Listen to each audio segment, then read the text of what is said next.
just realized I'm on the live stream. That's loud. Holy fuck.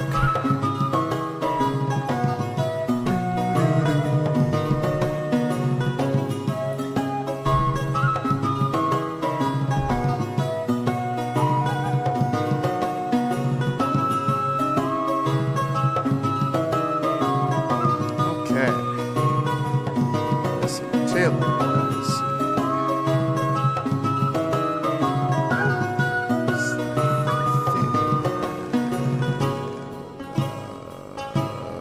Where the fuck is Cesar? He's the only one that we're missing right now.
Furiously typing.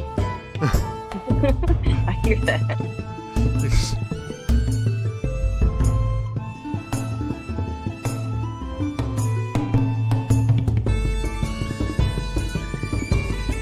Has anybody heard from Cesar?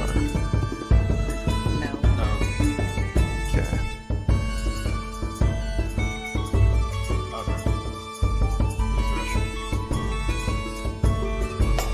You got time to use the restroom real fast.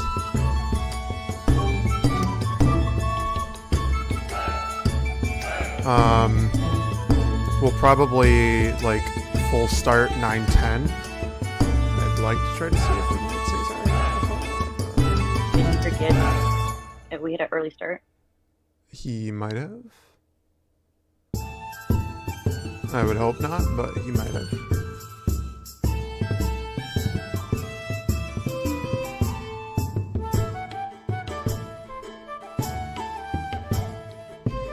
I've been messaging everybody all week about it. Yeah, I know. Making sure, because I was like, yo, you know, we're starting earlier today. We're starting earlier. Everybody be ready.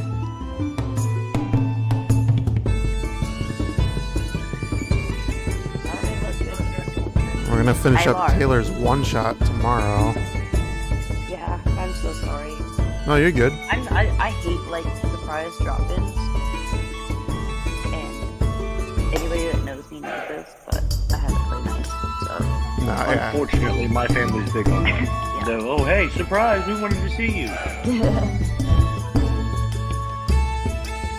hate surprise drop-ins. Yeah, yesterday I was just working on this stuff for today. I took literally basically all day and just did nothing but worked on this. That was after I bought Taylor's Christmas present. Oh. I got him something I think he'll like.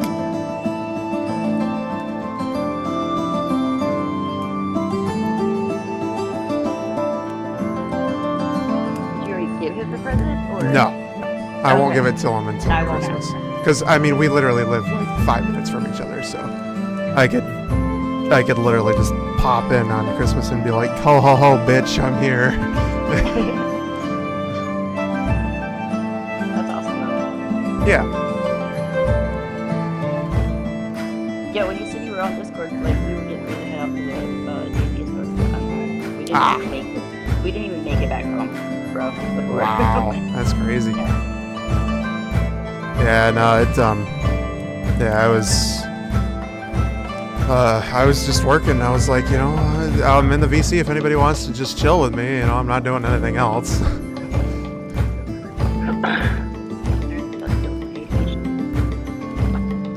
Yeah, it didn't help our fire alarms went off at like 3 a.m. Oh, yeah, That's- dude, I've had like, we had like 3.5, 4 hours of sleep.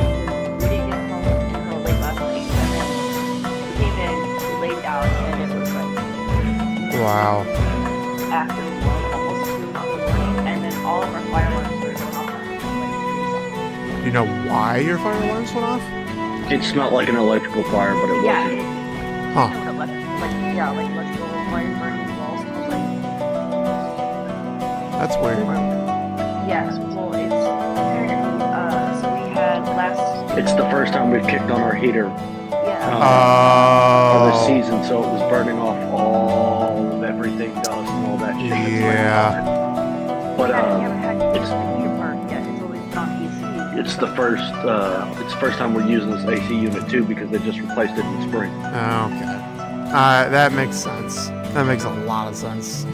I Yeah, get but that. it took me all day to get a hold of my buddy who's a maintenance guy, and he was like, "Yeah, you should have known that." And I was like, "Yeah, I should." We started in the morning. I was like, what the hell? As someone who lived in the north for so many years, that is like, oh yeah, I just got a new heater, just kicked it on for the first time of the year, smells like burning everything. Yeah, no, that sounds about right. Yeah, like so at first it was like, so we woke up and just everything, all of them smelled, but it was like Everything got easy, like smoke. Yeah. But it didn't smell like smoke. It smelled like fucking electrical fire, like yeah. plastic burning. It smelled So like everything got unplugged and fucking shut off. Fucking, we went looking for fucking glows. Just get on the search and search until you can't search no more. And Yeah, and then we took shifts waking up, like fire shifts, quite literally. oh man, I took the first shift was 3 to 8, and then I slept from fucking like 8 to noon. interesting enough to like actually fall asleep. So yeah, fire guard literally. been there. But yeah, that was tons of fun. I'm checking to make sure the audio's good real fast. Okay, audio's good.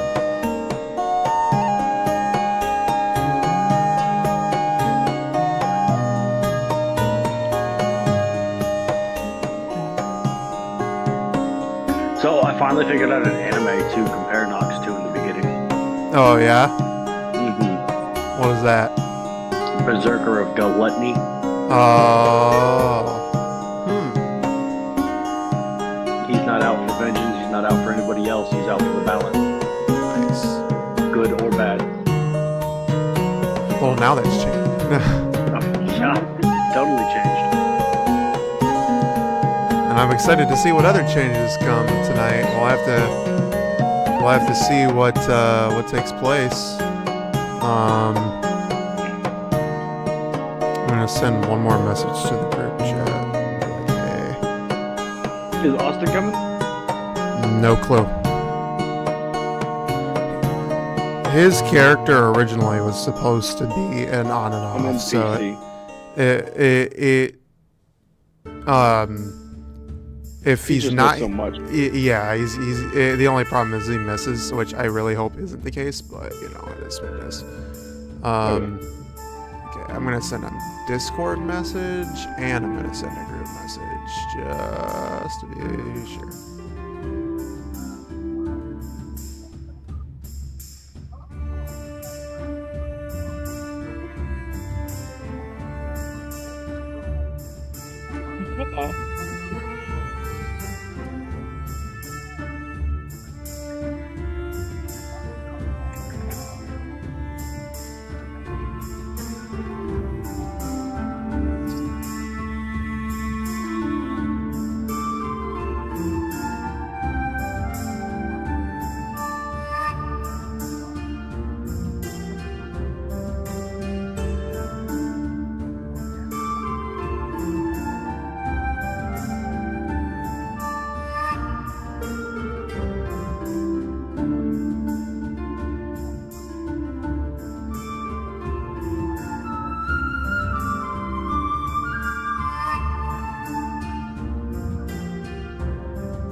water needed.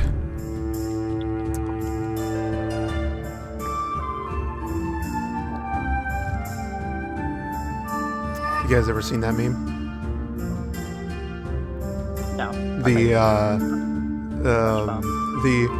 You're not ascending to godhood. You're just dehydrated. Out of my way, gay boy. I'm about to liberate myself from this mortal shell. Fucking, hospital. Love that meme. I'll have to send it to y'all if you haven't seen it. Yeah, you'll have to send it to me. That's funny. That's okay. Sin's got some anime art. What are they? Oh yeah, I've been trying to make AI art for everybody. Yay! Welcome to the AI Art Club. It's fun. Yeah. It's fun and it's addictive to keep going through things, but then I get so annoyed at like little details. Like, yeah. why won't it put a shirt on my female? Yeah. Which AI art generator are you using? Leonardo. It's actually pretty good. Oh, nice. Yeah. I use a bunch of different ones. The most recent one that I've been using is called Perchance.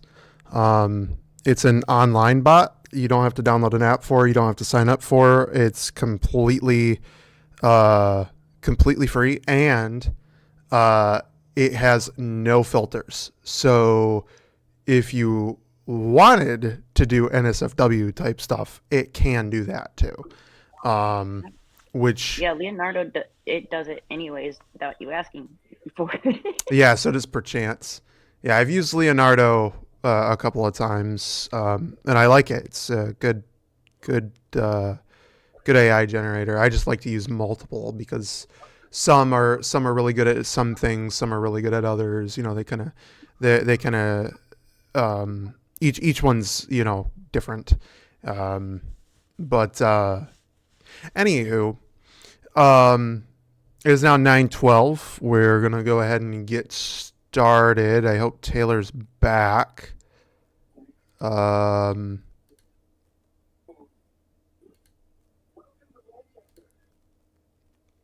I still see he's muted, but I hope he has returned. I see you changed your profile picture in the meantime. Yep, I'm working on it. I've got. So did I. Yeah, and 40 of them. You kind of look like Kratos. Your new profile picture. So like, I need a good Boy. Goliath like base pose model for it. They all look like Kratos. Oh. All right. Well, we are going to go ahead and get started. Cheers, everyone. I'm GoodBeer17, bringing all your rockin' hits and more. Welcome back to Rolls on the Rocks. We are going to go ahead and get started with everything for everyone here. Hopefully, some of our other members will join us a little bit later. Not sure if they just didn't see the posts or aren't at home or what's going on, but hopefully they will be here. For the meantime, though, we are going to kind of continue where we left off, but I am going to do a quick recap, and on top of that, I'm also going to put somebody in a state. It's not railroading, but I'm going to put someone in a state due to something that we have already done, and it'll be for the sake of story. So, first things first, music is important. Hopefully that's not, oh wait, second thing, what's also important is if I would start the stream on Discord. That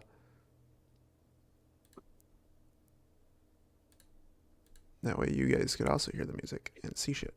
There you go. Now you can see stuff. Anywho.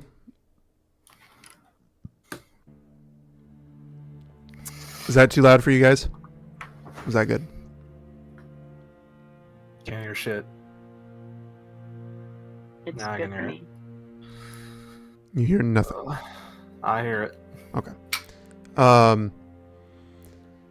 So, last we left off, You had journeyed to the town of Gerasnitz in the kingdom of Wulfstan, only to find out about a mysterious curfew and horrendous beasts that had been plaguing this land for a few months now. You met with the innkeeper at one of the inns in Gerasnitz. Her name was Gertrude, and she gave you the information that you needed to know via telepathy, thanks to Arthur's little handiwork. After that night that you spent in the inn, in with which you heard growls and stomping outside your windows, you went out in the morning to check and see what you could find, finding multiple different colored scales and some very large draconic-like footprints, but too small to be a dragon, yet still very large. That I picked up. Yes. Afterwards, packed up your things and decided to head to Holt, as that is where you could get more information from the king and queen themselves. In seeking an audience with the king and queen, it might be a little bit of a venture, or it might propose its own challenges to all of you, but I'm sure that you all will do just fine. Ablin was sleeping off one hell of a hangover, and unfortunately, before you guys left, he was still sleeping off said hangover. And he will continue to sleep off said hangover until he shows up. So you are bringing him with you. You do have Bitey with you as well. Taruka has not yet returned to all of you, and is still finding himself deep within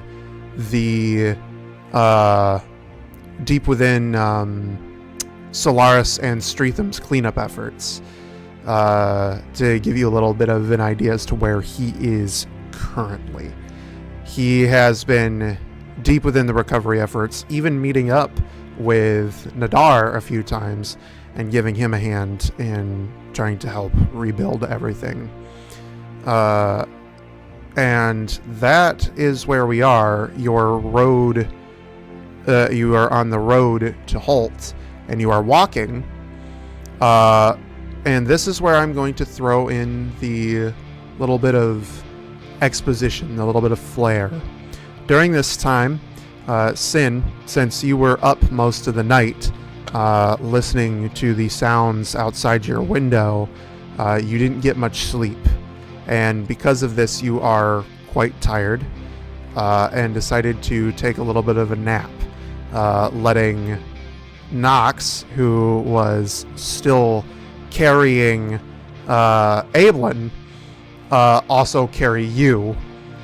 And during this time, you had the strangest dream come to you. You may wake up at any point in time that you so choose, but while you were asleep, you had a very strange dream, or rather nightmare even. To give you an idea of what you saw in this dream, you saw everything from you saw basically what almost felt like a memory to you, days back when you were still in when you were still in Faerun, and you were with Nox and learning how to properly handle yourself in the world, training to be a little bit of a better warrior, and things along those lines. The dream, a dream of an artifact that spawned monsters in front of you, iron golems, and something far worse, from what I've heard in the future. Other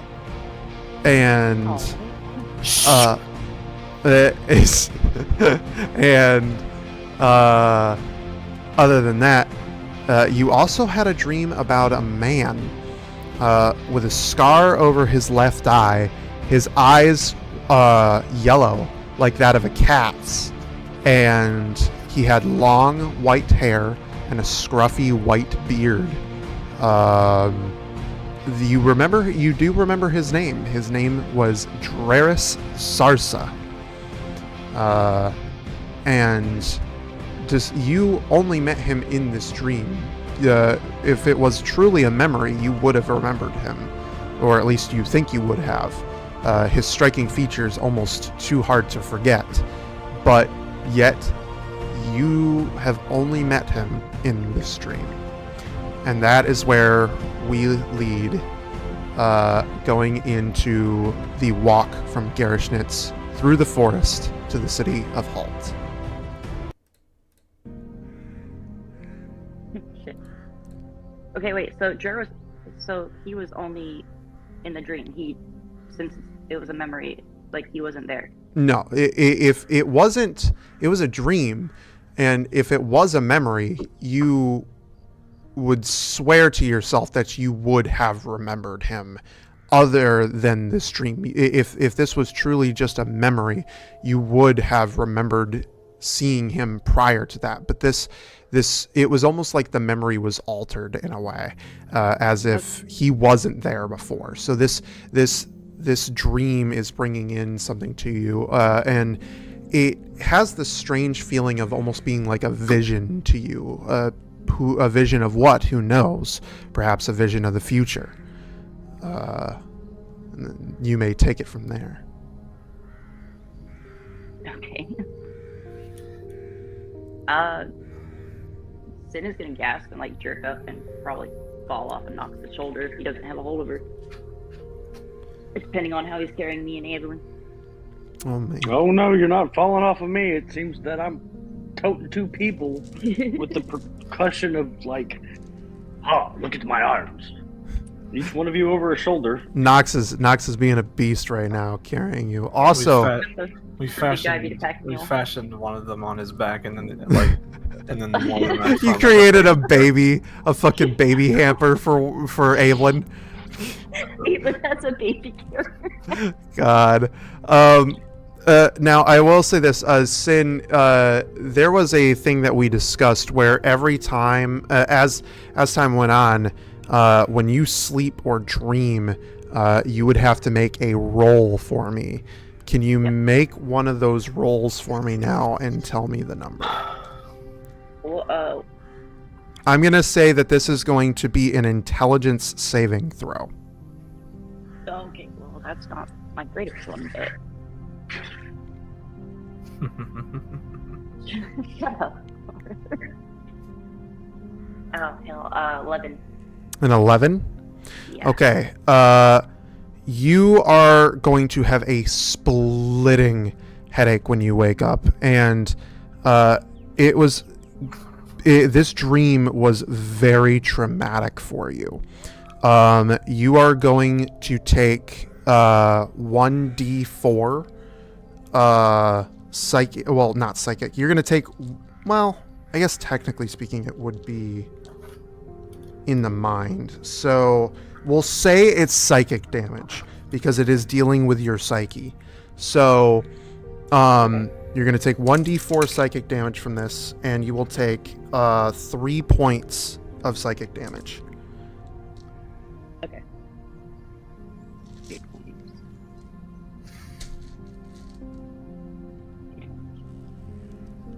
And you said I had like a massive headache? Yep, massive headache right now. Any intelligence rolls, any intelligence checks or saves from this point on, you are going to have disadvantage on. Okay. Until you receive a long rest. Jesus. Oh, hey, I was gonna ask about that. We did long rest though, technically, right? Yeah. Yes, but that was prior. This is coming after your dream. So Yeah, I have one thing to remind you, DM. She wasn't the one who stayed awake. that's For more story for purposes. I get what you're doing. yes, but it's for story purposes. I understand. I'm just letting you know. I was the one who took shift and stayed awake. Yes. I am aware. This is just for story purposes. Just reminding you, helping. Yep. I just wanted to double check because, like, I remember we all reset our. Yes, technically speaking, you all got a long rest prior to this. So yes, all of your stuff is restored. All of those things are good. You're not, struggling or fiending for health or anything like that. You're all good. Lord of the Rings. Sidetrack. ADHD brain. Anywho, so yes, you are. That is where you all currently are, as of the time being. And I'm gonna need to remember those HPs. So that way, I have that for Taylor's stuff. Yep, that's what I'm gonna make notes. Okay, so you are all in free RP. You may do as you see fit from this point on. Go ahead and do what you're gonna do. So I suppose she just woke up ah! Yeah, basically. Yeah. She squeaked. I squirmed. Probably tapped him on the shoulder until he puts me down. At least you didn't go stabby this time. Huh? You didn't go stabby this time. I haven't been stabby in a long time. I don't even want to ask. Are you alright? No, I had the weirdest thing. My head is killing me, and I don't know. It was I dreamt about me and Knox a long time. Well, not a long time ago, but a time ago, but it was completely different. Arthur looks over to Knox. I just remember meeting a guy that I don't like. No, you didn't meet him. No. It wasn't a memory. It's a vision or something. Yeah, this was only Sin will know of this dream, this altered memory, if you will. The way that you remember it was you went out with. The way that you would remember it, if you could recall, in which case, if you want to try, you can go ahead and give me a history check. But until that point, I'm gonna say you don't know of this. If you give me a history check, you can try to remember. Well, Sin's gonna be babbling about Gerasnitz, and he was almost as grumpy as you, Knox. And we were fighting these big metal things. They were statues, but then they came to life, and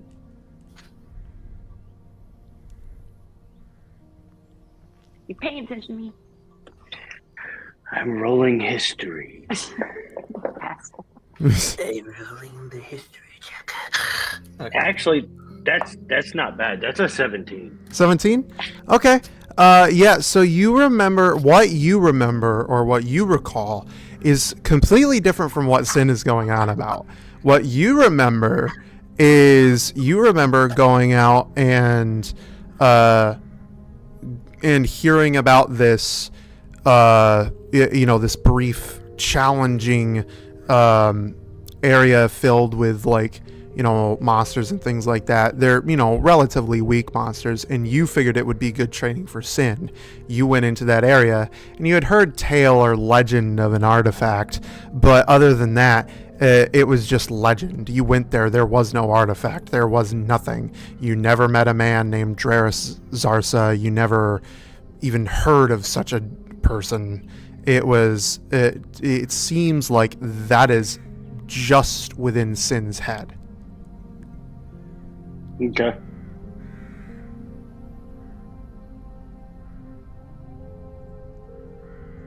Okay. Well, go ahead, explain it to him. I'm gonna throw a rock at you now. You're chucking a rock at Knox? Yeah, I'm chucking a rock at Knox. Okay, roll to hit. Yeah. So yeah.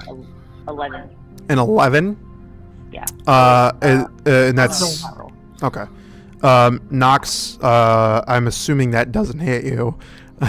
Nope. So you You need a 17 to hit me. You two suck. you go to fling a rock at Nox, and Nox sees I'm gonna roll this. with advantage to catch it. You want to roll the Dexterity so that would be a dexterity check, or in this case it would be a. I'm gonna it would just be blank dexterity. So whatever your dexterity modifier is whatever you're gonna use. It'll be a blank dexterity check.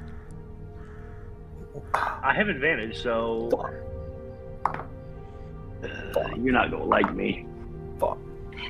17.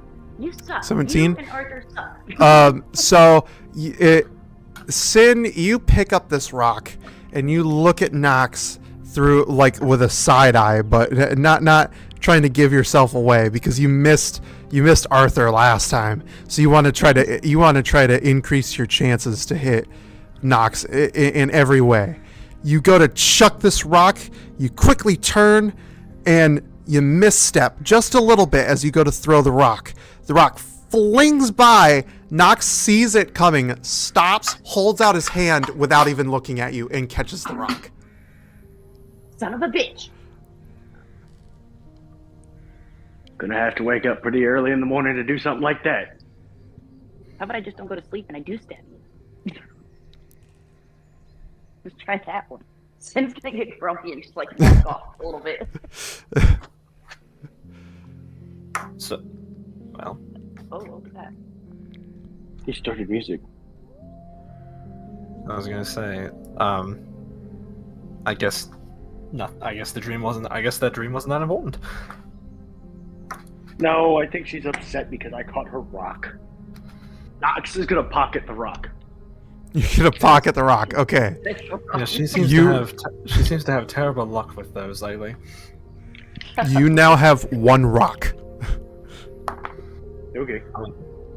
in your inventory. Arthur's gonna run up to her and say, like, "Wait, you didn't tell us of the dream that you had."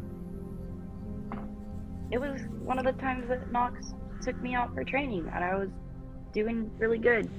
So he took me to where there was monsters that we could go after, and there was an artifact, and everybody was scared, and we met Catherine. Do you remember Catherine? Arthur is puzzled. Who? The barkeep. Yeah. He laughs. You assume that you forget that this must have been the time before you met me. It's very true. Okay, well, he remembers Catherine, so Catherine was real. The conflict in your voice tells me that you're... Do you think it was a memory, perhaps? Not a dream? It seemed like it was a memory. But it seemed strange, too, at the same time. I remember that we were told about the artifact, and we found it. Well, I remember finding it. I just don't remember. I remember the fight. It just broken pieces right now. There was for you, Nox, remember, there was no artifact. I thought. Hold on. Stop. Pause. I thought we agreed that when I did it that it was a memory. So it is a. I wrote this in. This was over the course of the week. When writing this in, what it is a altered memory. It is a memory that is not how they remember or how she remembers it. For Nox, the memory that he remembers is completely different from what Sin dreamt. It was a dream to her. That's something we need to know earlier in the week. That way we know how to roleplay it. That's what he was telling us, that it's like an altered memory or a vision. Yeah, but there's... That's why I told you it is, to you, what you remember is this. And to her, what she remembers is this. That's what I explained at when you made that history check.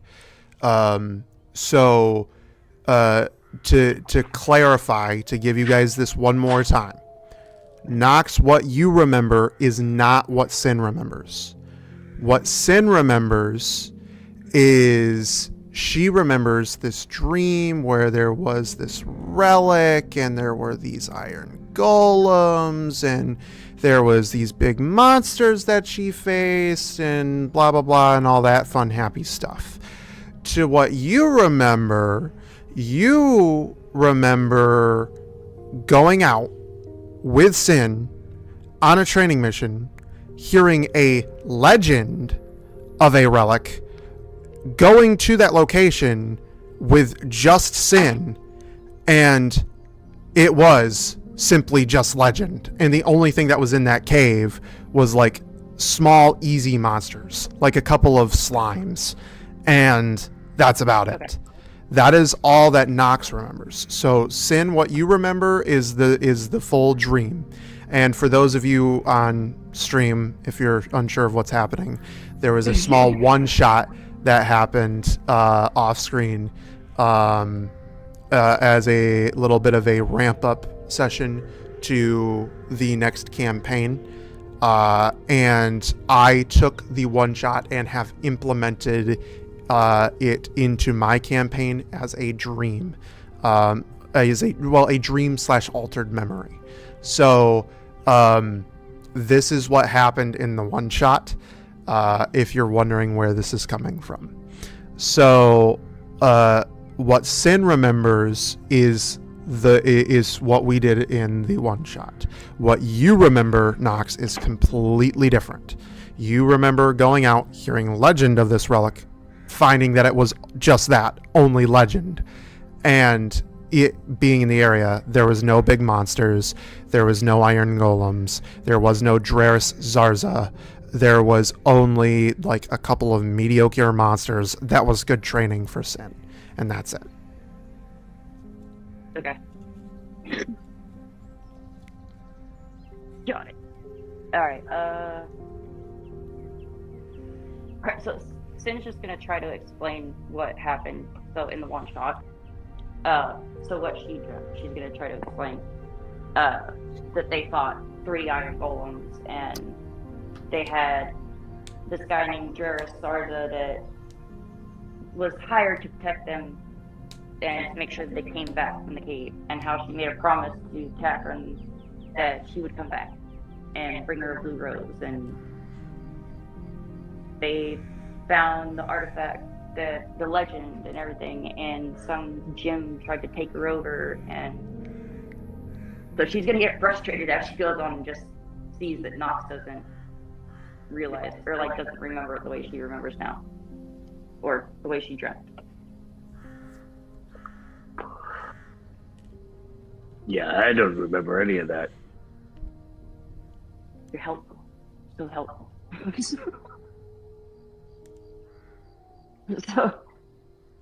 So Sin, she'll try to explain it, and then she'll try to explain more to Arthur, and then get frustrated even more because Arthur wasn't there. Until finally she just gets quiet and just kind of closes her eyes a little bit because her head hurts, and just try to keep walking.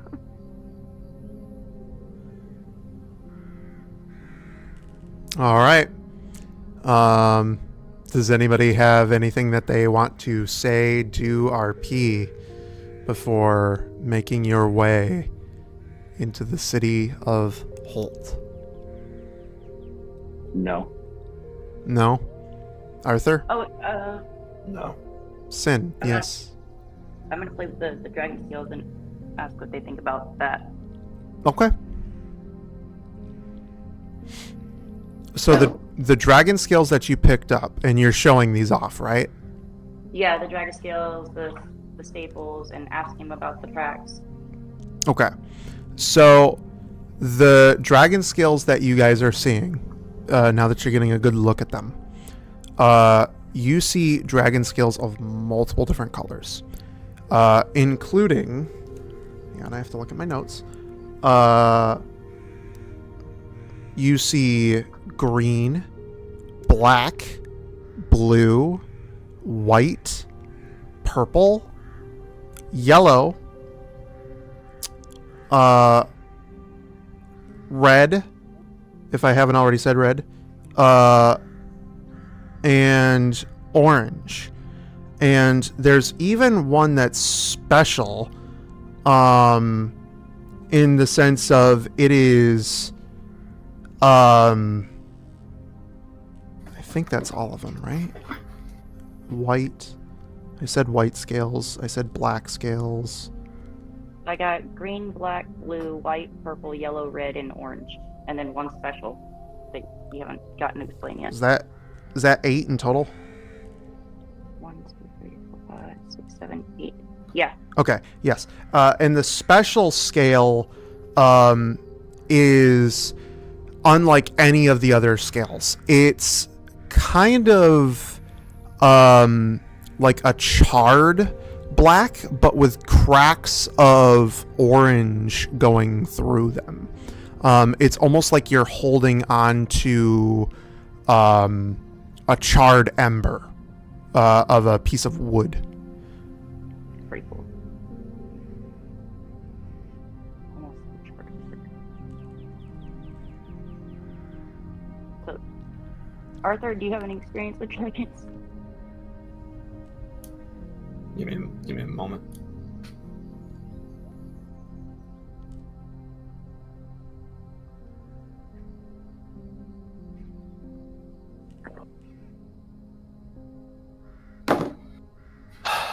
I'm sorry. What do you need help with?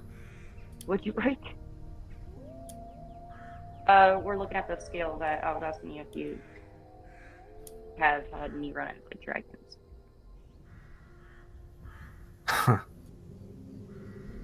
I'm gonna do a history check to see if I have, because I'm pretty sure I have. All right, go ahead. I got a 17 plus 1, 18. Okay. You know of dragons. With your divine knowledge, you have had your fair share of at least run-ins with dragons. You've never fought them, but you know of them. You know that there are multiple types of dragons. You know that some dragons can be nice, others can be rather fucked up and evil as all get out. You also know that, and I'm going to say that with your history check, you know of, because you are an angel, you know that dragons serve their own respective gods, and they have 2 respective gods. As to whether or not... And Bahamut. Yes. Okay. Yeah. So Arthur reflects for a moment. Do I know anything of dragons? Let me tell you. in the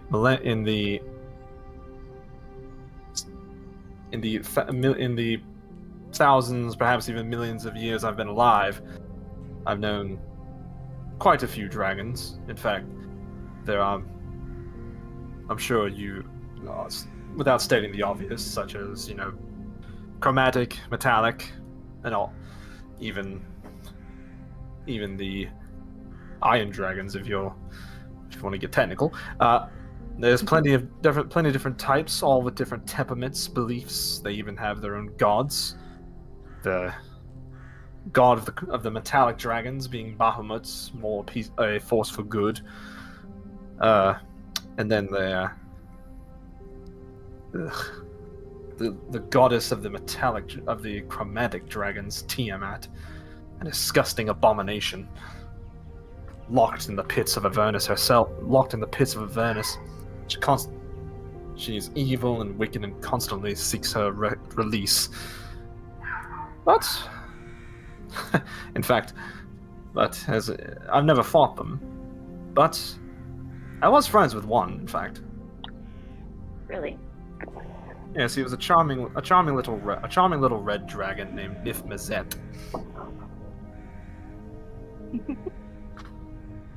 He's very. I liked him above all out of all the other dragons of his kind because he had a sudden fondness for the arcane. He was a quite powerful sorcerer, and every millennia or two I would occasionally stop in and say hello.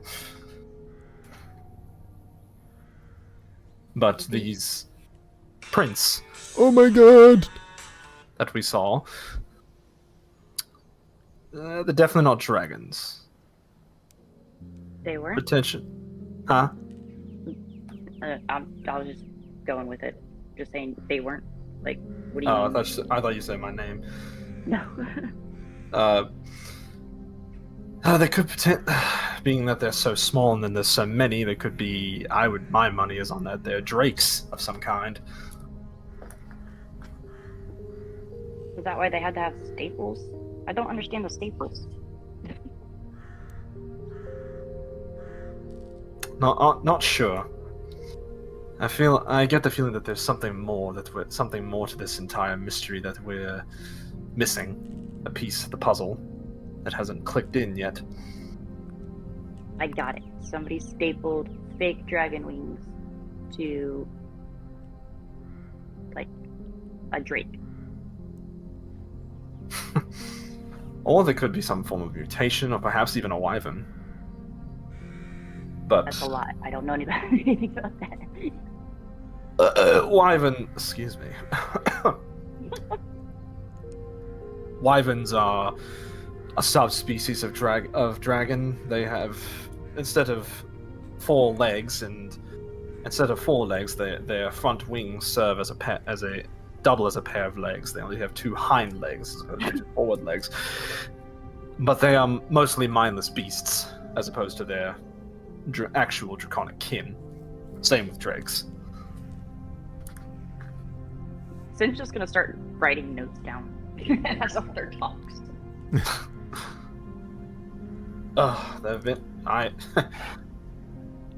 But I mostly get along with the metallic dragons, as Bahamut is a ally of Torm's, a force for good, law and order, and such. Chromatic dragons, he kind of holds his hand out, kind of shaking it side to side, like, not so much, except for Nif. God, he always told the greatest stories. What happened to your friend Nif? And he's somewhere back in Faerun, I assume. His thirst for knowledge is I don't think even the gods could match it. Well, what about this one here? I'm gonna hand him the like charred black one with horns on it. All right. What are you handing me? So It's the charred black dragon scale with cracks of orange. yeah, so it's a dragon scale, as are all the scales. The scales that you were looking at, they are dragon scales, 100%. But the scale that she's handing you now is unlike any type of dragon scale you have ever laid your eyes upon. It does not belong to any of the chromatic, metallic, or even the rarer gem dragon, the gemstone dragons. Or even the fairest dragons? Yes. What's the texture? It is rough and coarse, almost like skin that has been burnt to a crisp. And it is like that of it basically, the look of it is like a charred, embering piece of wood. It's even hot. It's still hot to the touch.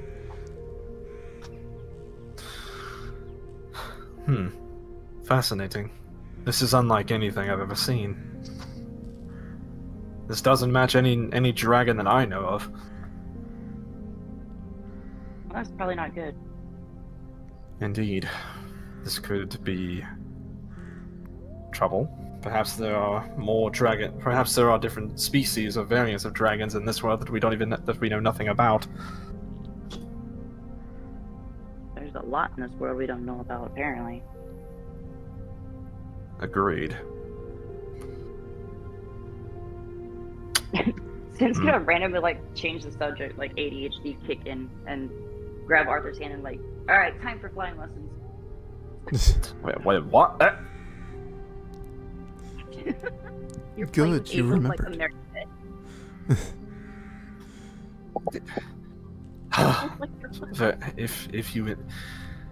If you insist, all right. Are you? I drew on his head, and now you're playing with him like a puppet. Oh, good lord, poor Evelyn. Yes, I insist. Let's go. Lead the way. First, you go like this. Indeed. Technique. Technique. Yes.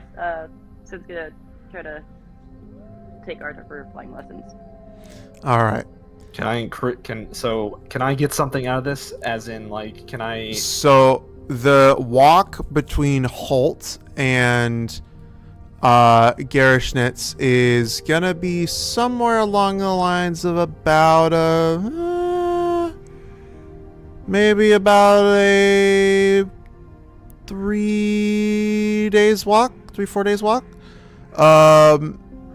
So I'd say that in this time, you can roll me 4 dice, d20s flat, and if they are above 10, tell me. If they are below 10, don't count them. Alright. Like, okay.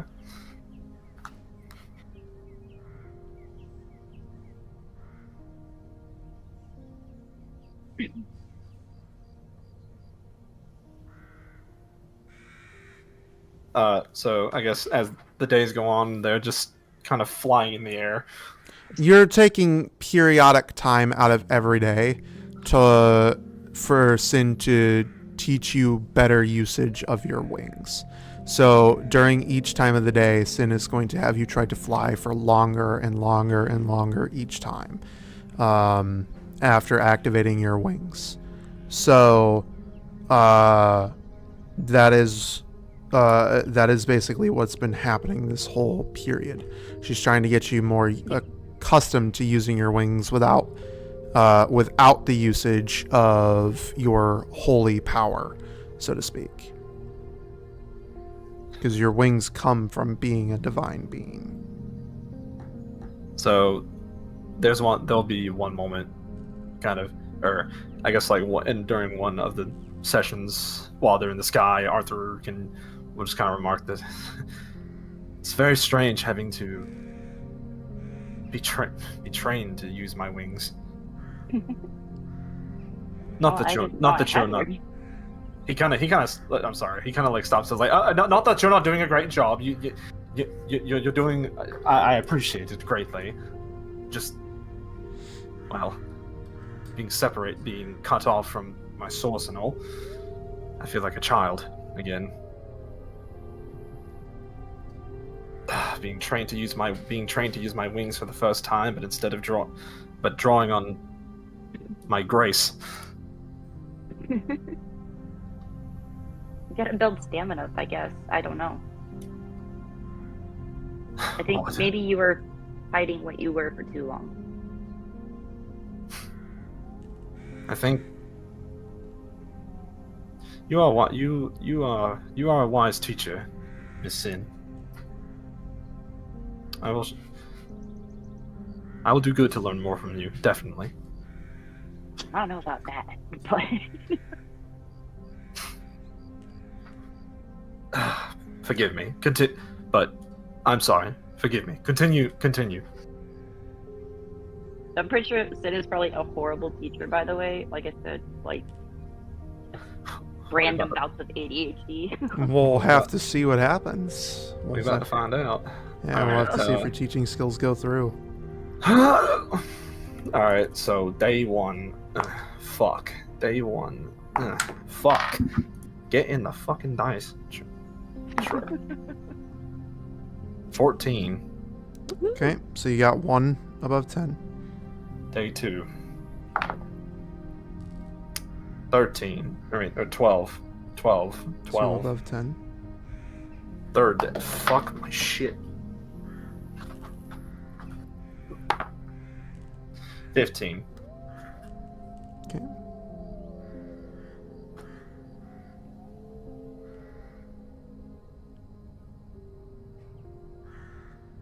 Is it 3 or 4?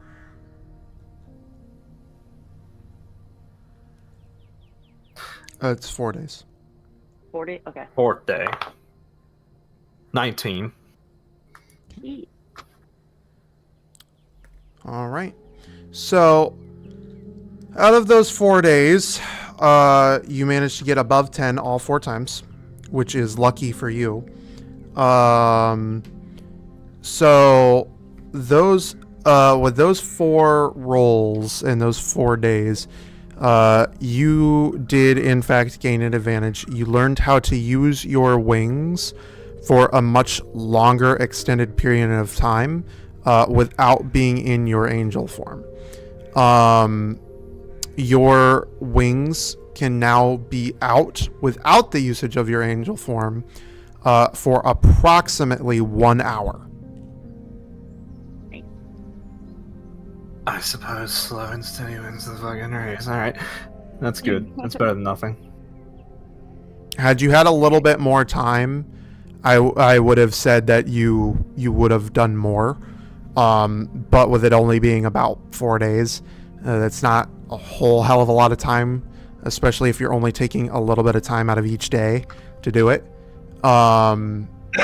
So that is the only reason as to why I'm saying that. But I mean, you're able to hold your wings without your angelic form for, a whole hour now, comparative to, 10 minutes each time.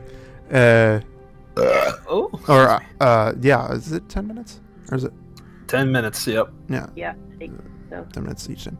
So, yeah, so there you go.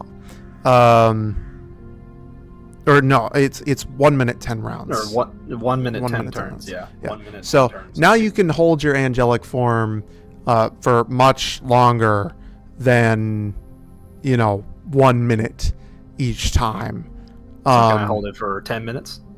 You can hold your angelic form for 1 minute, but you can have your wings out for a whole hour in game time without your angelic form. So, like, not the added radiant damage and all that. So, but he can fly for an hour. Basically, he can fly. He can have his wings out for a whole hour without experiencing any fatigue or anything along those lines. If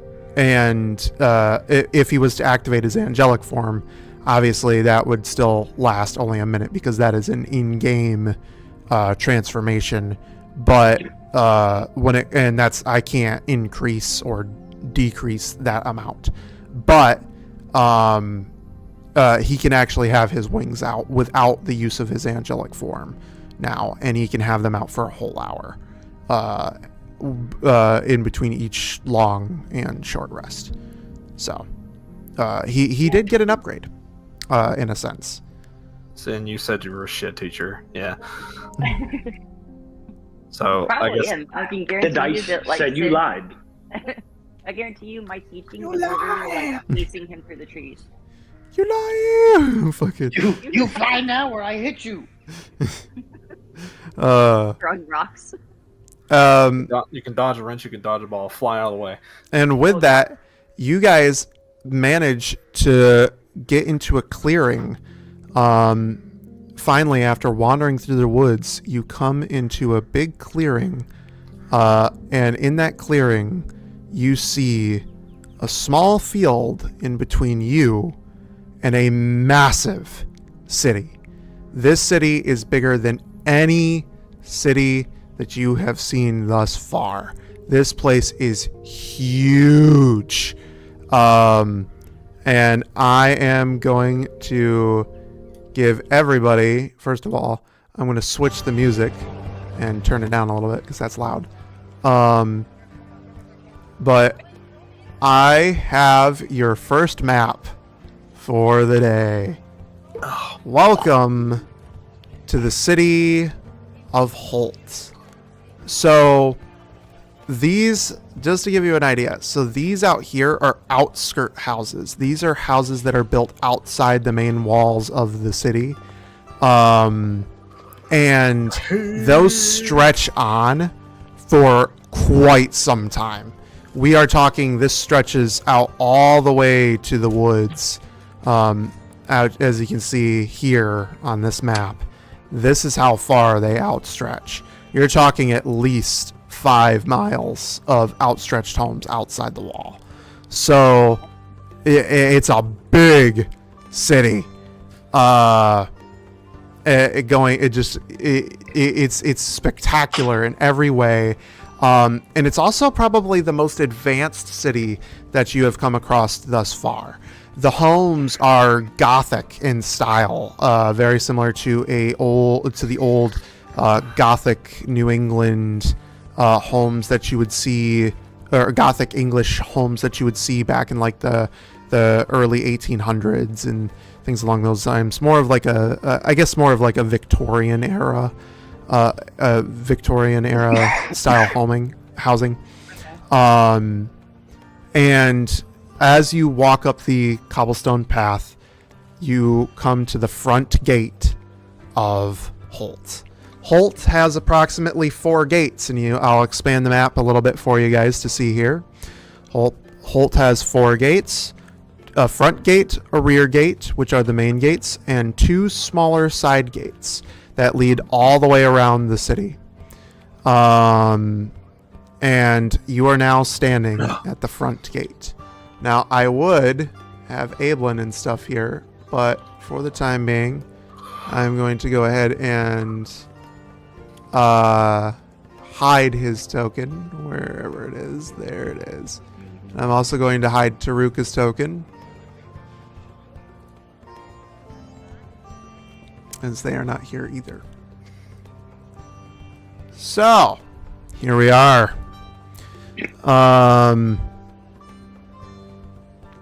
You have free movement. There's no grids on this map, as this is not a fighting map. This is a simple city map. You guys are all over here. You are free to go and do what you will, and I will expand the map to wherever it is that you go. So, feel free to do what you will. Welcome to the city of Holt. Okay, hold on. I gotta take a second to look at the map because I want to choose where we go. Yep. Would you like me to expand it? Yeah. Okay. First, we're going to the front gate. So I'll give you all the important pieces. So the side gates are up there, but I'll stay zoomed in so you can see the words. So yeah, the text is a little bit. Yeah, it's a little hard to see. So the front gate is here. The rear gate is here. Library? Yes. So this is the Grand Library up here. This is Lernen University. This is the city square. This is the Church of the Louvre. This is Sveloen Castle. Down here is Gilda de Abentura. This is Guild Street down here. This is the named inn and tavern, which is Der Betrunker Hasse. And this is the rear. It's German. And this is the rear city square over here. So there's 2 city squares within this city.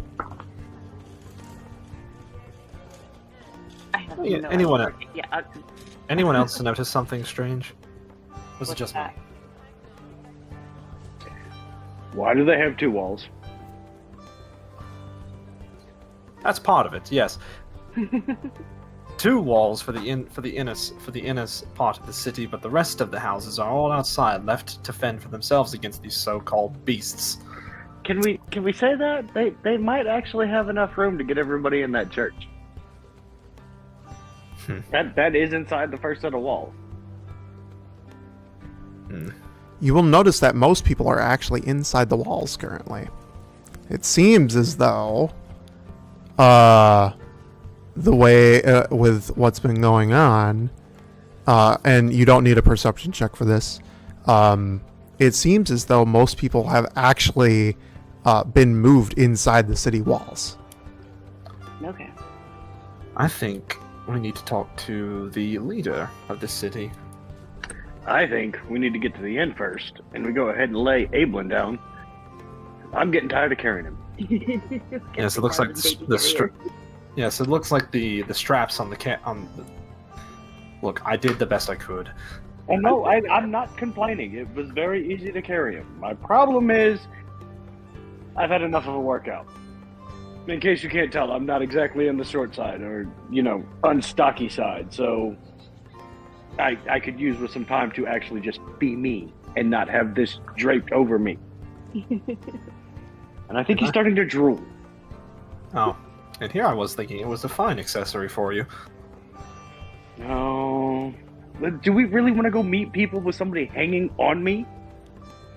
Would that give the right impression, my lord? I think. Oh no. Arthur laughs. Oh, come on! It shows your tender side. You big teddy bear.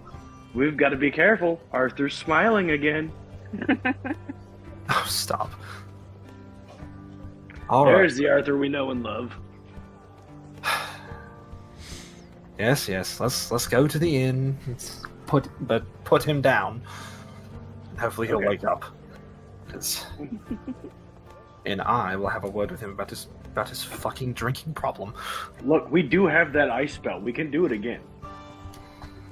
And we used it on him. We used it on Arthur. Now Arthur gets to see it done to somebody else. I think that's only fair.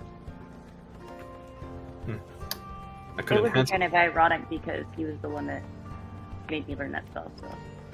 Just saying. I believe When the time comes. Karma.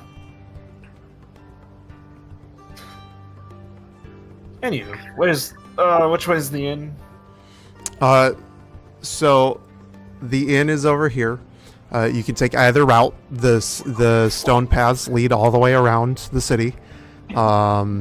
So feel free to go where you will. I can't see, so I will trust y'all. Okay. Yeah, we'll head towards the end, just kind of taking in the sight. So I'm guessing the city square has like shops and everything. So the initial city square, I'll say that I'm assuming you guys have walked in the front gate at this point. Mm-hmm. Okay. So upon moving in the front gate, I'll zoom in the map. There is the city square. There's quite a few things within the city square. One being the massive Church of the Louvre. There is the city square. In the center of the city square, there's this massive obelisk. And you have written on the obelisk, to the great king and queen, the lion and the lioness, they who protect us, even in our darkest hour. The lion and the lioness. Yeah. Oh, don't tell me this place is ruled by some kind of god. God or goddess duo. And on the sides, at least on this side of the city square, there is a carpenter, a jeweler, which is right here, a brewery, and a alchemist. There's also I think this was the leathersmith, which does like leather work and stuff for light armor. Okay. Hey, Arthur, you want to know something funny? The lion and the lioness over there, they kind of remind me of that dude in black. I can never remember his name. And my patron, Aphrodite. Looks kind of sweet. The lion and the lioness. Can I do a history check to see if the Book of the Gods referenced anything? Sure. Anything that's not... It's a good guess that there's a god and a goddess. I mean, Actually, no, I don't want to. I'm gonna wait till we talk to them. Okay. You go, no,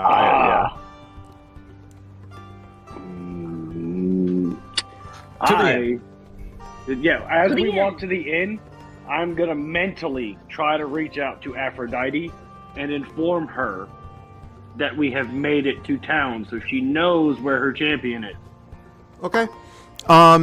I will say that you get a warm feeling that she knows where you are, but she can't respond at the time. That is fine, as long as I get the acknowledgement that she knows where I'm at. Yes. You have essentially received what you can equate to acknowledgement that she knows where you are. Side note, I fully believe that the AI images that Sin has made of Arthur and Nox are how Aphrodite sees us. Her beefcakes. I tried to put you- shirts on you guys. I swear, it's just. I haven't seen Taylor's. Yeah, I could. Yeah, the one of me. I don't know, Has man. she shown you mine? Yeah, I see yours, doll. You looking like a fucking snack. Nox straight up looks like Kratos. I swear to God.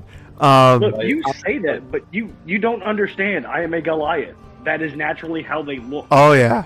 Oh, she says she attracted to power, and I'm like, you over here just like looking like you can bounce something with them pectorals. Why do you think she agreed to be my patron?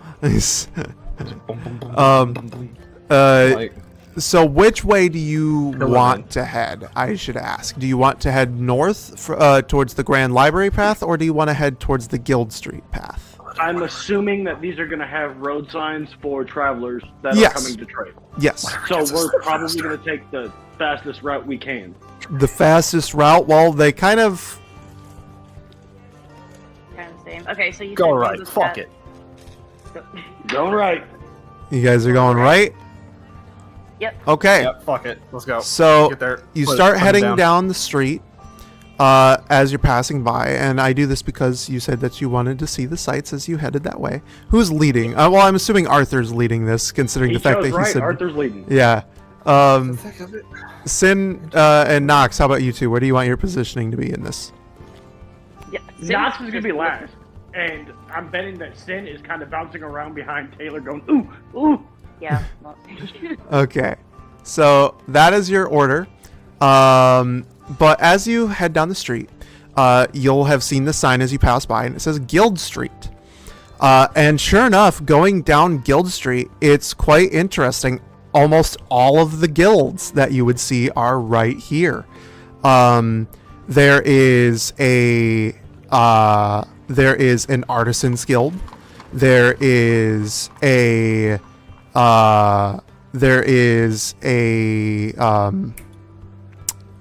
oh my god, I can't remember the names of all the guilds that were on Incarnate because I wanted to include them. Artisan, merchant, fighter. Yes, there's artisan, Mage. merchant, fighter, the Artists. magic guild, and then there is the smallest guild, which is the one that is the most outstanding considering how small it is comparative to the other guilds. And you can tell that this is probably a place you don't want to go into, the Thieves Guild. Oh. Oh, the Thieves Guild is right on the center street. The gods are fucking useless. I can't believe that they put it up here. You know, Thieves Guilds typically have some trouble. At least we know where to go if we want to get into trouble. or information. They always have information. That's true. Or if I can go beat the shit out of somebody and not feel bad about it. Let's hold on to that one. I promised my patron I wouldn't do that. I have to deserve it. I am an angel. I suppose I have to keep up appearances. So I don't have to do any of that. you all get to the end of Guild Street and you pass the fighters and the I'm gonna say it's a Wizards Guild, and the Wizards Guild. And you are now off of Guild Street, and headed your way towards the other side of town. You will pass the side gate here as you make your way up. And the side gate is not as impressive as the front gate, but still a gate nonetheless. And then you come up to your next big site. On this side of town, as you round the corner, you see a massive building with signs all the way around it, people flooding in and out, and you see the signs all say Gilde de Abentura, which no one here unfortunately speaks German, but that is the Adventurers Guild. Adventurers. Awesome. Jeez, man, you really did freaking have a busy week, didn't you? Yes, I did. I was working very, very hard this week. No, it's awesome. So that is the Adventurers Guild, and the Adventurers Guild is the most popular guild in the city, as you can see. It is the largest of the bunch, and there's, like I said, there's people flooding in and out, and there's actually a bunch of adventurers around town that you can see coming from the Adventurers Guild, helping people that are currently being relocated into the city walls from the outside. It seems like they're trying to it's almost like an evacuation effort taking place currently. So the city is very abuzz with activity. And finally, you reach the rear city square. The rear city square has a blacksmith, which is right here, a runesmith, which is right here, and I forget what this one is. I can't remember which smith that was, but it is another smith. Ooh. And there's also an herbalist's shop with a bunch of exotic plants within it. And just on the other side of the city square, you guys are right here, is a big inn. This inn is larger than any of the inns in the city that you've seen, and it's probably the largest inn that you've seen since you arrived here in this world, with signs all over it stating Der betrunkene Hase, which, again, don't speak German, but that is the drunken rabbit. This looks like the inn. He looks at the sign, not even going to attempt to pronounce that, and starts walking in. All right. So you pass by another obelisk on your way to the inn. This obelisk is very similar to the first one, but it is slightly different. Does anybody care to look at it, or do you just want to ignore it and continue on? I do. You do? Okay. Look at the first one, yeah. So as you pass by this obelisk, you'll see that it does read slightly differently than the initial obelisk, which is up front. This one says, "To the previous king and queen, to the past lion and lionesses that have guarded this city for eons past, we salute you and everything that you have done for us." Okay.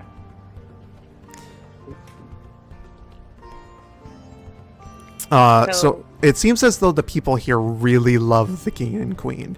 Yeah, not just the current one. Yes, not just the current ones. It seems as though this has been almost in a family generation for eons, and it's clear that the people here are very well taken care of, comparative to Lucerys, which was a piece of shit. This place is actually really, really nice. So you arrive in Die betrunkene Hase, And you may do what you will. Do you want? If you walk inside, you'll begin your scenage in there. So, rooms first? Yes, rooms. Yes. Put him down, and we can talk about I guess we can discuss what the plan is. Arthur, Yes. I have a great idea. If we get time. Thieves' guilds are all about money, right? Sure. Well, we know of a city who would be easy pickings. That, has some surplus supplies since he likes to send them everywhere. I'm just saying. They could make some quick coin off of anything he's got in those storage sheds that we've seen. As much as I would love nothing more than to fuck him over, I can't, in good conscience, encourage lawlessness. Dude, we're not. We are not encouraging lawlessness. We are removing somebody who is bad and wicked in power by removing the surplus items he has in the stockade. But wouldn't he turn around and take that out on the people again, though? Yeah, but see, we already got to worry about the old sun dude from the desert. He already wants a piece Oh of him. yeah, Barangard took that off. And not Barngard. The dude who loaned us the sandworms. Oh yes, the Sultan. The Sultan. That guy. Yeah, Sultan He wants- Abdullah Khan. yeah, He Sol wants- Invictus. He wants a piece of him. We already know that. And now we got to go talk to this king and queen. And if we tell them what he's doing, with the way their people love them, I'm pretty sure they're going to step in and say something. And Wait, hold on. So, just to clarify, I thought Barangar was going after Romulus? Barngar is going to fuck over Romulus royally. Yes.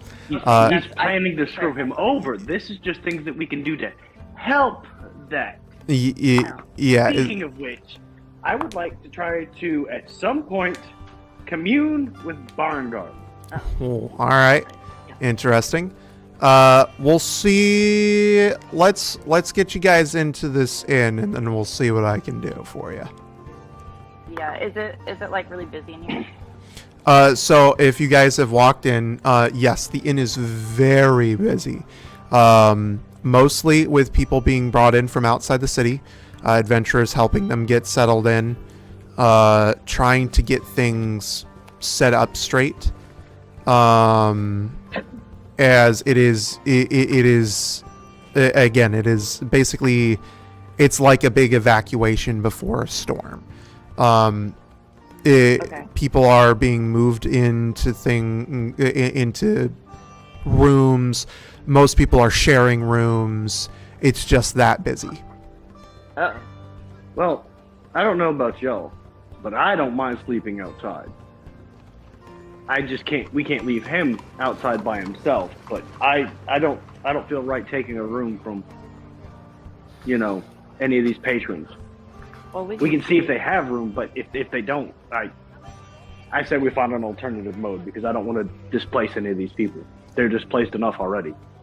Fair enough. As you discuss this, the innkeeper, or one of the innkeepers, as there's multiple, walks up to you dressed up in a classic German festival uniform. She has a white shirt on with a red skirt. Yes, basically, she's in a white shirt with a red skirt with green trimmings all along it. Welcome to the Betrunkene Hasse. How can we help you?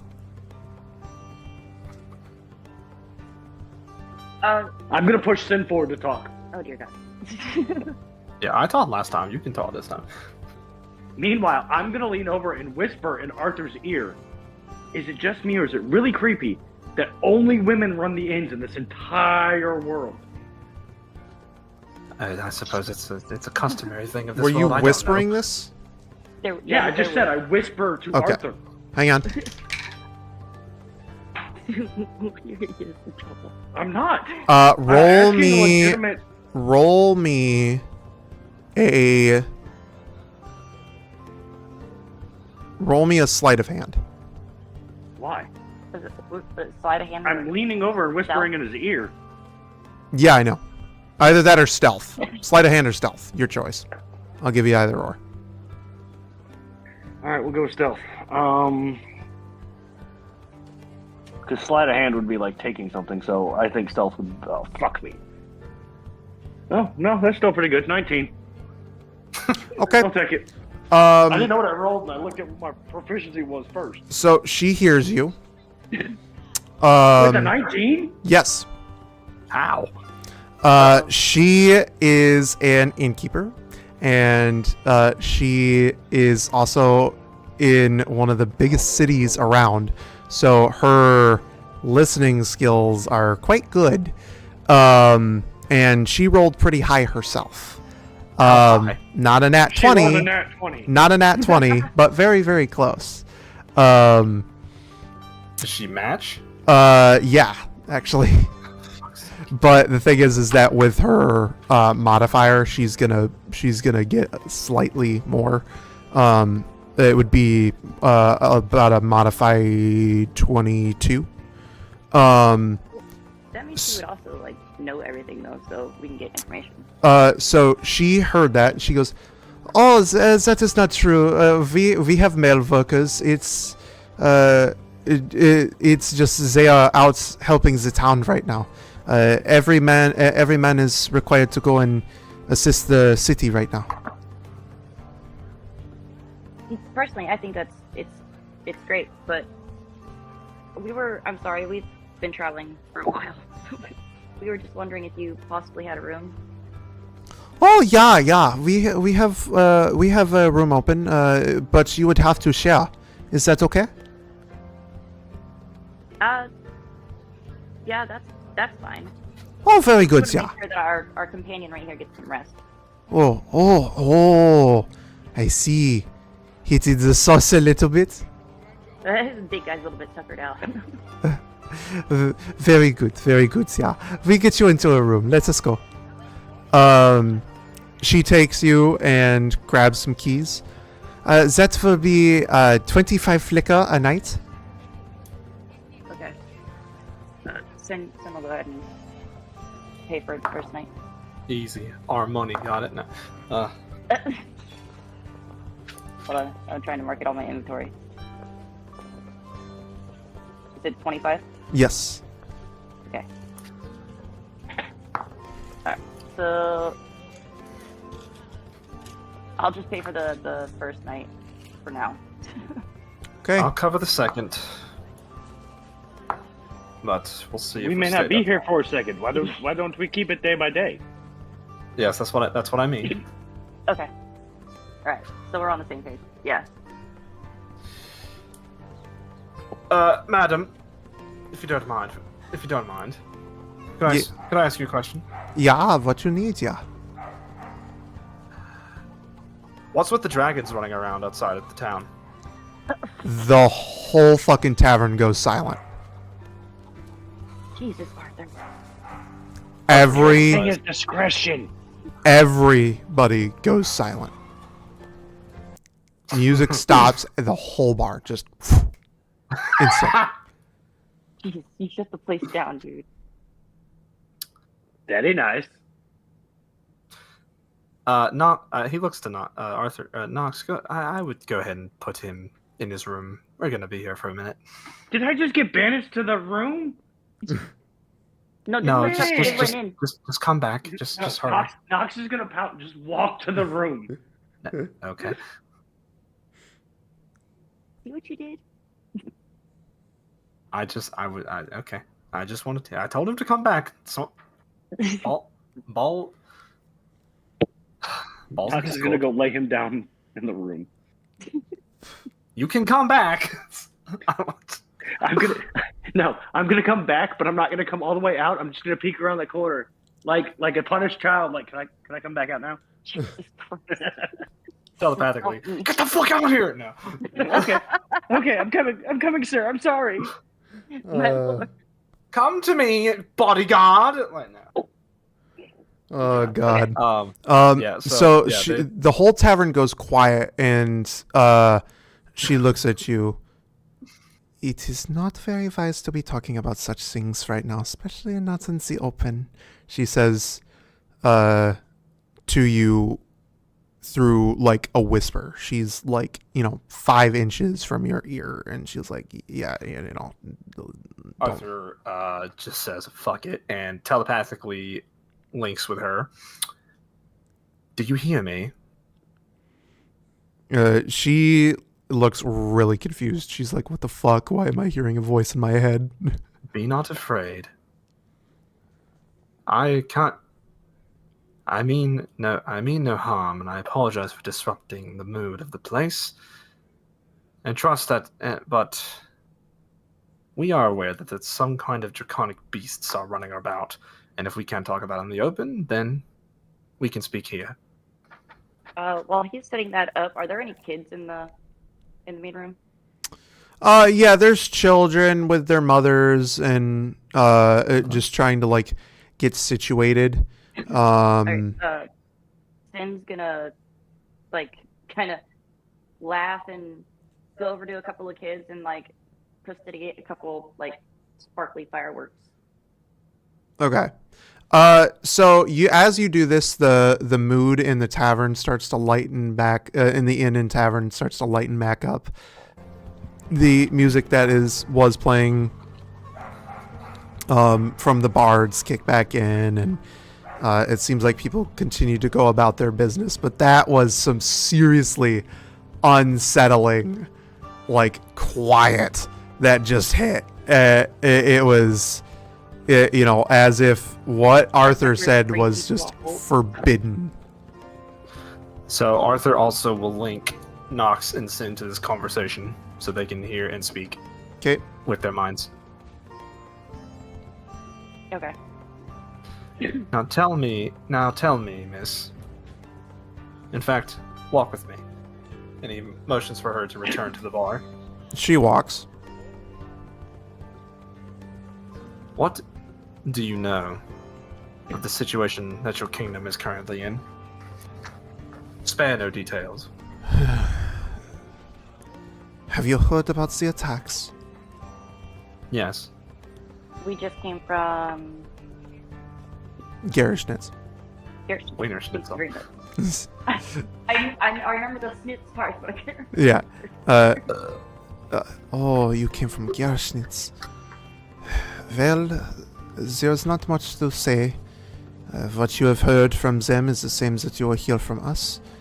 If you really want more of the information, you will have to go to the king and queen. Requesting an audience is not very hard, but things have been rough for them as of late. I have no doubt. And I also have no doubt that we'll be able to get an audience. I speak to one of the guards, but be careful what you say out loud. The town is in a very bad mood after the attacks, especially the last one. It took so many lives. I see. I shall be mindful of that. Who commands the guard?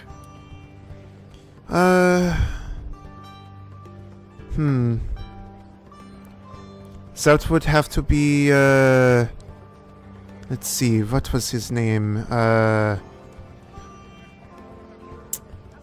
It was, hang on. I have to look through my notes. I'm looking through my notes. I'm, like, frantically reading. Now you know how I feel. No! Fuck! By the way, I'm already, like, almost through my first notebook for this. Damn, that is crazy. Let's make her run to Office Depot for mine, because you don't need I already did it. I already did it. That would be, Captain Theo. Captain Theo Eicher. Theo. Sir Theo. Then we shall. Is he else? Is he in the castle? He is outside the castle gate. Then that is where I should. Then that is where I believe we should go. But what do you all think? Well, I know that Avon is definitely gonna want to go see that runesmith. He'll wake up eventually.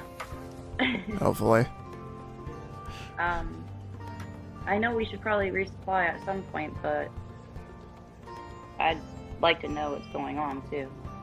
Yes, I for one really want, and I for really one want to meet this lion and lioness.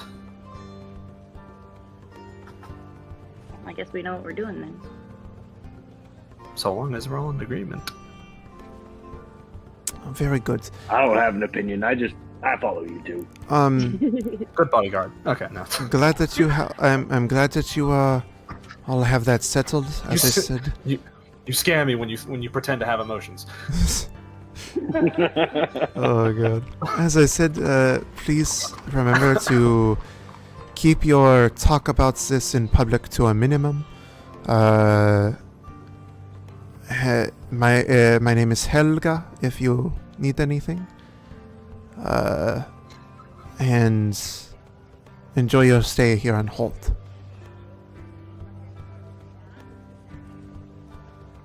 It has been a pleasure to speak with you. And he shakes her hand. She shakes daintily and goes back to working. Oh! So it's gonna go to turn to like talk to Nox and Arthur, and then kind of get an oof look on her face, and she's gonna dash back towards Helga and lean and whisper, "Is there a bath, please?" A what? Bath. A bath place? Bathhouse. Yeah.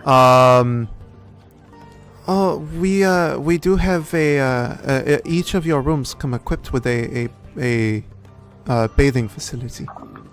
Oh, thank you. Okay. Each room comes with a bathing facility.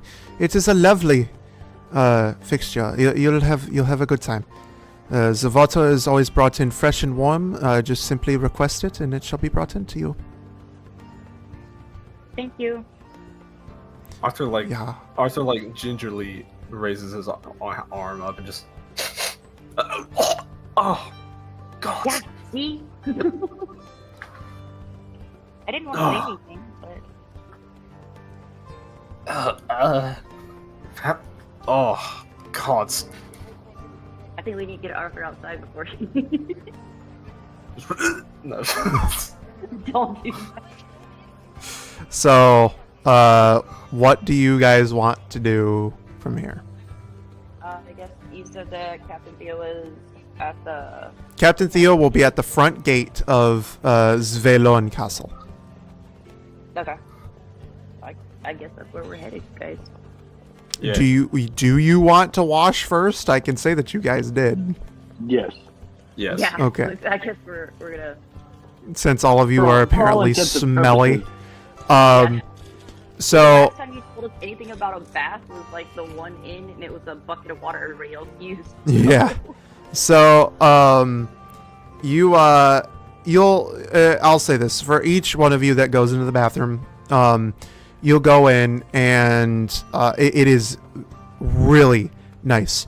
It is a legitimate porcelain tub that is Ooh. sitting in the center of the bathroom. And when you call for the hot water,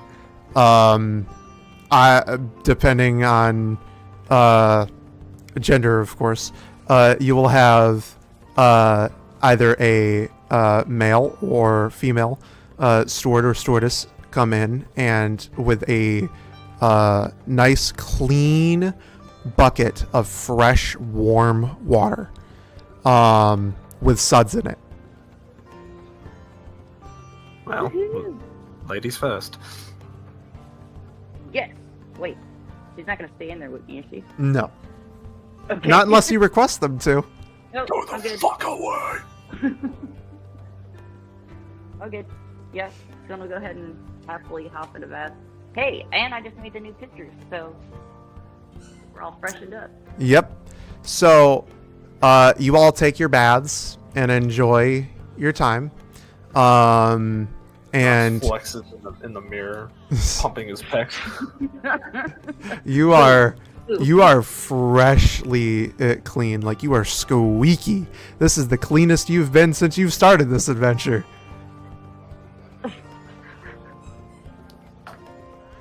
It's because I'm pretty. Yeah. Hey there, pretty lady. Oh no. Johnny Bravoing it. No. Oh, God. So, anywho, Cesar is playing Among Us. Bitch, get your ass in this session. If you're watching, get your ass off of Amogus and get in here to play some D&D. We need you. I got your Runesmith here for you. There's your one shot to get it. As Nox laid him down, Nox is going to make the attempt to see if he can talk to... Barangar. Nope, not yet. I want to talk to his fist. Fuck that pussy. Oh, Reagan Lee. Regularly. Oh, that's right. So, okay. So you wish to talk to Reagan Life, yes? Yes. Okay. Go ahead. Say what you're going to say.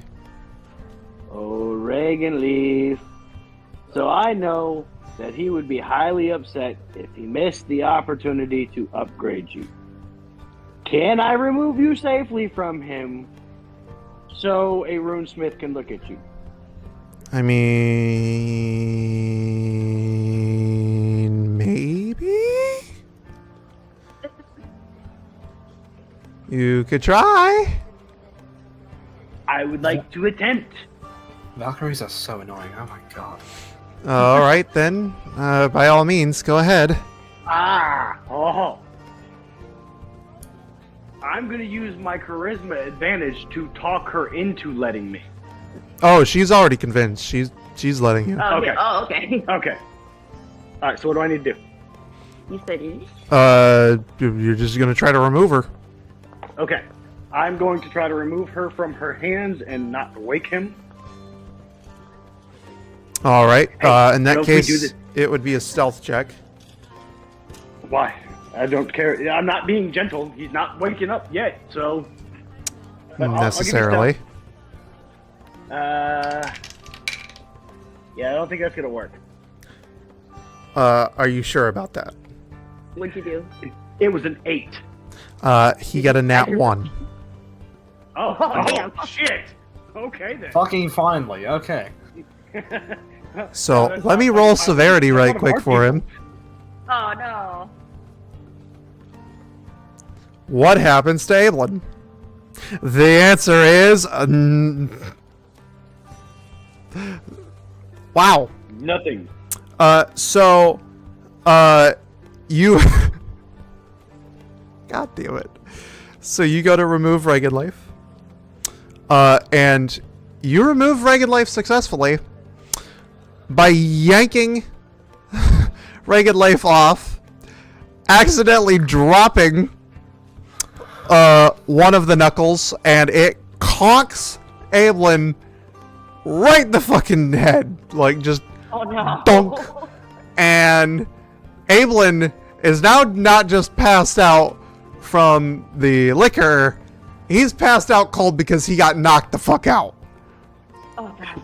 So Nox is yeah. going to look at him and shrug and go, I'm doing you a favor. And walk away. Oh, great. Oh, Lord. So not only did I write on his face, and we've been carrying him around like in a baby carrier, but now he's got a big ass lump on his head. Yes. Okay. Good to know. Very nice. I like. Or Evelyn. What? Oh, you took Reagan leave. Yeah, I figured since he's out cold, just in case he doesn't wake up in time, you know, and we get a chance, we can take her to try to upgrade her for him. Plus, I figure this way, maybe he'll share more of his money. Fair enough. Aren't you still there, Valkyrie? Yeah, I'm here. It's been a while since I've talked to you. How are you doing? How are you? I'm doing fairly decent, I guess. You know, the last time that I got spawned into existence to talk to you guys, I got turned into a big titty anime cat girl. So, Oh God, I forgot about that. Yeah, so we're sorry about that, but you know, at least we're looking to help you out here. I can try to do the same thing, but make you what you want. that would be pleasurable if you can. In fact, describe yourself, Reganleaf. I'm sure. Well, I'm fairly I'm short. I'm sure you're breathtaking. I'm fairly short. I'm like probably 4'11". I've got like straight white hair. I tend to wear glasses, you know. So I'm gonna try to prestidigate a form for Riggedy. Oh yeah, I forgot she's like. Okay, never mind. I'm taller. Ha! I'm not the shortest one in the group anymore. Technically, she's just a spirit, so you're still the shortest living member. Can you not give me that? Just get that one thing. You can't give her just the one thing, this one time. No, Just one. but We haven't okay. run into any goblins or nothing like that that want to hang out with us. I guess since you're prestidigitating her to the best of your ability, you prestidigitate it fairly well based on her description. What appears before you is a girl. She seems rather. She seems almost childlike in a way, and she's got short / long. I'd say medium length white hair that comes down to about her shoulders, and she's wearing glasses. She seems kind of nerdy in a way, almost like she's just basically a big bookworm. And that is Reagan Life. That works. Oh, crap. Were you two? Question: were you two create? How old do your kind live for? Oh, well, it kind of depends. I mean, to my knowledge, we don't die. We're immortal. You know, but I mean, you know, it is still possible to kill us should you bind our souls to an object and then, you know, break the object like this. Basically what I've done. Interesting. No, so I do need to know, do you know what he wanted done with you? I know he wanted you to hit harder. Did he have any specifications that he might have shared with you? Being that you guys were telepathically linked for a while? Well, we learned that Fuck. we couldn't give her a physical form. No. But he did want to get her up. Hold on, I'm going back. He wanted to make sure that she hit harder. Yeah. I know that much. Yeah. He wanted more damage, and he already did pure radiant damage from what I understand. So, well, this should be a fun one to explain that we're trying to do this. You know, we really might want to go talk to the Thieves Guild because technically we just robbed a party member. We did. It's fine. We'll just put them back. We'll just put them back on before he wakes up. God, I mean, that's my intent, but I forget what he wanted to do. He wanted to make sure it hit harder. That's one thing I know. If he for sure. complains about us trying to help him, that's his problem. Okay. I'm going back to So it. I'm gonna shove them in Arthur's arms, like in his hands to carry. Okay. I got stuck carrying him. You're gonna carry these. Fair enough. We also were supposed to deal with Bitey, too. Oh, can we leave him with Cesar? You know what? Heidi. Oh, wait, no, I'm sorry. His master's in wulfstan. His master's in wulfstan. Yeah, not Holt, sorry. I am going to remove. So Got you're it. you're in the kingdom of Wulfstan right now. Oh, Yes, I'm going this to remove is the gauntlet so Bitey cannot leave the room. Like he falls apart. okay. So you remove the head. Just a part and just set it like I'm not taking it, but I'm setting it aside so Bitey isn't Bitey anymore. We don't have to worry about him running off. Okay, Bitey's still there. He wasn't planning on leaving you. He just looks up. He just kind of looks up at you because he's the chest piece. He looks up at you. Why did you take on my part? Bitey, we need to be safer. Your master's in this area, so I would rather make sure he doesn't know where you're at, so we can kind of get the advantage on him. Master shouldn't know where I'm at. I don't want to be with old master. I have new master. Yeah, and your new master's asleep. So what if your old master comes and he can't help you? Have multiple masters? But you be the body master too? I'm not Bitey's master. Look, Bitey can Arthur, help me. get you handled. Nope. Sin will take care of Bitey.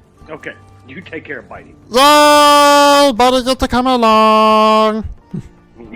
She'll put him back together and like feed him some ball bearings. He eats them happily. I'm still looking.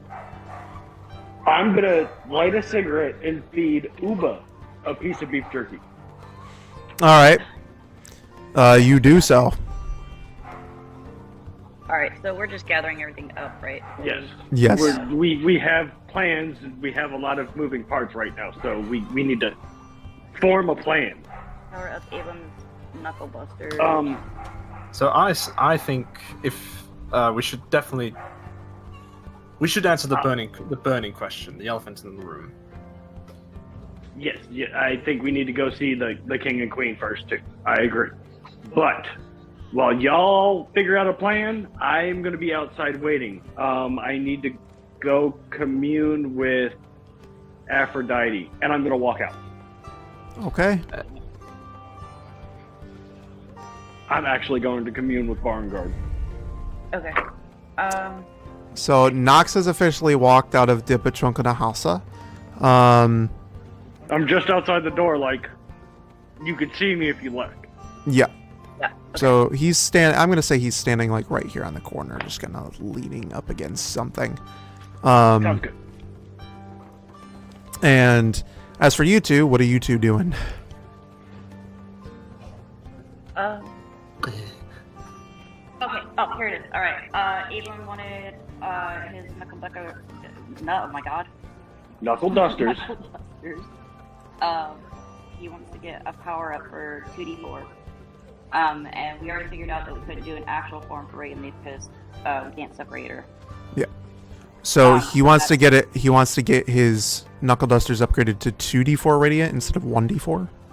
Yes, Yeah, that's what he was looking to do. Be stronger. Okay.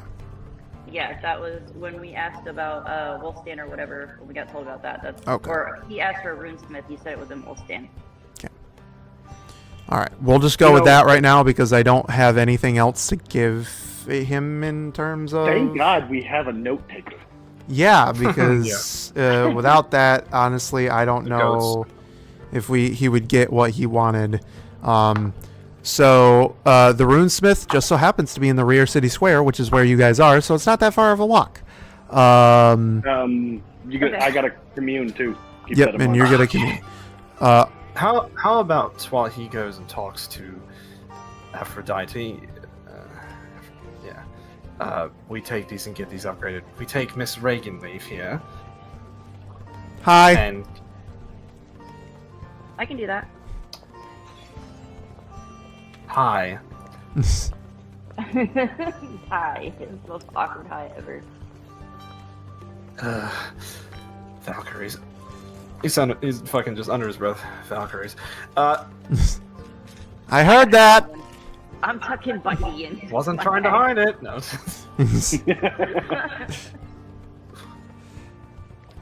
So. We can go upgrade this, I suppose. Okay.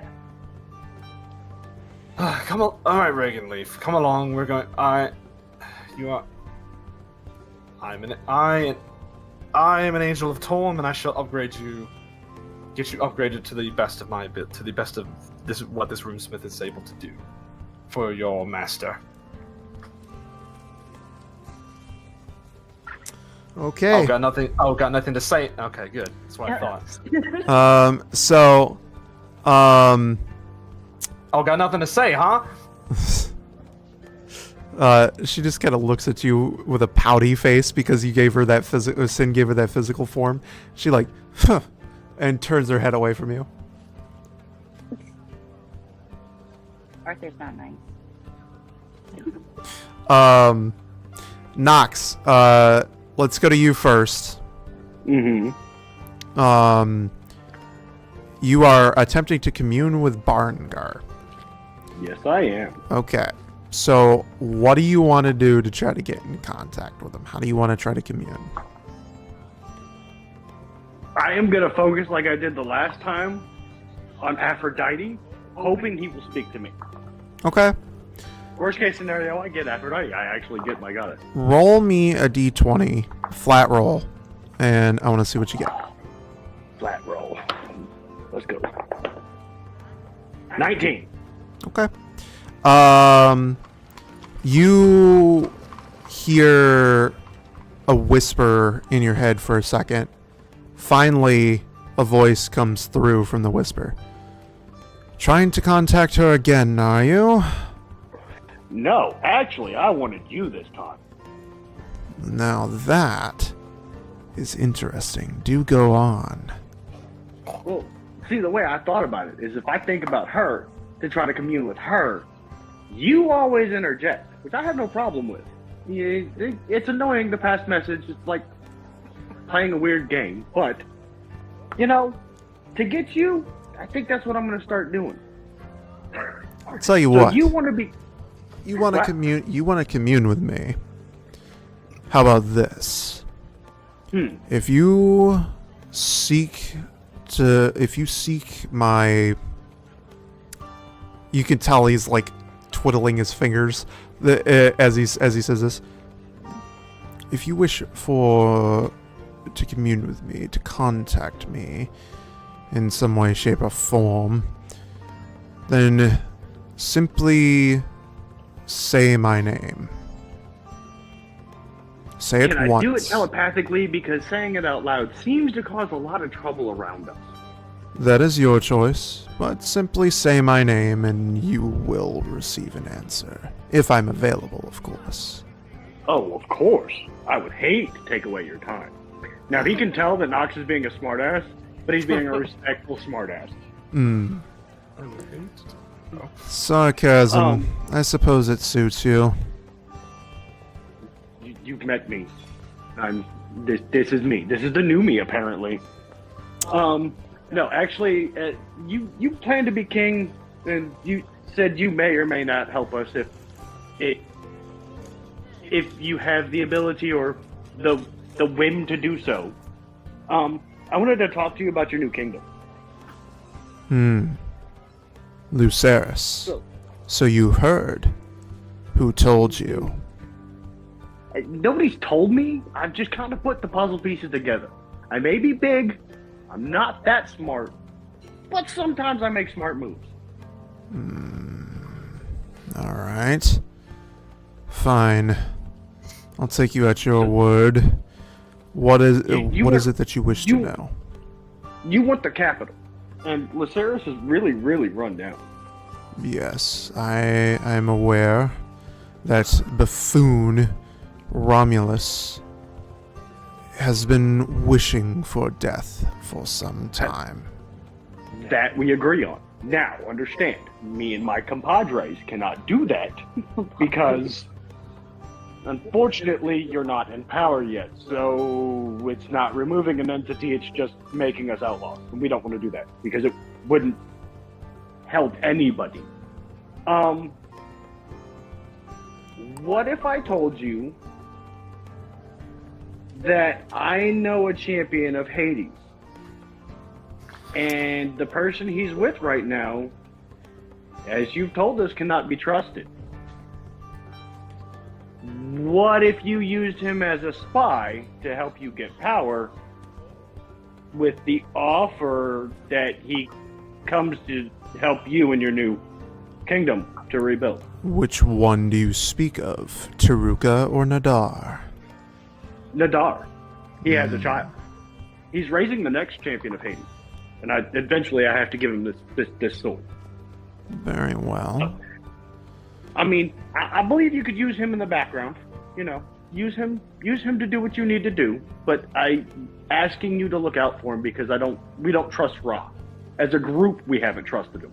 But since I have a way to commune with you, I figured I'd take the initiative and look out for my brother. Well, it's a good thing that you didn't trust Ra. Obviously, he's not the trustworthy sort, and I'm sure at this point you've heard about what he's done from Aphrodite. We've heard a bunch of different things. Now, I trust Aphrodite, as she's my patron. I trust her wholeheartedly. That's why I saved her. But just in the background, can you look out for him and make sure that Ra's not being evil with him? Because that won't go over well for me. I can assure you that Ra has no interest in him at this point. He is but a mere... Just a CYA for my friend, my brother. Of course. He is but a mere afterthought, and I'll give you this. Should he still be there when should he still be there when I destroy Ra and that wretched city along with him? I will make sure not to destroy Nadar. I'll bring him into my kingdom. Very much appreciated. And unfortunately, I have to remind you that your week's up. We need Scully. Yes, the week. Scully should be on his way to you. I have sent him out. He is back. Greatly appreciated. He is back. He is making his way to you as he speaks. As we speak. Hopefully, he will be there soon. I just wanted to make sure that we're still getting him. Like everything went okay on your end. Of course you are. He is back. He is on his way. I can attest to this. And yeah, I understand that you may not trust me. So, you hear a snap of his fingers, and you see a vision appear before you, and it is a vision of Scully walking through the desert towards Wulfstan. Could I ask you one more favor? Because we actually met a friend of yours. A friend of mine. Yeah, I kind of asked to borrow your future pets, and we made an agreement. Who is he this? Let us borrow your sandworms. The Sultan. I have no friends that are a sultan. Acquaintance. Solar Victus. An acquaintance. I won't call him your friend because I don't know how many of those you have. Let's be honest, we don't know each other very well. But we met him, we made a deal. Could you by chance get our cart back from him and give it to Scully? I'm tired of carrying people. I may be big, but I'm good at other things too. Very well. He snaps his fingers and you see the vision change. You see the cart appear underneath Scully, and you actually hear him talking as the cart appears underneath him and the camels start riding him through the desert. Whoa, whoa, whoa, what the fuck is going on? Son of a bitch! Yeah. I'll tell him I did that. I got it back for us. Thank you. You know what? If you were here, I'd shake your hand and I'd tell you that, here's to working with you. But I'll be honest with you, I still don't trust you. But you have done very much, and I trust you more than I did before. That's fine. I don't require your trust to be successful, but But partnerships, they develop trust over time. And currently we're kind of in an unnecessary but necessary evil of a partnership. I suppose you get your power back, you get the kingdom, that type of thing. I suppose you are correct. Very well. As I said, Scully will be to you soon. Probably a couple more days considering the journey. But I sincerely hope that you enjoy his company again. Oh, I plan to. One more thing. I don't know if you can do anything about this, but I made a promise to a friend that, I don't know if you can do it, but you're supposed to be the most powerful person in this world. He would like to see a loved one last time, and I don't know if it would work. And I opened my mind to show him the memory of me talking to Arthur. Oh. Okay. I don't know if you can do anything about it, but I think he could really use it, and we could really use him. So if you could do something about that, I'd appreciate it. And call you, I owe you one. It is an interesting idea. And while I cannot guarantee anything, I can certainly try. What you are attempting to do is, from the sounds of it, bring back someone from the dead from another world and then bring them here. I just care about him. Like I said, you're the most powerful person I know, and supposedly the most powerful person in the world. I care about him, and I would like to see him.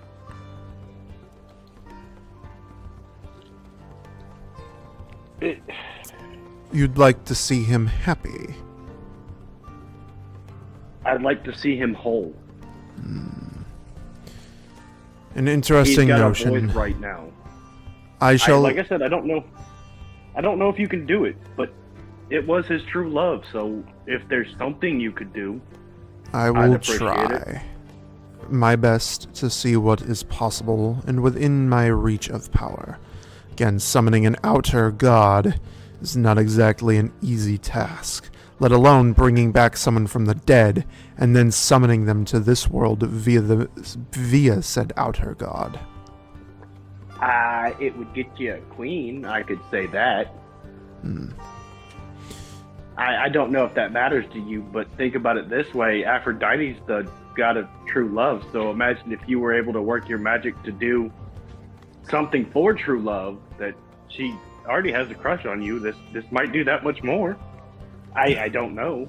I will try my best. No guarantees. That's all I ask. With that, I'm assuming you have other things to take care of right now in Holt. Yeah, unfortunately, I have to go find other two people I came with. Very well. Be safe upon your travels. I can't have you dying on me yet.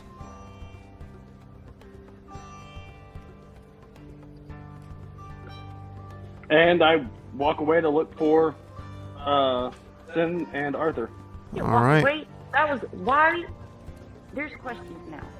What do you mean? Never mind. I have questions, Brian. You worded that in a way that now I need to know. Oh. Man. Wording things in ways be interesting. Anyways, so Nox will show up behind you guys. You are still in at the gonna show up runesmith. with a grin. Okay. I don't know if Taylor is back yet. He gave me a BRB, so not exactly sure if he has returned. So I'm guessing that him and Sin were automatically starting to walk over, seeing me, flagging me over. So we'll say that like we all head to that area, and then we'll let Mel do the talking since he's just holding the equipment. yeah. Okay. Yeah, That way, so- he's there, but he's not required to talk. Yes.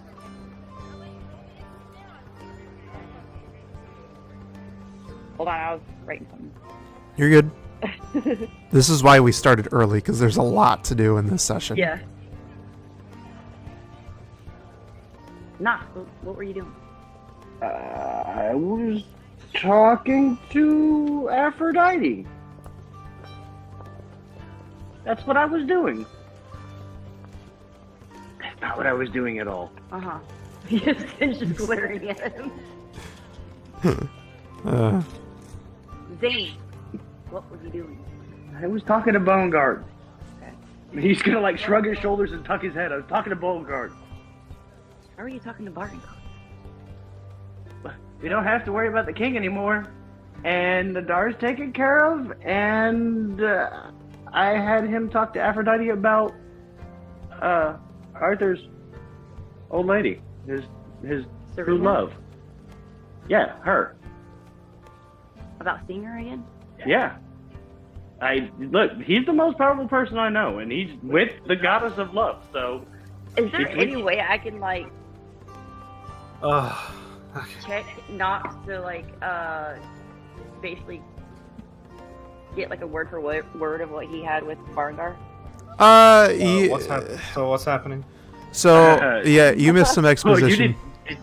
Did you hear the moment or no? No, He wasn't here. I had a long discussion with Balrog. Hold on, let me see if I can do this. Yeah, just sum it up for me the best you can. I talked to Beauregard about protecting the Dar because we don't trust Ra. I talked to him about possibly you seeing your true love, but talking with him for you to see your true love so that he's the most powerful person we know and he wants the kingdom. And he's basically said he's going to take care of the king for Lucerys. Because he doesn't like that asshole either.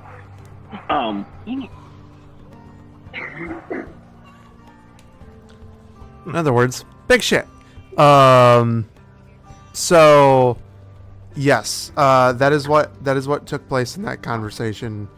You are now all at the runesmith and may do what you need to do. Okay. Arthur walks in.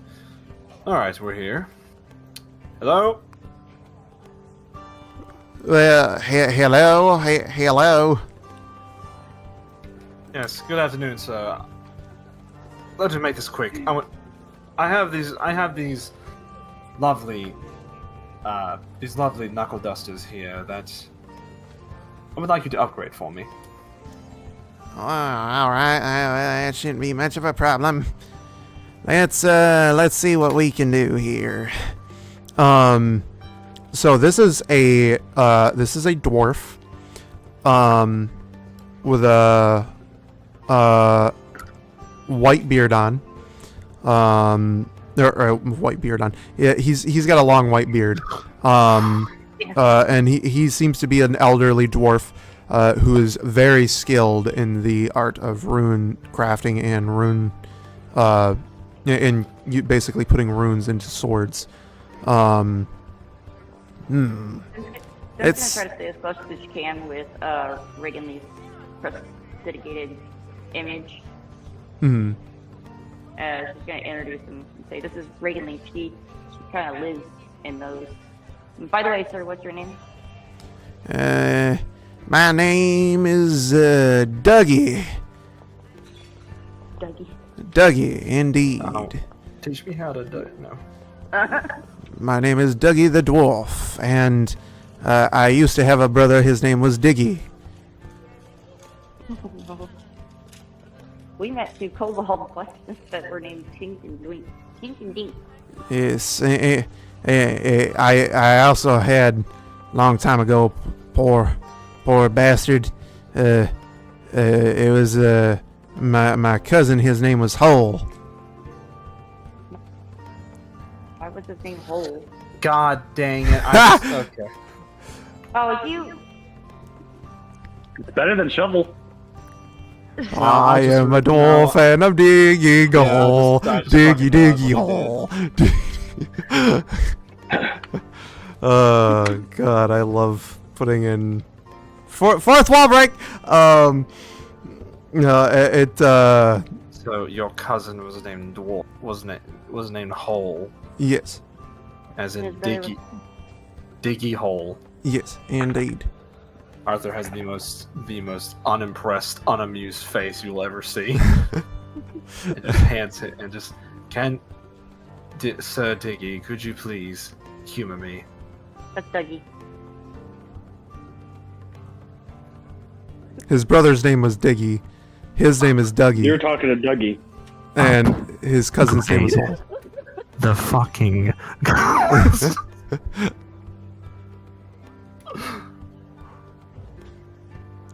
We're doing awesome this town so far. He sets them on the fucking counter right in front of him. These are very special. Say hello, Reagan Leaf. Oh, hi. He looks at it. Oh, well now, that's an interesting piece that you got there. Yes, you're looking at a Valkyrie. I like the idea of that. Might have see Yes. them. Yes, her name is Reagan Leaf. She's wise, quite powerful, and a bit of a firecracker. He picks up the two knuckles. What do you want done to them? Strengthen them so Miss Reagan Leaf can do more damage. Easy. He takes them over to a forge. And this forge is different than any forge that you've seen. There's runes scrawled all over the forge, and they are glowing with magical power. He sticks the knuckles into the fire. You hear Reagan Leaf in the background. Ow, hey, ow, don't bad touch, that hurts. Oh, that's hot. As he starts banging away with the hammer, and you hear the sound of runic power. The curtain that he has in front of him, there's a curtain. He closes the curtain to keep as he continues working because he doesn't want his work spoiled. He's very into this. And you just you hear him tinkering away at the knuckles, and finally the curtain opens. Here you go. Hey, so while we're here, how much would it cost to get another lightning room put in this longsword? Another wow. Let me take a look at that. I hand over the sword. He takes a look at it. You have one lightning rune in this? Yes, I just looking to put one more in there. Child's play. He goes back into the thing, shuts the curtain. Tink, tink, tink, tink. You just hear the tinking of his hammer as he hammers away at the sword. Is Reagan Leaf still having a good time back there? Because the last time Oh, Reagan Leaf got handed back. Reagan Leaf got handed back. Okay. Yeah. Yeah, Last but time didn't she have a getting didn't smacked. she have a joy for it the last time she was beat on? Oh, Yeah, she had a little Oh. bit of a thing. That's why when he said yeah. that, you hear that, I was like, oh no. Yeah, I was waiting for it to get worse. So, she's a fucking masochist. Oh god, the masochist. Yes, that's what he Librarian. made her last time. so the curtain reopens, and as the curtain reopens, he comes back out with the longsword. There is another rune of lightning in there. Your sword will now do an additional 1d4, so it'll be 2d4 lightning damage. Appreciate it. Yep. With that, how about this? I hand him Frostbane. Make this. Can you make this stronger? This is dwarven craft. How interesting. The finest, I'm told. Indeed. He takes it back. Arthur just. I'll take that as a yes. And as this one is different than the others. He takes this one back, and you hear from behind the curtains, the finest of craft, from the best of dwarves, back when we were in the mountains, the strong. And you just hear him like almost sniffing the metal back there. Arthur Oh god. Arthur slowly like looks over to like Synanox with like a very concerned, slightly disgusted look on his face. I don't think I want. I don't know if I want the hammer back now. Just sanitize it. You'll be good. I can clean things like really easily. I can do that. You hear the tinking of the hammer. Oh yeah, that's the stuff right there. This is what I've always needed. What I've always wanted. Arthur, Knox is gonna take a giant step back and just look at it and like, yeah. It's gonna be like Arthur- on the counter cracking up. Arthur covers Reagan Leaf, so she can't hear this. Hey, I want to hear. You described her as childlike. Yeah, So no. she's childlike in personality. Size. And size. She's childlike in personality and size. She's not actually a child. I'm not a sicko. Reagan Leaf, you don't want Reagan Leaf, just no, you don't want to hear this. You really. He's making sounds worse than you made when he hit you. Oh, yeah, okay. Yeah. Yeah. So are we alone right now in the shop? Yeah, basically. So nobody, if I was to whisper something to these two, nobody else would hear. Dougie is too busy hammering away, so no. That's So, while I have you alone and we're guaranteed to be quiet, Arengar did say something at the end of our conversation that told me something. You spoke.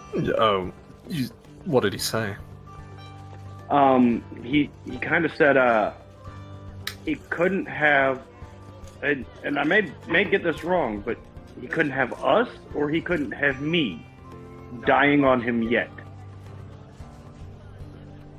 Ugh. I may have misinterpreted, but he did say that.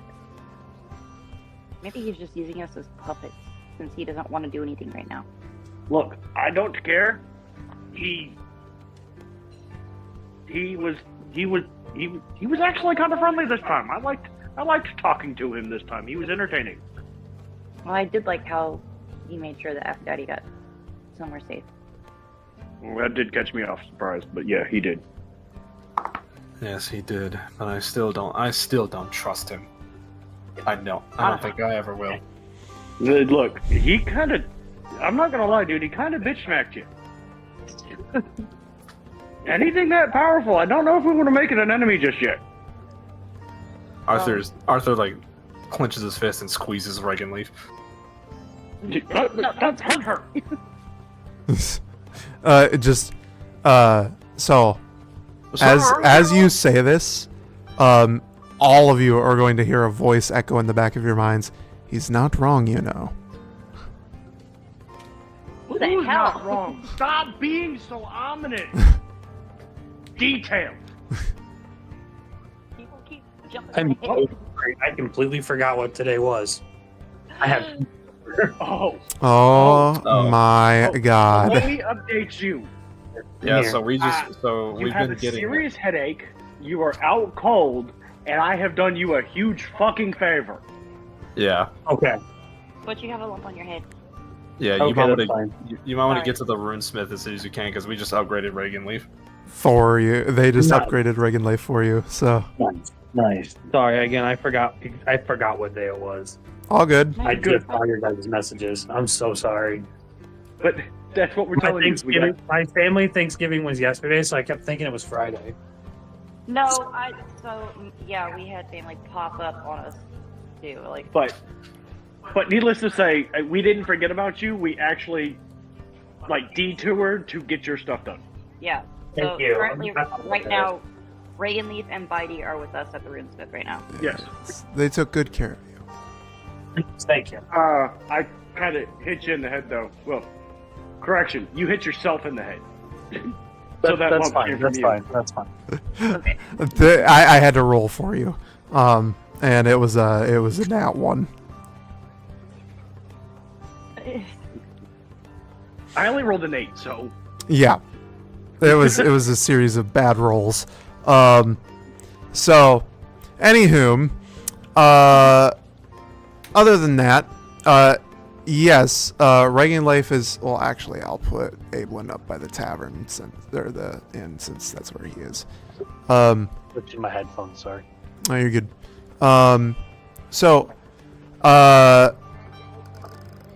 Continue. So We're collecting Reagan Leaf right now. There, no, she's already upgraded. She's Thermagorgy thing, my bobber. She's like prestidigitation in front of us. Prestidigated her. And I was just informing them of my conversation with Beauregard. Nice. And Okay. oh wait, So, I'm yelling I'm at gonna head- Beauregard right now. I'm gonna head to the Runesmith, but I'm gonna listen in on that. okay. So you wake. I'll do this for you since you're here.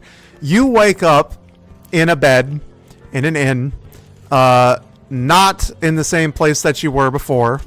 This is a completely different inn, and you have a bump on the head. You have a massive fucking hangover, and you notice a little bit of flicker is missing from your pocket.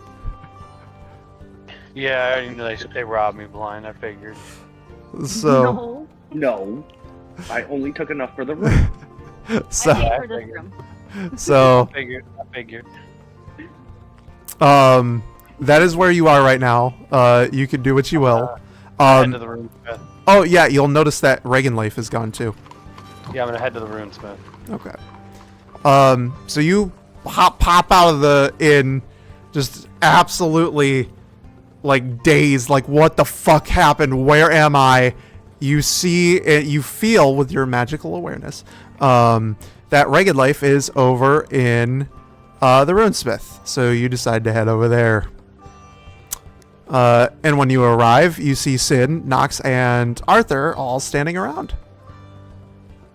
I'm gonna like rub my temples, be like, "All right, guys, this isn't funny. Where's Reagan Leaf?" Ah, there you are. Finally awake. Evelyn, big guy. This isn't funny. Where are my knuckles? I know they're here. Arthur holds up Reagan Leaf. I'm just gonna take Reagan Leaf. How much damage did they do prior, Cesar? 1 second. Pull up D&D Beyond. Take your time. I'm yelling at Beauregard of who are you speaking about? He's not wrong. Is it me or Arthur? I need to know. Right now. He said you're not wrong to the bitch slapping of Arthur. That's what I'm saying. Yeah. This man hears everything, but The knuckles do 1d8 plus 3 and 2d4 radiant damage. 2d4. Okay, they now do 3d4 radiant damage. Nice. Dougie comes back out from behind the drapes. He is sweating profusely and just heavily breathing. This was the best forging I have done in a long time. Is that what you did? are you sure that thing's sanitary now? He puts it up on the counter and he's just all sweaty. He wipes his forehead. Enjoy. I'm gonna try to subtly prestidigate his warhammer clean. Oh god. What damage did Frostbane do? It does 1d6 cold. 1d6 cold.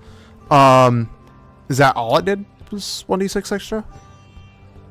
It does 1d10 bludgeoning and 1d6 cold. Okay. It now does 2d6 cold. Good. Good. Arthur walks up and with like 2 fingers picks up the hammer by the pommel and just holds it. It's noticeably wetter than when you handed it off. He drops the hammer. These weapons feel notably grosser than when I first had them on.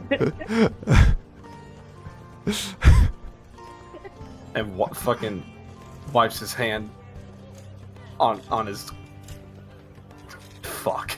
All right. That is the best work I've done in a long time. Whew. Anyways, For all of the upgrades, that'll be somewhere along the lines of 250 flicker. I'm just I'll gonna take care of slide runner and flicker over to him. Oh.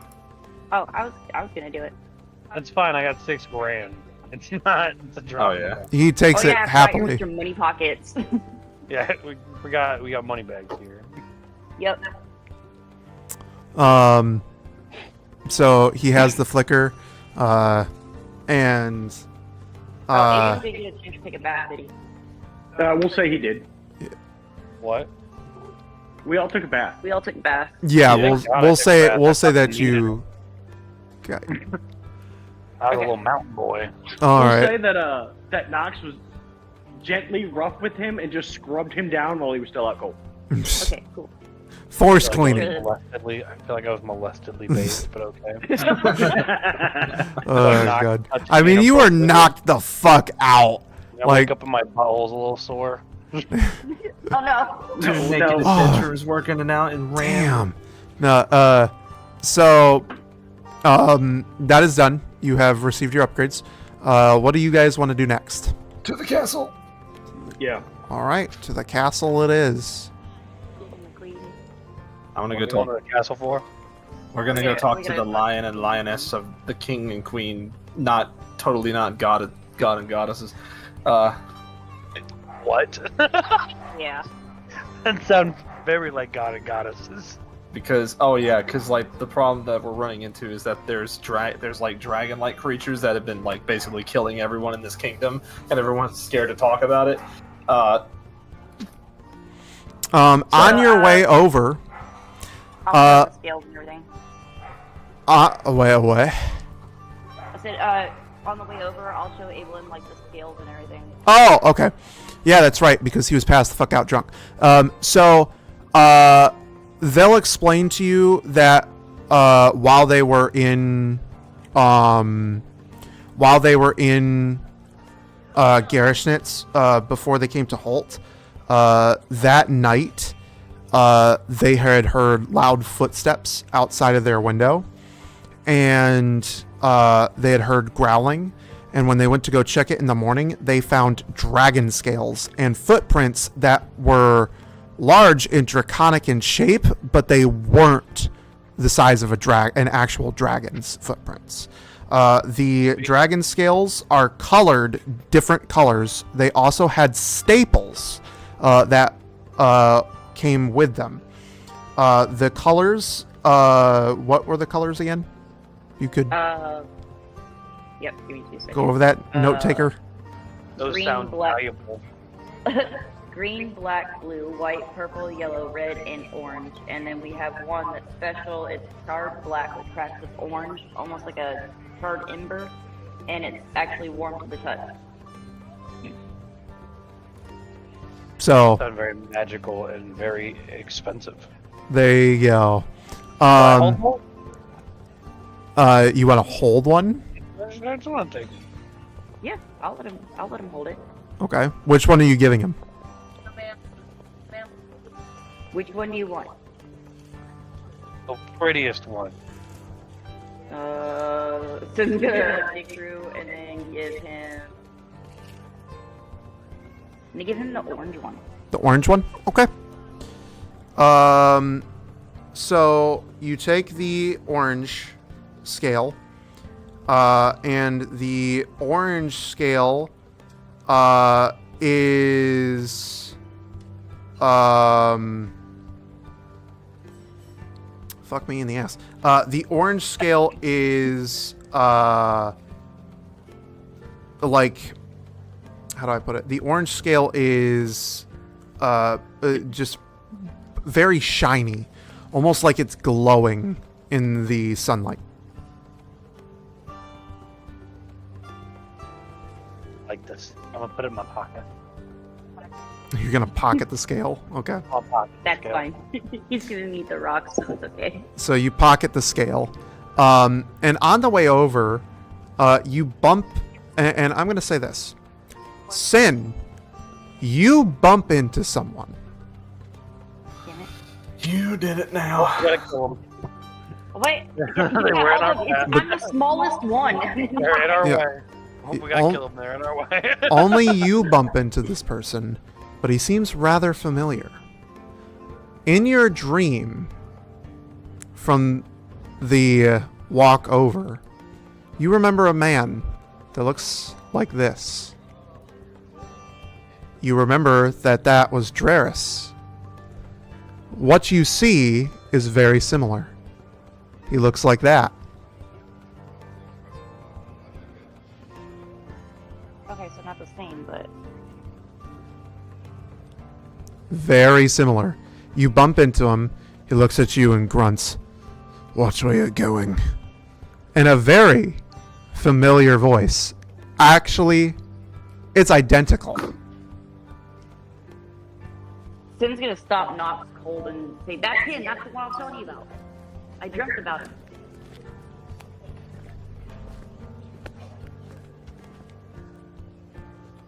Knox is gonna cross his arms and just stare at him. Told you he was grumpy as me. He keeps walking. He hasn't stopped after being bumped into. I'm gonna call out his name. You're gonna call out his name? Yell out. Yeah, I'm just gonna yell out Gerasnitz. He stops in his tracks. Turns to you. Alright, so like, Sin's gonna run up to him and say, "I know you. How do you know me? I dreamt about you. You were a monster hunter or something, but you really weren't a really good, like, you didn't do a very good job of the people you're supposed to protect." He just kind of, like, lets a low grumble out. Yeah, you did that too a lot. What do you want from me?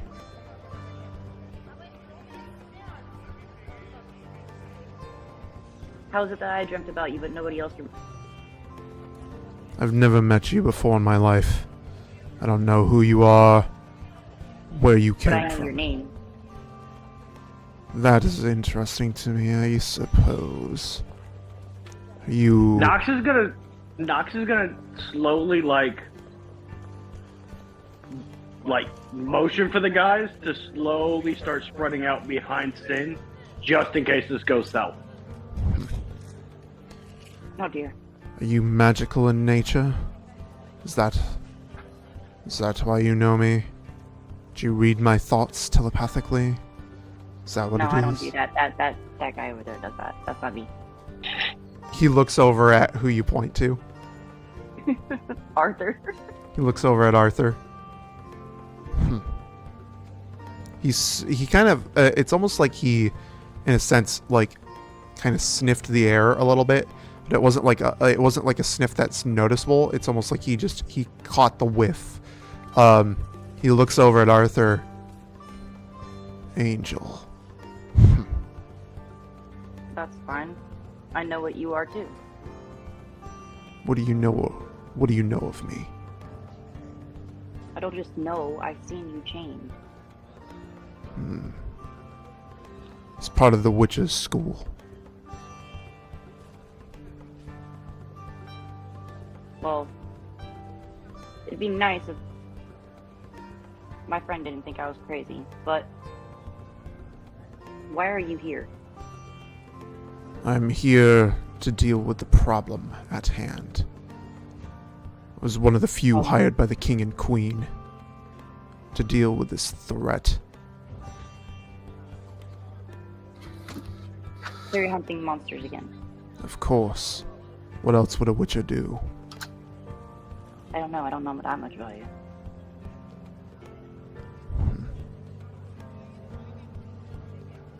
Well, we're going to talk to the king and the queen. Can you tell us more about these monsters? Can I show him the charge dragon scale? Yes, you can. Sorry guys, I keep coughing. I've seen these beasts firsthand. What you're going up against is no dragon. I'll tell you that.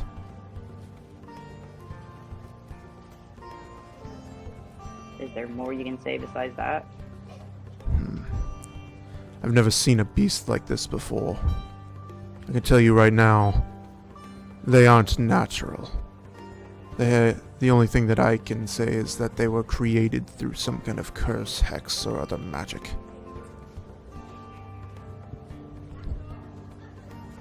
Are you going to see... Oh, go ahead. No, you're fine. Are you going to see the king and queen now? That's what we're on our way to do. Do you seek an audience with them as well to deal with these creatures? We were told to seek an audience.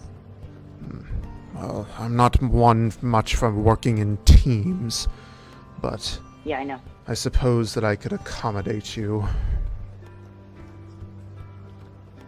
Okay, well, before when I met you or didn't meet you, I don't know how that works, but you tried to get me to pay you money, and it didn't happen then. It's not going to happen now, just, I've already been paid by the king and queen to work with others, especially the other adventurers from the guild, to handle these monsters, so if you are one of them, then I need no payment. So I'm guessing you're offering to get us that audience? I suppose. Follow me. Shit, did I not make a token for him? Fuck. That was the one thing I forgot to do. Hang on. Did everything else? I did everything else except for make his token. Hang on, I can do this super quick. Watch this. Look. You're behind the scenes. We're gonna make his color we're gonna make it yellow. Great. Green. Okay, green. Green it is. There we go. Okay. This token is green. And then watch this shit. Choose image. Oh, Cesar, I need a description of Evelyn.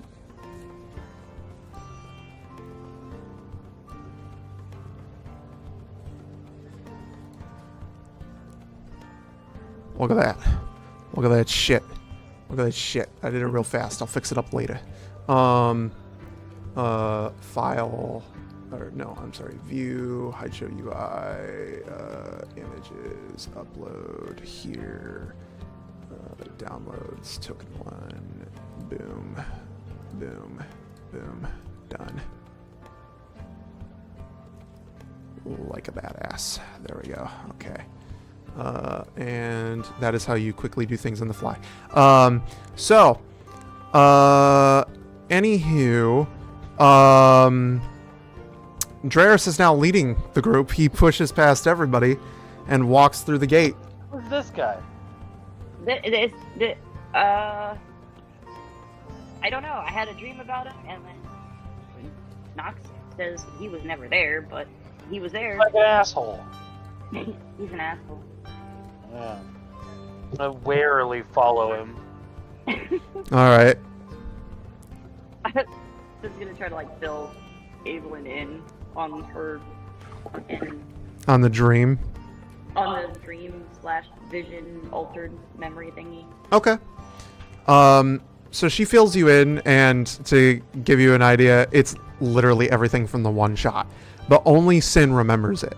And she... Yeah, she only remembers it as a dream. Mighty suspicious that you feel like it's an altered dream and you're the only one who remembers this guy. Yep. How do you think I feel? Sounds mighty dreamy jumpers to me. As he walks up to the front of the castle, it is grand and glorious. There's a massive spire in the middle of the castle.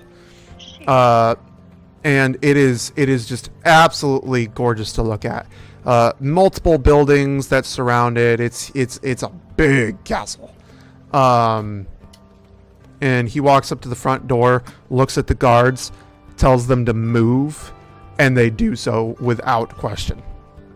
Can I prestidigate a pair of wolf ears on Gerasnitz? Do you have to touch him to do it? Prestidigation. No. No, I don't have to. No, it's 10 foot. 10 foot. You can attempt to do so. Well, it's a, yeah, if I It's don't- not a save or anything. She just does it. She just does it. Yeah. Okay, in that case, you prestidigitate a set of wolf ears on his head. He doesn't notice them because they're technically speaking illusions. So he just doesn't even notice that there's an illusion on his head at first. But he does feel the magic behind him. I'm gonna put my hands behind my back like I'm not doing shit back here. I don't know what you're looking at. He walks into the castle and some of the guards laugh at him. He looks at them while they're laughing, and they try to they stiffen it up and try to hold in their laughter.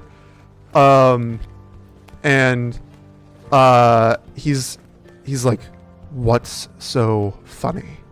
The guards just point to the top of his head, and he goes to touch and feels the magic, and he turns around and looks at you. What? Yeah, I'm gonna look behind me too. Like, who are you looking at? I'm gonna play along and look behind her too. End the spell. Yeah, I haven't quite learned how to do that yet. It's only for an hour. I'm gonna press the digitate over her spell to make it look like it's vanished, but only to him. Oh no. All right. And I'm gonna say, there you go, spell's gone. Yeah, He he taught me this, so. he gets inside, and obviously you guys are following him, so you'll be in there with him. He takes you into a grand throne room. And this throne room is just, again, gorgeous. Red and gold drapes on the walls. It is, it's nice. And things change. Where's my moments? There it is. As things begin to change around, you see him kneel, and you see all of the people in the room take places, laying out pieces of whatever they need and things like that. And then you see a bunch of trumpeters and orchestra people come together in front of the throne room, and they begin to play music.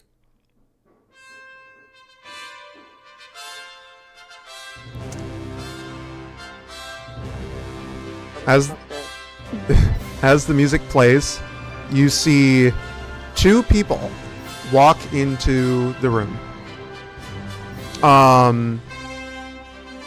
The two people that walk into the room are dressed in what can only be described as a kingly attire. It is a red coat with accents on it. And I have to do this fast so the next piece of music doesn't play. Oh, there we go. Okay. It's a red coat with golden trims and some other accents, like a little hint of blue. His pants and the arms are white. He has some longer but still trimmed and kept brown hair, and he has a very distinguishedly trimmed beard. His eyes are a stunning emerald green, and he sits upon his throne and sits kind of in the position that he's sitting in the picture. He puts his chin to his fist and looks out upon him. Next to him is a gorgeous woman, also with long flowing brown hair and stunning emerald green eyes. Her outfit is more or less the same, with some slightly different features. You'll see a man come up to the in front of the throne, presenting their royal highnesses, the king and queen of Wulfstan, the lion and the lioness, King Leo Kolberg and Queen Ada Kolberg.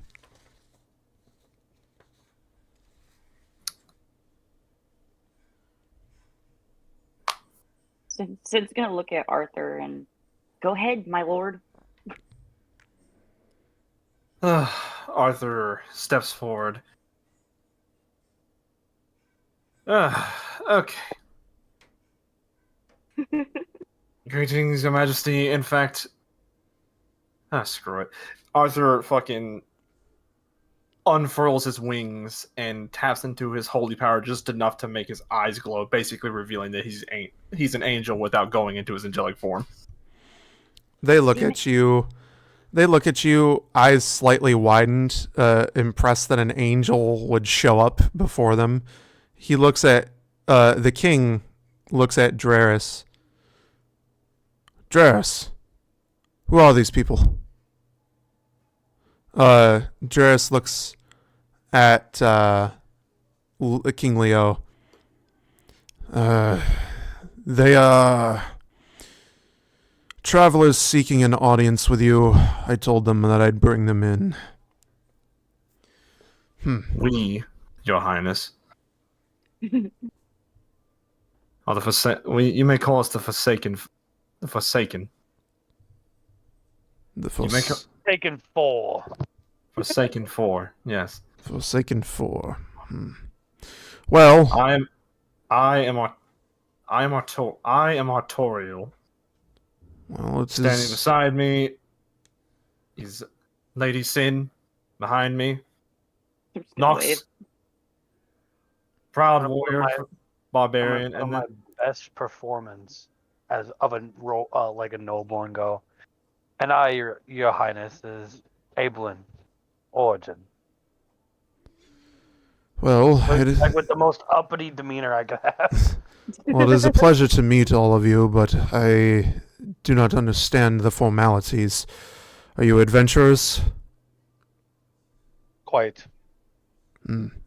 Then, again, no need for the formalities.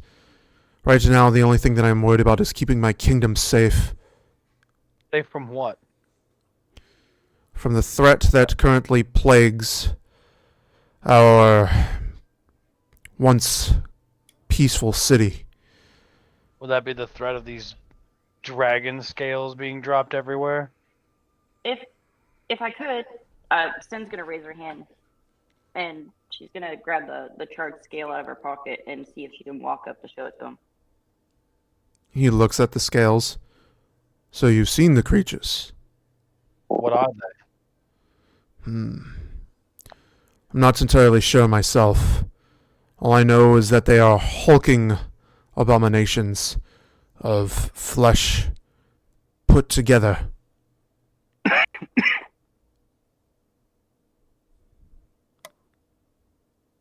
That is all that I know. We, however, do have someone studying these monsters. Even Dreris here cannot tell us what they are, but we do have someone who's been studying them. A doctor and scientist. We have given him room and board, as well as some other means in the Learning University. His name is Dr. Igor Flay. Is his sidekick known as Frankenstein? He's just gonna kind of look at you. Frankenstein? That's a joke. We'd love to speak with the doctor. I'd like to speak with him. He's busy and he doesn't much like company, but I suppose I could usher you to him. It shouldn't be too much of a problem. I could have my captain take you over there. I would take you myself and help you, but again, I'm very busy just trying to handle the relocation efforts within the kingdom. I want to make sure that my people are safe first. Let's try to avoid relocating an entire town. Relocating. Oh, shit. Oh, that's they're right. already pulling all the people inside the walls. Yeah. So on here, I'll Inside the walls. yeah. So I'll show Yeah. you. So on the map, this was explained earlier. But on the map, as you can see here, all of these houses. This is a huge city, like an absolutely massive city. On this right here is where you are, and these houses extend for 5 miles out in every direction in a big circle. And then there's a couple of houses inside the walls, and then there's the castle, which has another wall around it.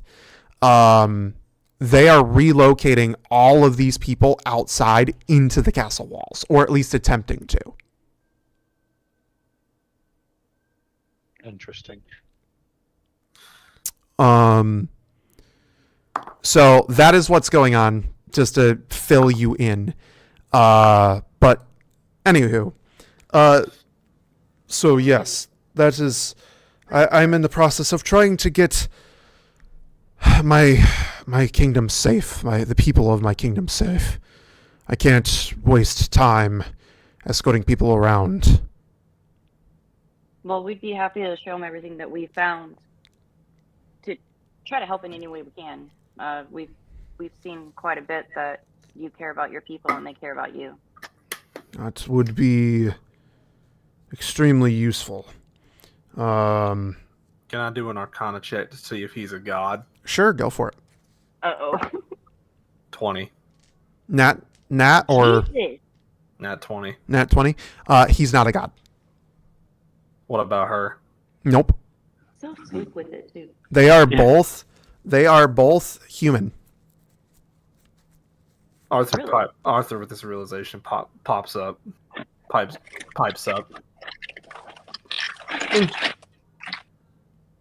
Interesting to finally meet a pair of actual humans leading a nation. Excuse me, Arthur. What is that supposed to mean, Angel? They don't know. Uh-oh. Ignore it.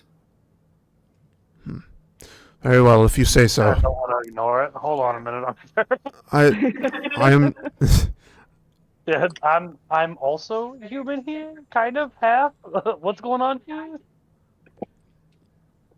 He was saying that we finally got to meet God, the king and queen that aren't Gods. They're not pretending gods to in be king and disguise. queen. They're not. They're Oh, not gods. They're not gods. now I'm picking it up. I'm picking up what you're laying down. All right. And they don't realize that the other kings and queens are gods. So. Oh, shit. By the way, the other I said kings that and aloud, queens so are they can take what they want from that. I don't. Well, you also I'm gonna told them to mention forget what about it. So the Forget king about it. King Leo's gonna look at you. Very well. I am not one to question the wisdom of an angel. You'd be wise not to. I do not know whom you serve, but Torm. strong God, indeed. Very well. Please, A stronger angel. please, give Torm my apologies for treating you in this manner. I do not wish to mistreat a being of such divinity. God's my grandpa. Sin's gonna casually pop out her ring.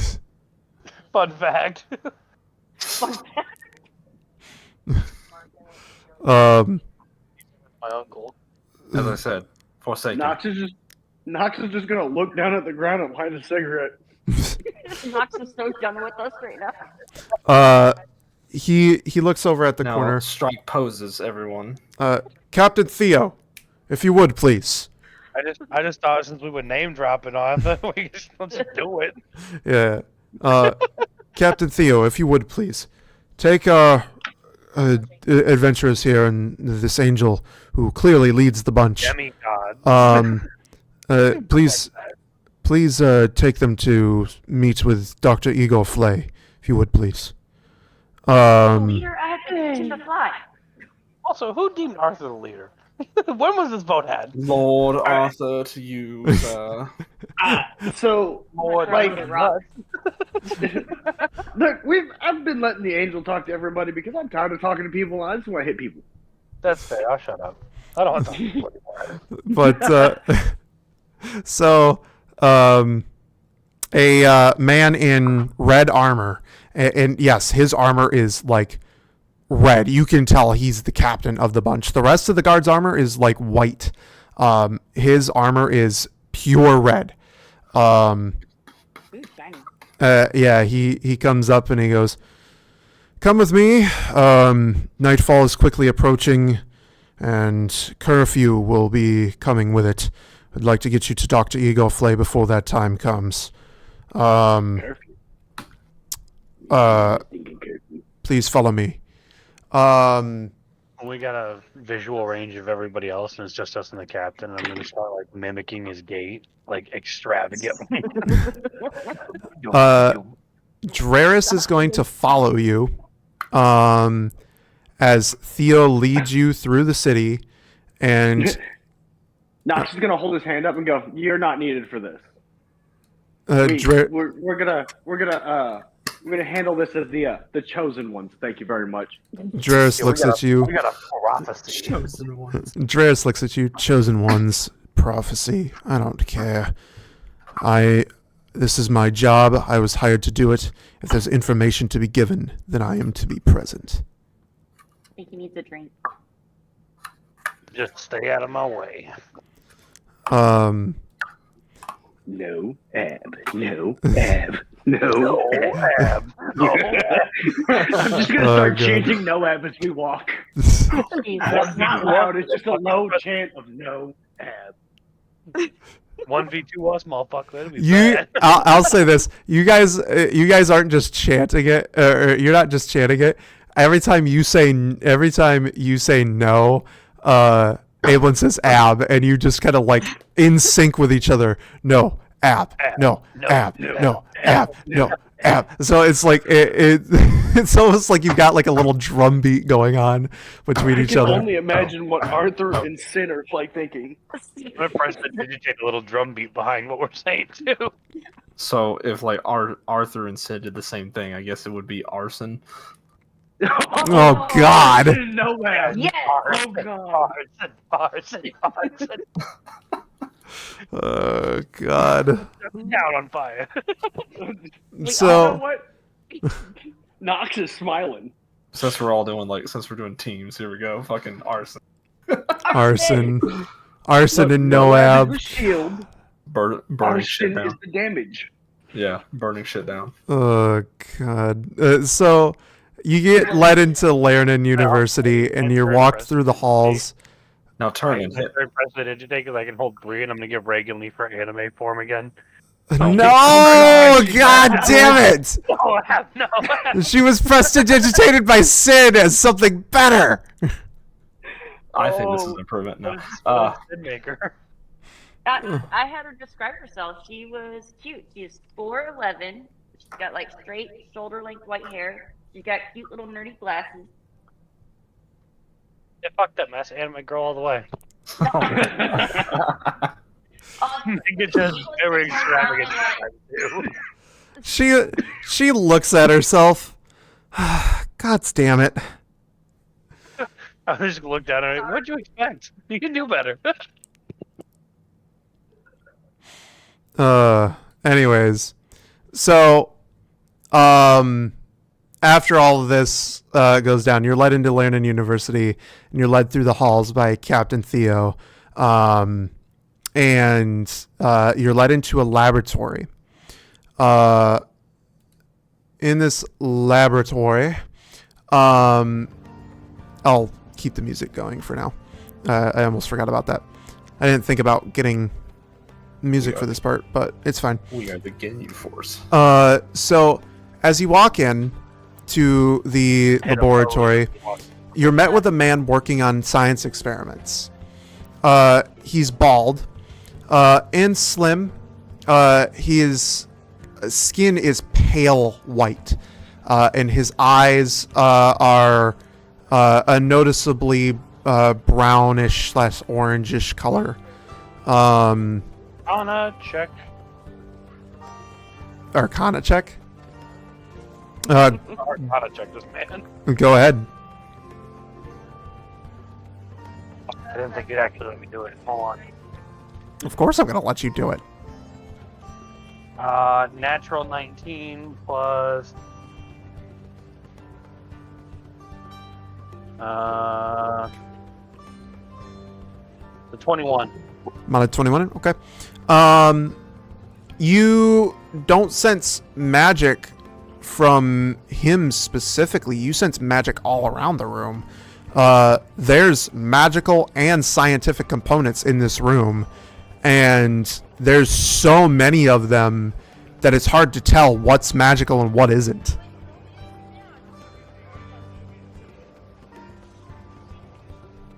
Noted. You see him concocting with potions and pieces and things along those lines. He does have a metal peg sticking out of his head, which is slightly strange. But other than that, for the most part, he seems human. And as he works away, not even paying attention to the fact that you just walked in the room.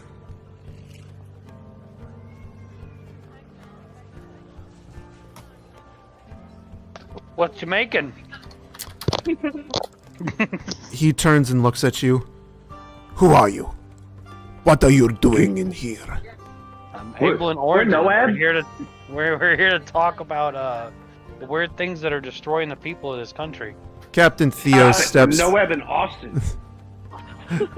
Captain Theo steps forward. Dr. Flay, these adventurers were sent here by the king and queen. They have information about the creatures. Dr. Flay looks at all of you, judgingly. What is it that you can offer me? I won't burn your house down. I do not have I'll it. hit you. My home is all the way in Poznednaya Zvezda. I make it. I won't hit Make you. it joke. I'm not gonna offer you anything, but the king did tell us that your information will be readily available, as we're trying to help the kingdom. What do you have that I can study?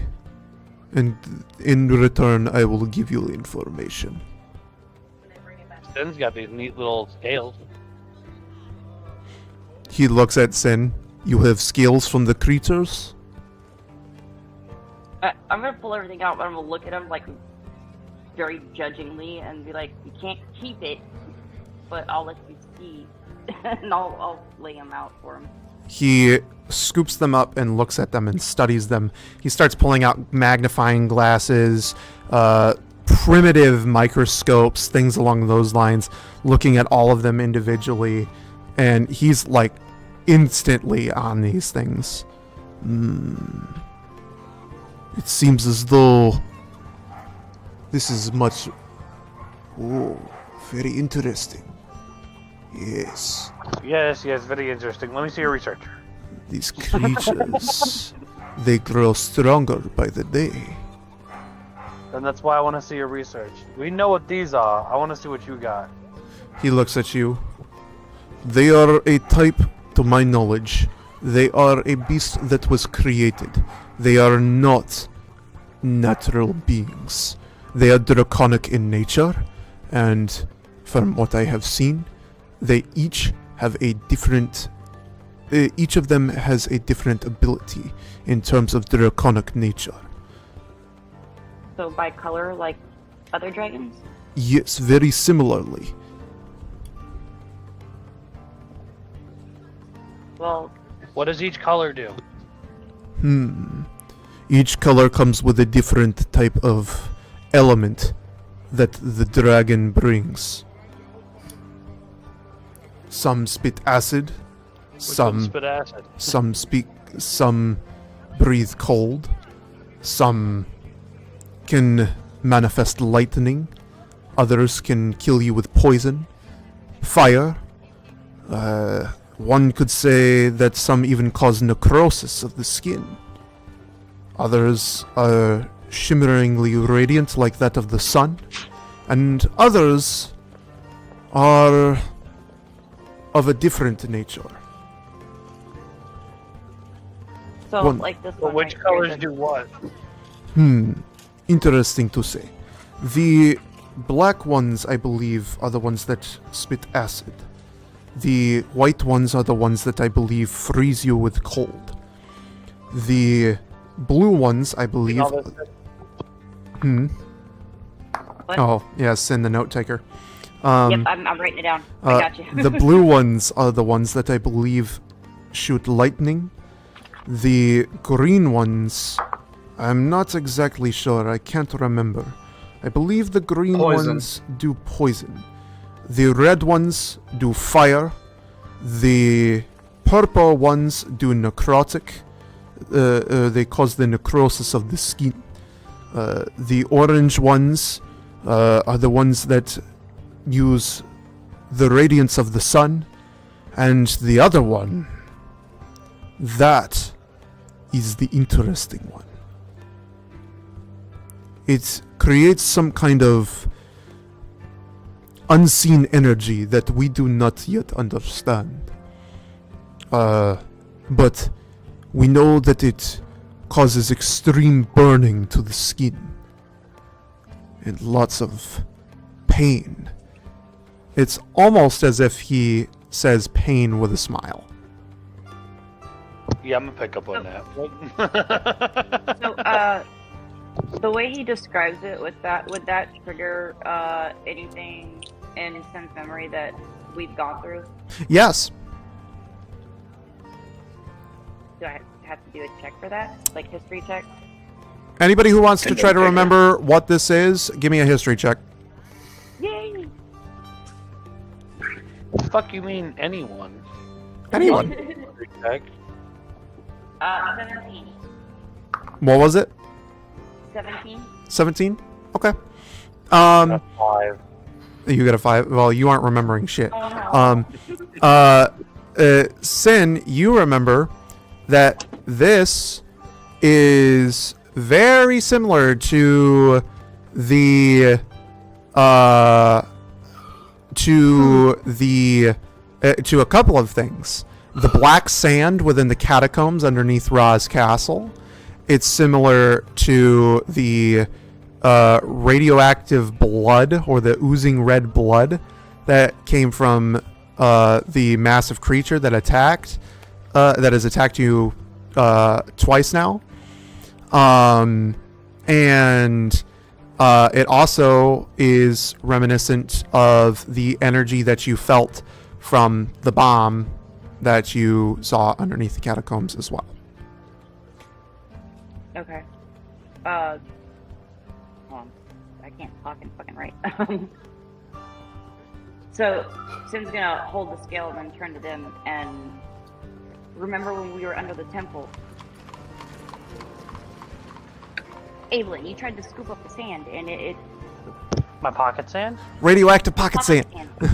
Pocket I sand. do. I'm gonna pull out my little jar of radioactive pocket sand. You mean this stuff? Yeah, the stuff that was like making that. My radioactive pocket sand? That's what it seems like he's describing. Interesting. Doctor. So is this like weirlings of the big creature, do we think? Yeah, like, so do we know its name is Shinka, or is that just what you're calling No, it, or- it's just what I call it. But Okay. you know, The thing that ate us. yeah. The big You have had a run-in with the large creature that plagues these lands. Yeah, I sliced its head open and rode it around like a donkey. Interesting. And is that sand that you have there? Is it sand? does it have properties of the unseen energy? Yes. Could I perhaps see it? Get your salivating hands away from my pocket sand. You got the scales. We said information for information. Why would you want the sand? I would like to study it more. It could give me some good things to work off of. Besides that, how about this? In return for this sand, I can tell you where they have made their lair. Well, in return for me not telling the king that you're withholding information in a federal investigation, you can tell us anyway. They know of this info. Cool, I'll just go ask them where the lair is then. They will not tell you currently. They are indisposed. The king and queen are indisposed. Yes. I can wait. Then good luck solving the case in time before the next attack. So the attacks are timed. Yes, they come every night. In Snitcherville, we learned that they're coming in increasing waves and numbers. Well, it sounds like we just follow them back to their lair then. I see no reason to trade my pocket sand that I could throw at somebody. What do you I might think be able we could do with I might be able to part with it for some flicker. Very well, how much? Just a rough estimate of 3,000. 3,000 flickers, nothing. Here you go. Fuck yeah, I'm trading the pocket Hold on. sand. Hold on. Everything's got a price tag, boys and girls. Everything's got a price tag. He happily hands you the flicker and takes the jar. You're what are you saying, Sid? With that sand, do you think you could learn to reverse the effects that it causes, or perhaps maybe help us with that creature? Perhaps, maybe. I will have to study it more. Well, you Show him gotta bite. Oh no. I also got a talking suit armor. Yeah, Bitey's. We're not gonna sell him Bitey. I'm not gonna sell Bitey, I'm just showing him what he does. Bitey looks up at Igor. How? Handball? He also got the same energy as that pocket sand. He looks at Bitey. This is of no interest to me. Mimics do mean nothing to me currently. I've already done enough study on them. I have dissected them thoroughly. Sid's gonna wrap her arms around Bitey and turn away. Sames. I'm gonna pick up Bitey and be like, don't listen to him, Bitey. You're super fucking cool. He goes back to studying the sand. No, leave me. I must finish my work. Where's its lair? Yeah. I said for flicker I would trade, not for info. Well, you said for info first. I did say for info first, but your friend made the counter offer of flicker. It wasn't a counter offer, it was a negotiation he was adding on top of it. Yeah, I was added on top of that flicker no donation. No takesy backsies, you already took the information. Or already took the sand. Their lair is somewhere near Mount Drakenheim. Nice, thanks for that. No, leave me. It is almost curfew. You're rude. Sid's gonna walk out. Gonna walk out with Sid and jiggling some flicker. Fucking Captain Theo has already left you. As you walk out, Draris is still with you. And as you walk out onto the street, which I'll be saying that you are walking out here, by the way, because this is the actual. Did I get a wolfie tail on him? God. I can't stop you, so. Just poof, wolfie tail. I pressed the digitated so only he can't see it. You two are going to be the death of this campaign. No. You'd be lucky I don't give him an anal plug. Now you better watch out. Good. Anyways. All I said was wolfie tail. I didn't say how it was attached. Sorry. So, as you walk out onto the street, it is considerably darker than when you went in. Night is pretty much here. As you walk out, all of the doors and windows on people's homes, buildings, and otherwise begin to shut abruptly. The market goes silent, and there is an eerie feeling in the air. Hey guys, I'm guessing that those things are coming. I'm gonna pull out Reagan Leaf and unprestidigitate her form and let her go back in the knuckles. Yeah, there Gear up. it is just an eerie feeling. There's no sense of danger. It's just really strange. Again,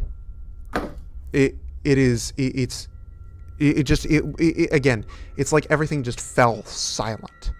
The quiet that you're experiencing is unnerving in every way, shape, and form.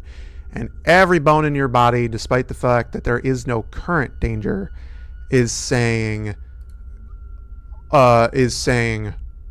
run, hide, get somewhere. Anywhere. So, shit, where are we at? You are currently here, outside of Leonin University. But I'm gonna use prestidigitation to make an illusion of our surroundings that will blend us completely in. before you can make a move, before you can do anything, you hear the sound of a horse walking down the street. Yeah, definitely gonna make it so that we are completely invisible. And there's the sound of a walking knight. It is a carriage going down the street. The single carriage with this knight. Isn't it supposed to be curfew? What is that picture? This is just YouTube. Okay. Yeah, it's creepy though, isn't it? Yeah, very creepy. You hear the single knight with the carriage going down the street. Curfew! Curfew! Curfew! Everyone inside! Curfew! I'm gonna make us completely invisible so he doesn't see us. Okay. So, are we I'm gonna guessing? blend. No, I'm making an illusion that'll blend us into the background. What are you making specifically? I need to know. So I'm going to basically, like a mirror, put up what would be behind us through the passage, in front of the passage. Okay. And do you need? I can't remember. With prestidigitation, do you have to like? I'm not using prestidigitation. I'm using major image. Oh, you're okay. You major image, basically a barrier that would hide you as the knight walks past. He walks past. Curfew! Curfew! Everyone inside! Everyone inside! Do it now, or face death at the hands of the creatures.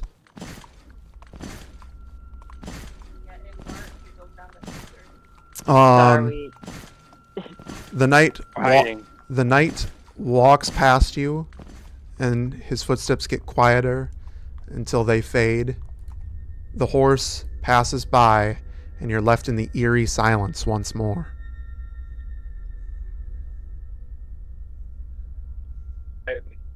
Now what we gotta do is we just gotta wait for them things, and then we'll follow one back to its den.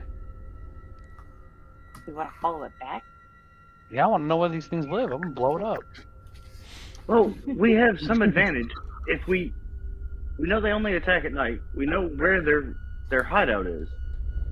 We know an area of their hideout. We don't know where their hideout is. I want to find out exactly where it's at. So why don't we do our recon during the day? Because they don't come out during the day. The Well, only way they to do leave follow tracks, one though. home is that when they come out at night. They leave tracks. So maybe we leave early in the morning, just, when we hear them stop, we try to follow. But their tracks always seem to get covered up by these scales, so I just think we follow them at night and stay hidden. I can go myself and come recon with you guys in the morning. As you discuss, the sun fades beyond the horizon, It is now completely dark. And Night vision. well, it's completely dark in the sense of like it's dark outside. There's lights within the kingdom, and they're on. There's lights in the kingdom, like little oil lanterns and shit that line the streets. So question. Mm. They know this attack is coming, right? Like every night, but Yes. like, so what are the guards doing? The guards have all gone to the gates, and they're all at the gates, prepared and ready. And as speaking of which, since you mentioned that, the second that it is quiet again, after probably about a few good minutes, you hear bells beginning to ring. The bells ring out throughout the city as sounds of destruction come throughout each area outside. You hear explosions, you see lightning, clouds of poisonous gas, fire everywhere, coming from all around. You hear the guards shouting and screaming from each gate as what appears to be a huge battle is now taking place. Recon, boys and girls. Remember, recon. And I'm gonna start heading off toward the sounds as sneakily as possible, sticking to shadows and almost looking like I'm absolving into them. As you start heading towards it, Dreris will follow you. Depends on it. I don't know if everybody else is going to follow. Yeah, Okay. we follow. You all follow. And as you do, you get just a little bit down the street when the walls that are pretty much right next to you guys, just behind these houses right here, burst open. And you hear more walls breaking open. Horns sound in the distance as warnings that the walls have now been breached. You hear screaming. It's clear that this is not good. And what steps out from the breaches behind the houses is a horrid, fleshy monstrosity.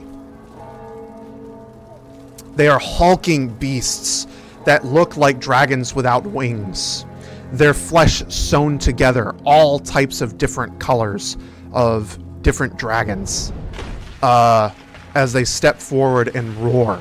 There are hundreds of these things. It is a mass attack.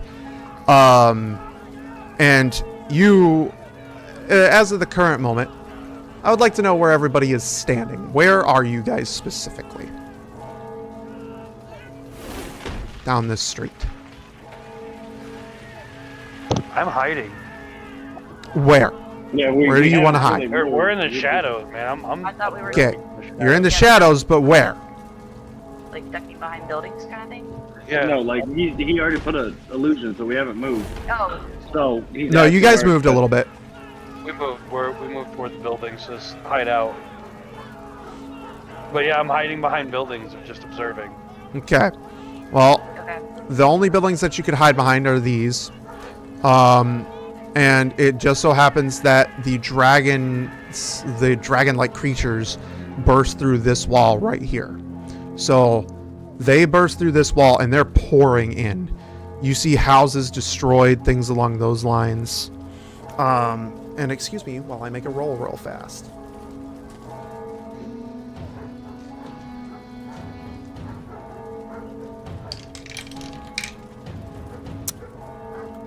Okay.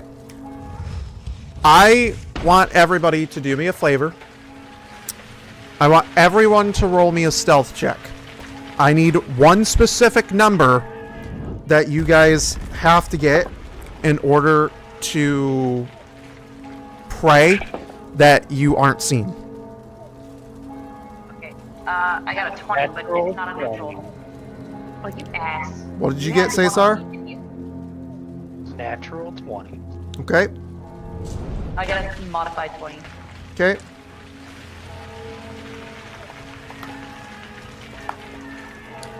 Natural 20.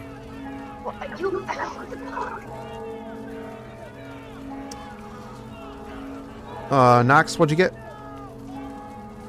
I don't want to say. I don't want to say. So I will do this. What did you get? I gotta know. Oh, you will.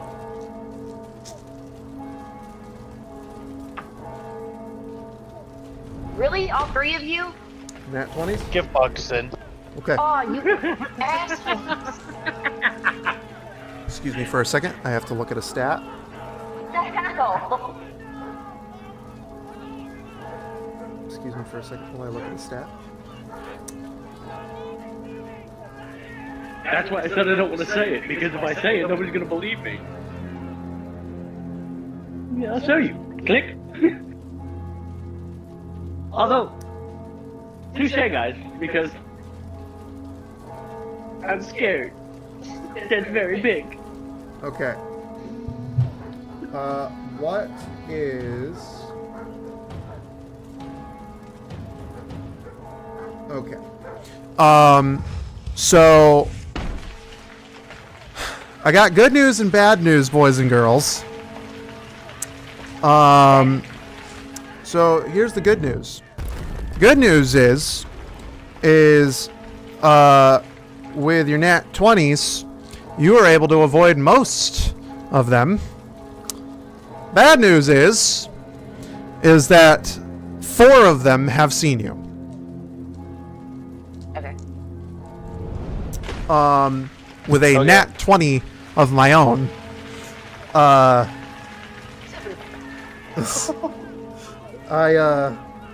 was able to You hit it with a silvery barb. that was pre stuff. Yeah, that was way pre. So they only 4 of them have seen you. And they have now surrounded you, and I have to pull up a new map.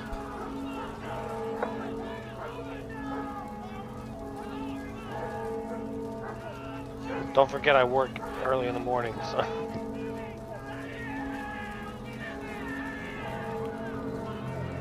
Oh, wow, that wonky honky tonky.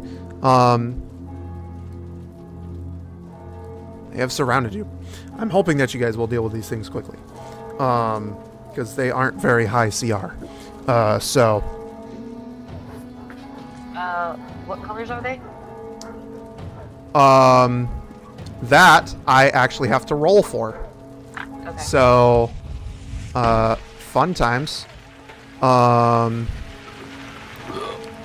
me go ahead and do some rolling. I need a D8 for the 4 of them.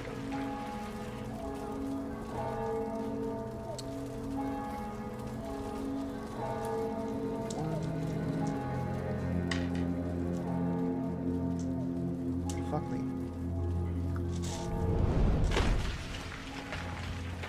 2, 3. I should have got my dice out sooner. Instead of just sitting there. 4. Okay. Here we go. Okay.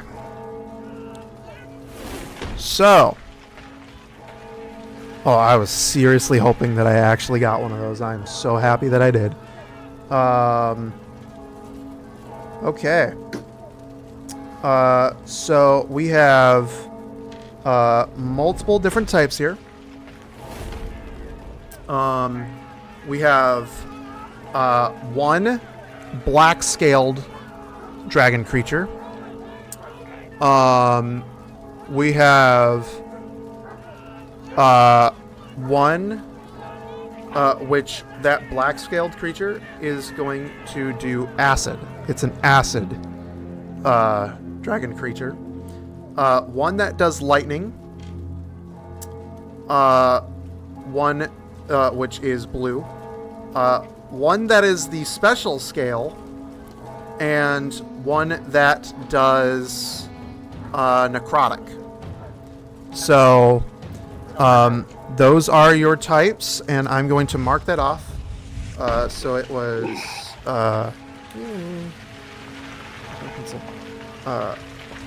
acid, lightning, necrotic, and special. Okay. Now comes fun times. Fun times, oh fun times. Let's see. They do that. Which is, I should be able to find those.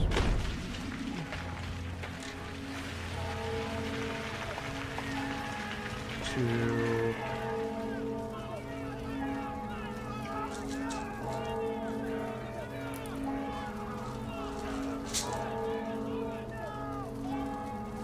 Why is it so hard? There we go. Oh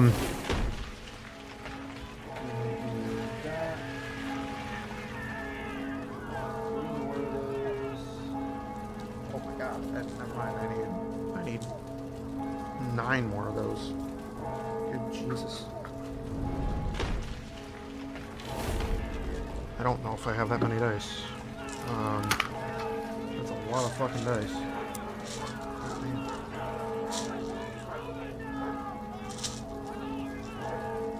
I'll just do it on D&D Beyond. Fuck it.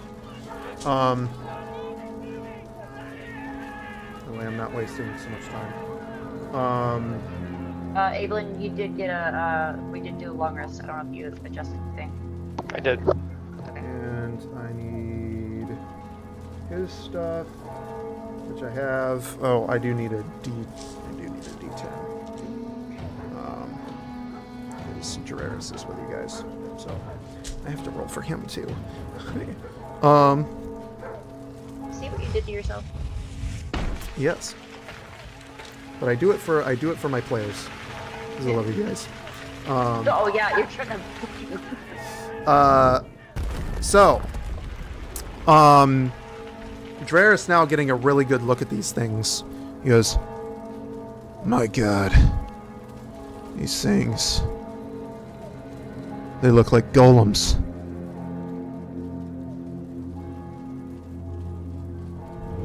Did I hear him say that? Yeah, you did. Hey, yeah, you should know about those. We fought those things before. I've never fought. I can't say that I haven't fought one. I haven't fought any recently. These are different than any kind that I've ever seen. Made with dragon flesh. At first, you didn't do so good. So, with that, initiative. Well, that dice is gone. Stop throwing things at me. I didn't. I'm gonna roll for the golems first. Give me a sec. Don't read off your initiatives yet. Keep it to you. While I do rolls. That's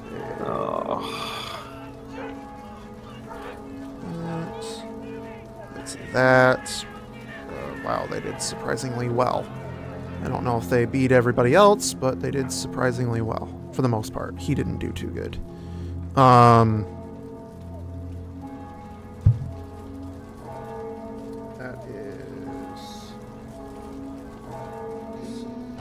is going to be. They aren't very dexterous, so I mean that makes sense. I'm still surprised that they did so well. Okay, go ahead and give me your numbers. Starting with Sin.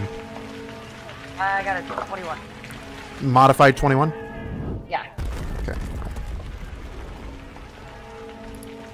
You have to tell him that's a nat 20. It's not a nat. No, I didn't get a nat. I got a 19 and I have +2. Okay. Okay. So, did anybody else get higher than 21? I met it with a nat 20. You got a nat? Okay. So I that swear to God. technically speaking, with a nat 20 will beat out the modified 21. I'm just So, you know, it was a nat 20, but I'm still Okay. a 21. because did I haven't got anybody a plus else get a one. nat 20? Throw a rock in your cheek. It's nice to get rewarded. Like a reward. Like a reward.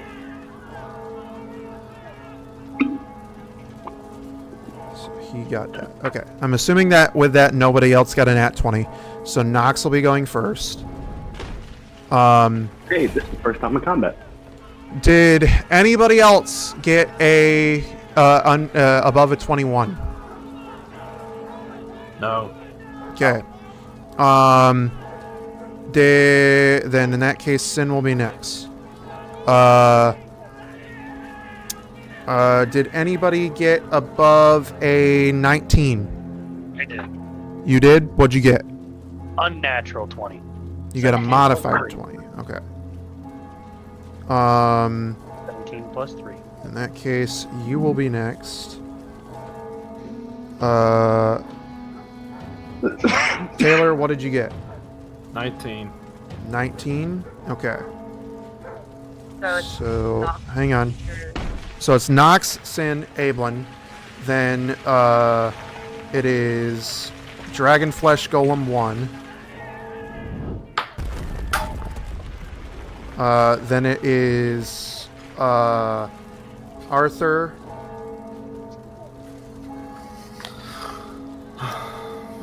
Then it is Dragonflesh Golem 2, 3, 2 and 3.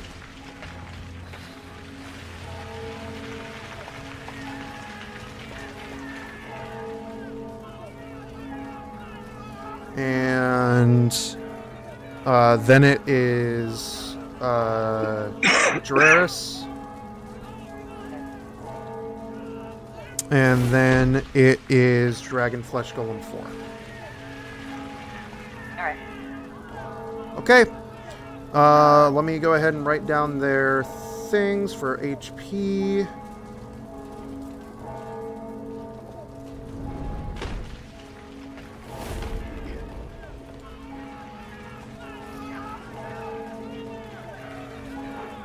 And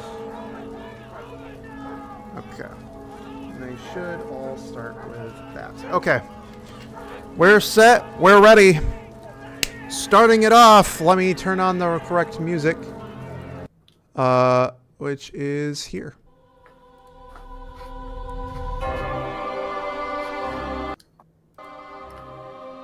Okay, starting it off with Nox. Kick-ass take names there, natural 20. I'm going to move to the back right. I think it is. It's the one that's closest to me, but like orienting the map, it's the one that's like behind me to my left, I guess. Okay. Now, I will be doing this only for this session. I learned, because I made the map wrong, I learned that I was doing distance incorrectly. So it'll be only for this session. I have corrected it since this point, but it will only be for this session. Or I'm sorry, only for this fight, actually. Each square is 10 foot. But in future sessions, each square will only be 5 foot. And you will take up an entire square. So I learned that I was doing distance wrong, and I have since corrected it. Okay. But where do you want to go? The back left, like where you were moving me towards. Yep. That to me, that's my back left. So I'm going after that one. Okay, you want to go after this one? Yes, with my electric sword. Okay, you are fully capable of hitting him. You are in range. Go for it. That is 18 plus 7. That is 25. 25. You will hit.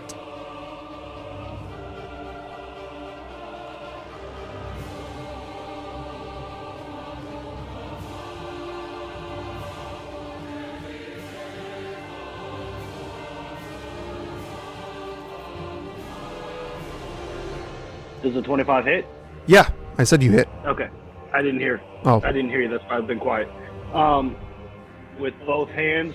So where's my D10 at? That's it. Yes. So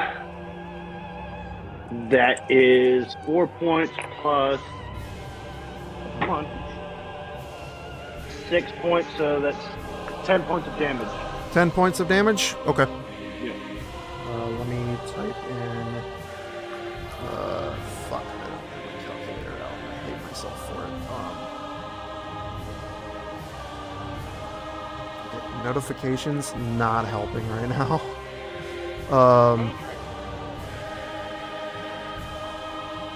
You said 10 points of damage? Yeah. It was 4 slashing damage with the magical lightning sword, and then 6 lightning damage. Okay. So hang on, let me see. So we're gonna say that this one is. If I could get my fucking notes. Yeah, because I don't know what any of them are, so I'm assuming that this So, is not hang the on. blue one. So DFG 1 is there. So he is. I'm gonna mark him as that. So that's that. DFG 2 is there. So he's that. DFG 3 is there. So he is that. And DFG 4 is there, so he is that. Okay.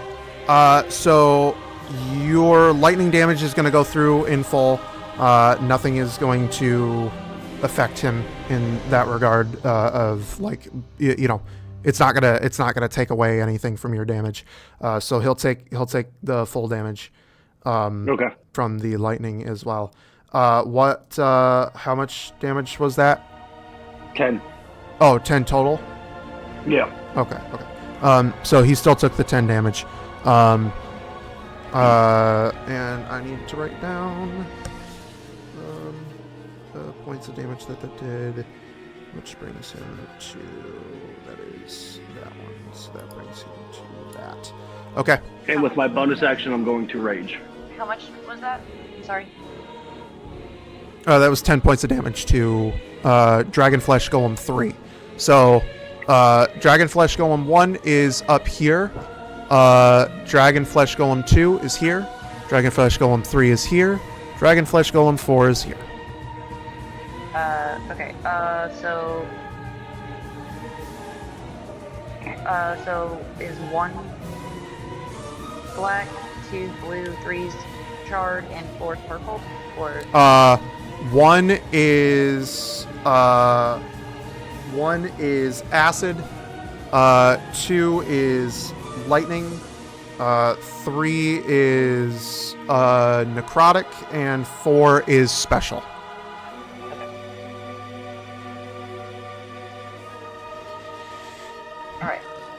All right. So, is that your turn then, Nox? Yeah, and Okay. I took my bonus action on rage. Okay. Sin, you're up. I am. Damn it. I am going to use sorcery points to quicken spell Eldritch Blast, and I am adding on.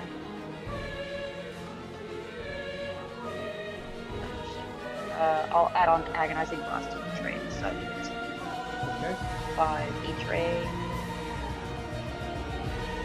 Hold on, I gotta pull up my class features.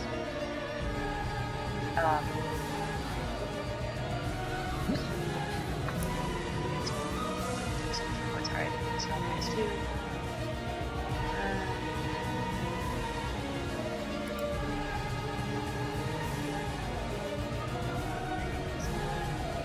Alright, so we'll do that.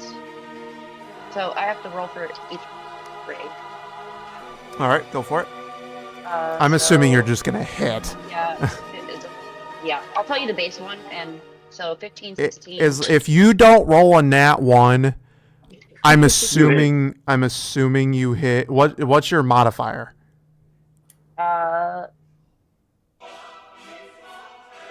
Modifier is just +5. Spell attack is +9. So you have a 14. So you have 14. Yeah. Okay, so you have a modifier 14. So Yeah. if you get anything, Lower than a 6, you may not hit. Okay, yeah, we're good then. yeah, It was a 15, 16, and an 11. So yeah. If you have a So- plus 14 to your shit, you're gonna hit all of those. all right. So he'll be. Well, we're gonna do. That's 4. I'll hit. You said the. I'll hit 1 and 2. Or wait. Yeah, I'll hit 1 and 2. Okay, you want to hit 1 and 2. So- So you're gonna hit 1 and 2. Yeah. So the first one is I'm aiming at 1 right now. So he's gonna take 3 rays with 8, 7, 9, 8, 7, 9 plus 15.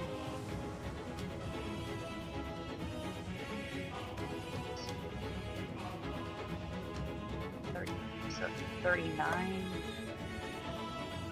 Yeah, so he's taking 39 force damage on that. 39 force damage. Yep. Okay.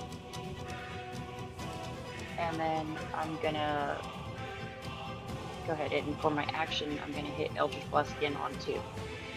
But I'm gonna do, or wait, Cesar. Yeah. Since I did the bonus action and I used my agonizing blast, can I use my action and do the repelling blast? I think so.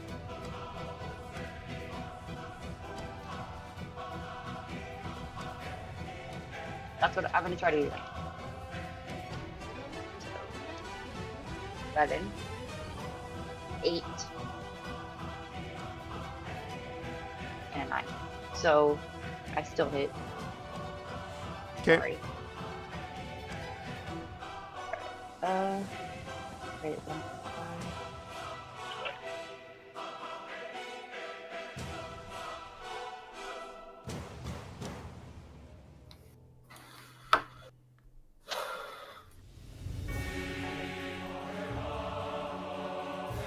With a plus 14 modifier.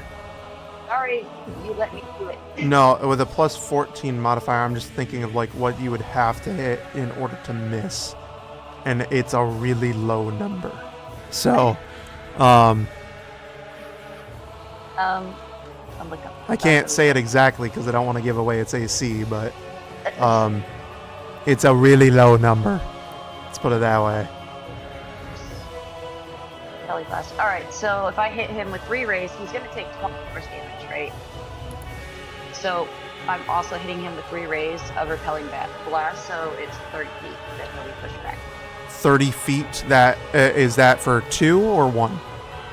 No, that's all 3. That's for Dragon Golem too. Okay. So he's going to get pushed back 30 feet.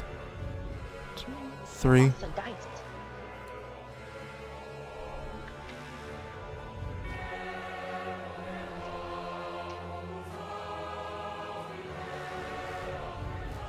And then that will be my Okay, and how much damage was that to 2? 20. 20? Yeah. So he took 20 and 1 took 39. Yep. Yeah, this fight might be over pretty quickly. We'll have to see. Okay, Ablin, you're up. Oh dear. Okay. I'm gonna use Tidal Wave. I'm gonna twin spell it. And I'm gonna hit the one that Nox hit, and I'm gonna hit the one that's currently been flung back. Okay. You said that water expands out 30 feet. Yeah. Doesn't Yeah, explode. I'm gonna. It falls and then Hold on, let me go to this spell. You said it rushes out 30 feet after it hits. I do remember Not that. necessarily rushes, but it flows. We go back down to the spell. The only thing I know about tidal wave is you choose the point that it goes to. Yeah, I can choose at which point its origin is. Yeah. Let's see. It's 10 feet wide, 10 feet tall, and if you're in the area of the 10 feet, it either you have to make a dexterity saving throw. If you're not, it expands 30 feet outward, but just extinguishes unprotected flames. Okay. So, Nox is basically on this thing. So, I'm going to position it just to the edge of where he's based, because there's 5 feet between them. yeah. So I'm going to put it where it would just go to the edge of that 5 feet, so it wouldn't hit Nox. It would be halfway across the golem. Yeah. So you would only hit him with about half of the portion of the spell. Nope. Anyone caught within the 10-foot cube. Okay. So he's technically within the 10-foot cube. Oh, you're trying to. Oh, I see what you're trying to do.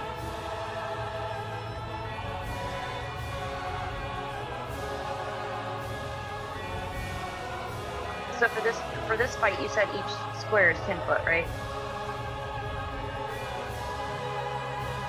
Yes. Each square is 10 foot. So Nox is on the edge of his 10-foot cube. He's not in that guy's 10-foot cube. Well, he's got that 5 foot. That's why Yeah, so I'm casting it on that guy in the 10-foot cube. Okay. So it won't hit Nox. And they both need to make a dexterity saving throw.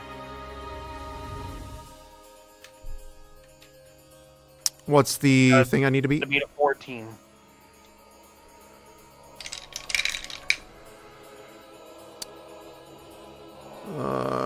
He passes. And he does not. Okay. The one fighting Nox passes. The one that's 30 feet the fuck back does not.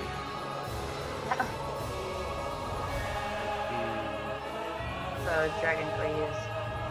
So the one that didn't pass takes 21 points of damage. The one that did pass takes 11. Okay. So, hang on, let me write that down. So, 2 is going to take 21.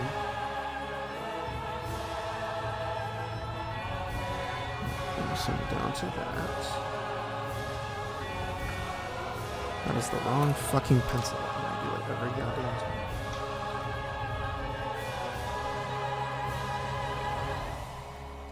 Okay.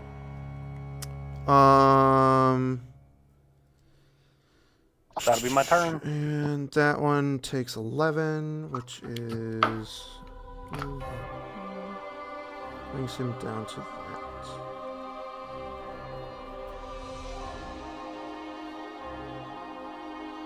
Oh my god, twinsies! Oh wait, no, never mind. Hang on, not twinsies. Okay. Next up is Dragonflesh Golem 1, who is up here, very, very angry at the fact that he just took a shot from Sin. Realistically, I probably should have moved these guys closer. What is their movement speed? What speed is that? 1, 2, 3. Do.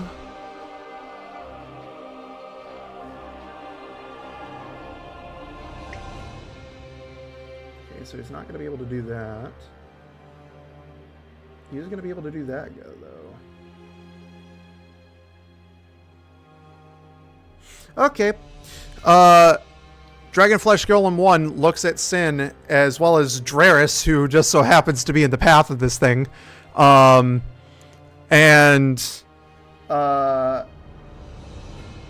my god. Hang out. Hold the fuck up. Hold up. Hold up. Ooh, that's a lot bigger than I thought it was. So Draris is going to be in that. That would be here, out. So that's gonna go this way. You might be in it. You might be in that, because that's a cone. Okay. So for sake of things, I'm going to go ahead and say that Sin, Dreris, and Ablin are caught in this. As it is a 30-foot...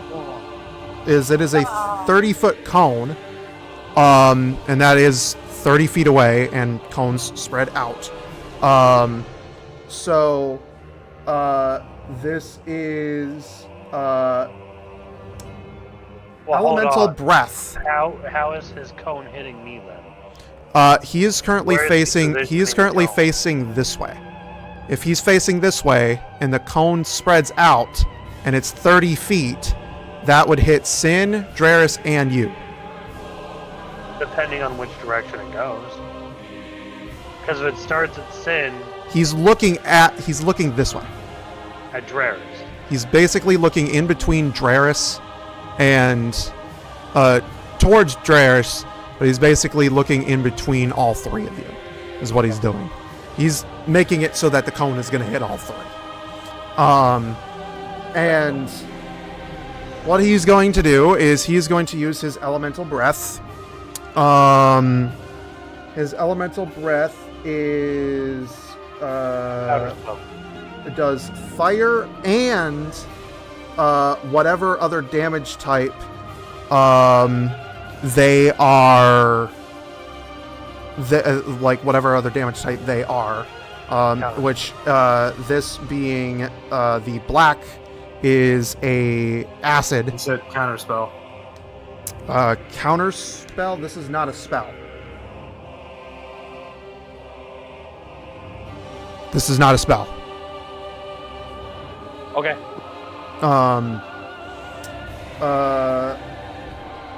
Everybody in that area needs to make me a dexterity saving throw.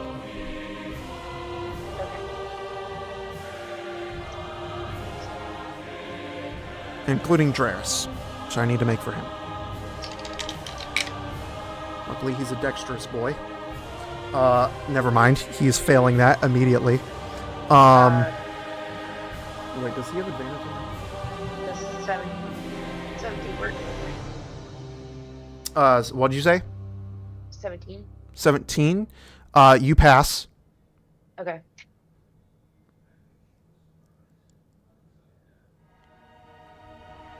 I've moved. 18 and 16 on the die. And I have a Yeah, Dreris is gonna fail. Fuck. +3 to dexterity, so Yeah, Evelyn. 19 and 21. So you pass. Okay, so let me go ahead and roll damage. Granted, baby, I'm very dexterous. Big ass brat. I do lots of dances. So let me go ahead and roll damage. So that's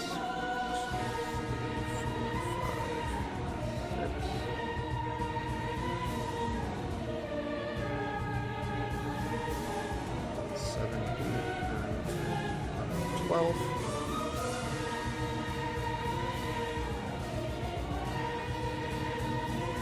Jesus fuck. Okay. So, wow. Okay, it's a good thing you guys are taking half damage.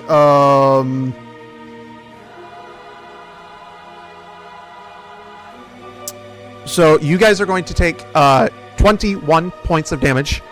Dreris, on the other hand, is taking 41 points of damage. And he's... Fuck me, that's gonna hurt. Wow. That's insane, bruh.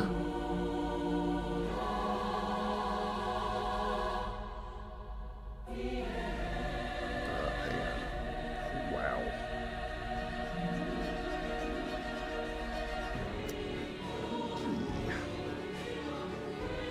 Poor Dreris, he got his shit fucking rocked, dude. Damn. Damn! That took away half of Dreris' HP in one fucking blow. That's insane. Okay. Fun. So, you two see a column of. You basically see this beast raise its fists up and breathe out a wall of fire. The wall of fire turns black and green as it cascades over the top of you. You two feel the singe and the burn, but for some reason, it doesn't hurt as much as you think it would. Gerasnitz, on the other hand, is reeling in pain as he fucking flops around on the ground in just trying to put out the fire. You gotta roll. So Gerasnitz rolls and puts out the fire and stands back up. Ow.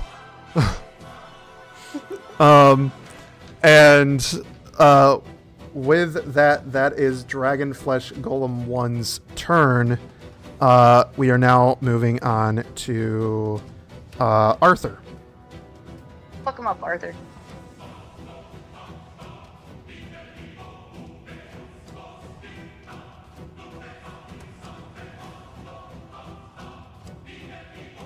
Arthur.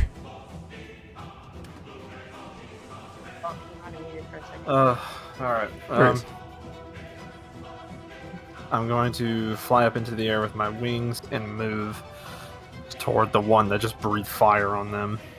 Actually, no, I'm not. I'm going to move to the one down there that hasn't been struck yet. This boy down here. First thing I'm going to do... I'm going to use my divine gifts to summon Planar out to use Planar Ally. Oh, Jesus, I forgot you had that. Oh boy. Okay. And I'm not summoning Raphael this time. I'm going to summon the Angel of Death. Oh, great. Fucking, I don't have a stat block for him either. Wait, So on. I'm gonna have Oh, to never mind. proxy. He's a Solar. Yep. Okay. Proxying. You have just summoned Azrael, which I am going to place this as his token.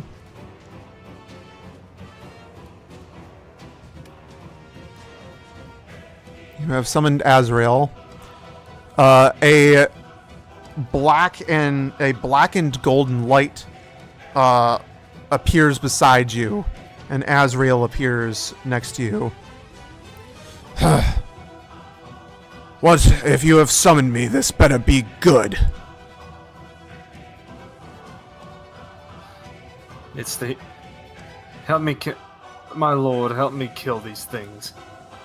He looks at the creatures. Disgusting abominations. Very well. They shall meet their ends. And as my bonus action, I will join him and go into my angel form, still in the air. Okay. And then that's my turn. Okay. He enters in bottom of initiative. He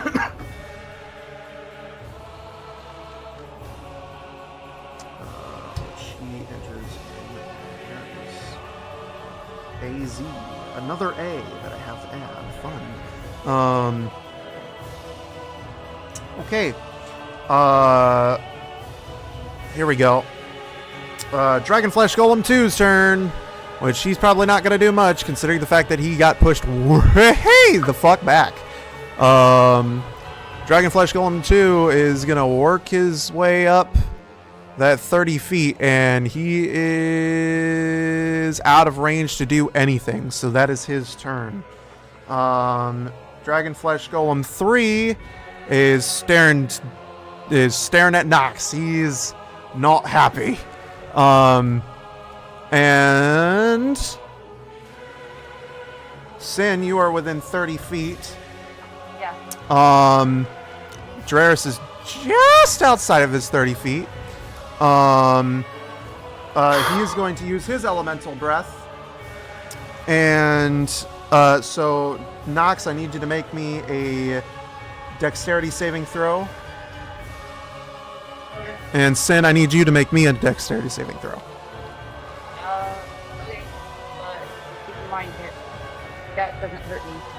Huh? The necrotic doesn't hurt me. It is not just necrotic damage. Okay.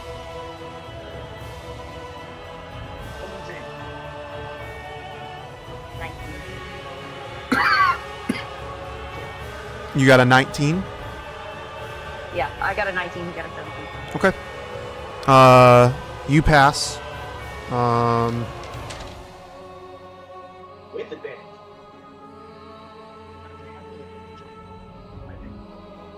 Oh. Barbarian is a very extra. Yeah, I don't know how the hell you and Ava would bounce something like this. Freak necklace.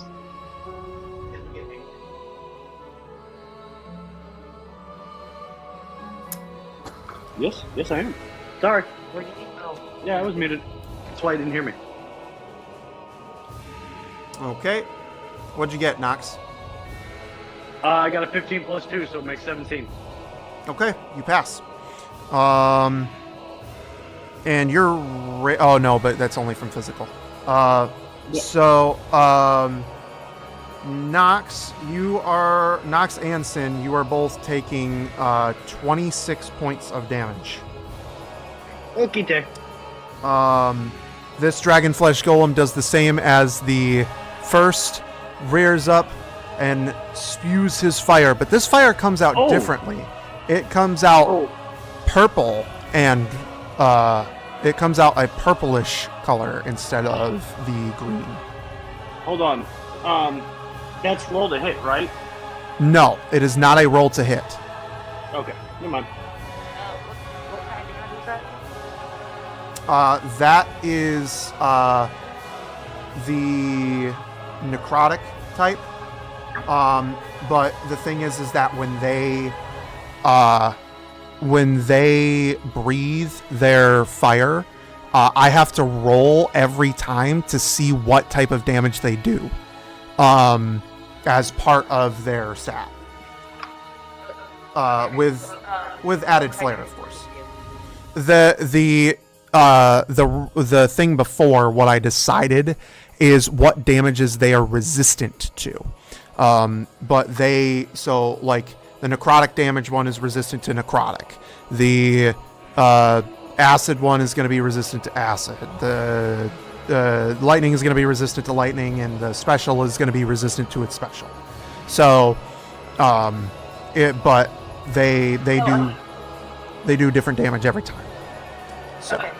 But no, what type did he do that time? Was it necrotic? No, it was not necrotic. Okay. That's what I was trying to clarify. Yes. It was fun, but yeah, no. He actually did his special damage. Hence the purple color of the breath. The flames come out a bright, brilliant purple as they swath over you. And like I said, that is 26 damage for both of you. If you haven't put it in already. Because I have to divide it in half because you only take half damage for the ability. So next up is Dreris. My boy, who's probably pissed at the fact that he just got smelted by this thing. Dreris, being visibly upset, is going to run over and to Dragonflesh Golem 1 over here, and he is going to attempt to strike fear into the heart of this thing with everything that he has. He is going to use his long sword, or actually, no, these things have blood. I'm very happy about that. What can I do? Ah, so happy. He is going to use Blood Curse of Bloated Agony. As a bonus action. So he's going to use his bonus action first. And he's going to use Blood Curse of... Well, actually, you know what? No. Fuck that. I want to do something cooler. I want to like legitimately use this character in every way, shape, and form that he's supposed to be used. So for his bonus action, he's going to transform into his wolf form, his hybrid form via School of Lycanthropy. He is now Big Angry Wolf Boy. That he is basically a pure white wolf with searing yellow eyes, staring down this creature. All of you will see this. He takes his longsword out and hacks at this thing twice. Let's see if he hits. Oh my fuck, yes, he's gonna hit. Did he get a nat 20? Yeah, he hit a nat 20 and he hit the other one with an 11. So he gets one that's going to be double damage and one that, wow, holy fuck, this boy just came out swinging. He is pissed. So let's see. That is, I need a D8. Or actually no, he's swinging, so I need a D10. He's swinging this thing two-handed with max damage on one.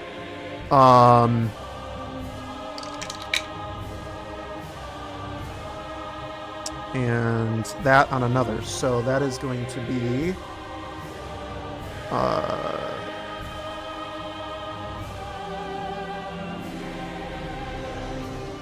that.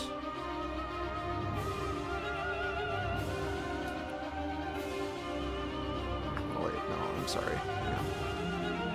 I fucked that up. That is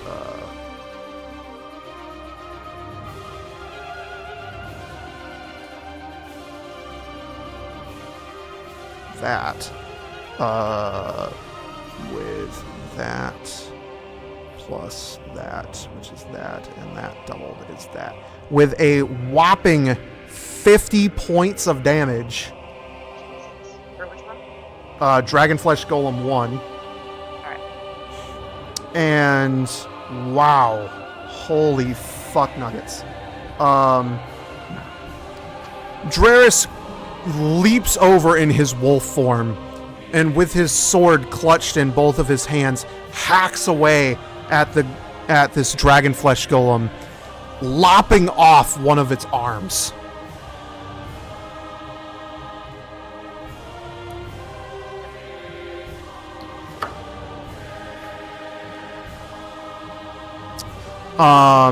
And that is Draris' turn. Next is Dragonflesh Golem 4. Dragonflesh Golem 4 is looking at Azrael and Arthur. Arthur, where are you specifically in the air? I'm like 20 feet or 30 feet in the air, dog. Okay, perfect. He looks at you and Azrael. Azrael basically spawned next to you. So he's right there with you. Dragonflesh Golem 1 is going to charge up his breath, and he's going to fire away.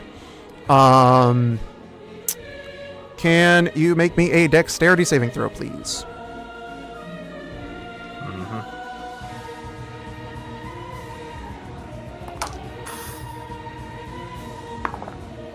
Nat 20. Okay. Wow. Holy fuck.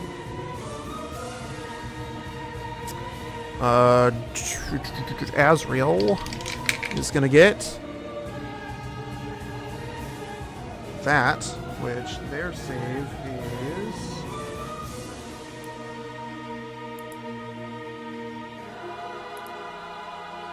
he's gonna fail by a millimeter. So that is going to be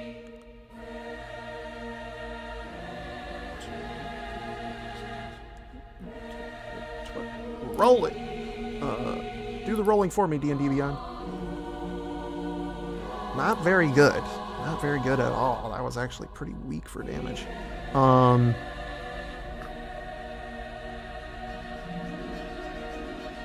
Okay.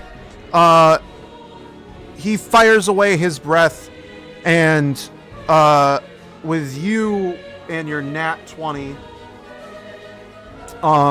you are just going to get grazed by the fire, only taking 9 points of damage. Azrael, on the other hand, is going to take 36 points of damage.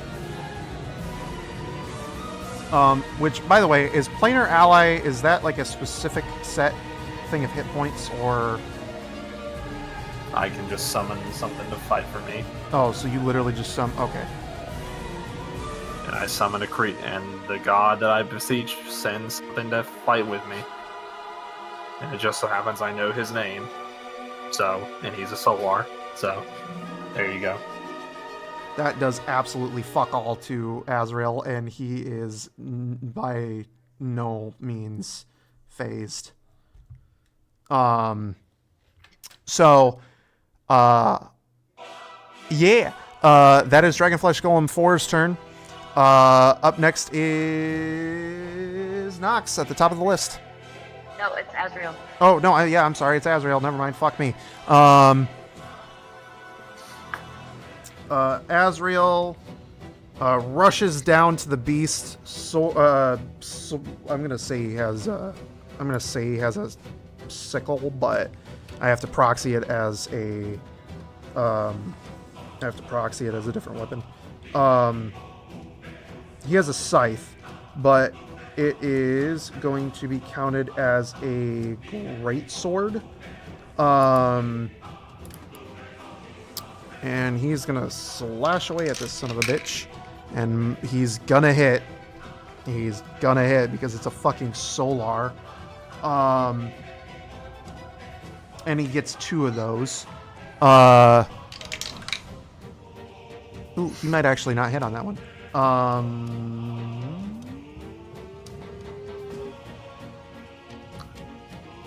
Nope, he's gonna hit. Never mind. So he hits both of those attacks. And that is gonna do... Holy nuggets. Okay. Wow. Fuck. That's a lot of damage. That's a lot of that's a lot of damage.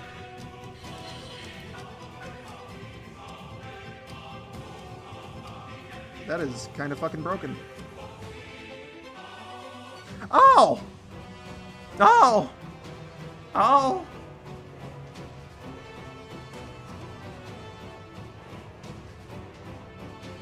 That's a lot of damage.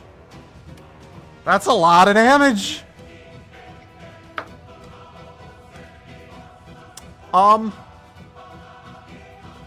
Yeah, the clickety-clacks just decided that has he taken any damage yet? No, he hasn't. He's very lucky that he hasn't taken any damage. Otherwise, that would have killed him. God damn. Holy fuck. Okay. Yeah, he's lucky he didn't take any damage. That would have killed him. Okay. Wow. Fuck. And then...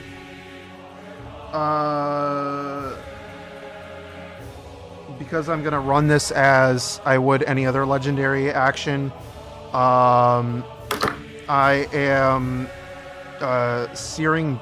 He's gonna use Searing Burst on him, which now the Dragonflesh Golem needs to make a saving throw, with which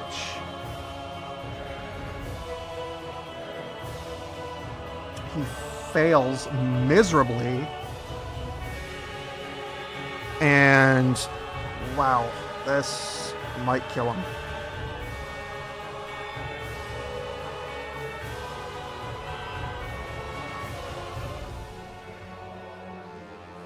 Nope. got really fucking lucky. It didn't.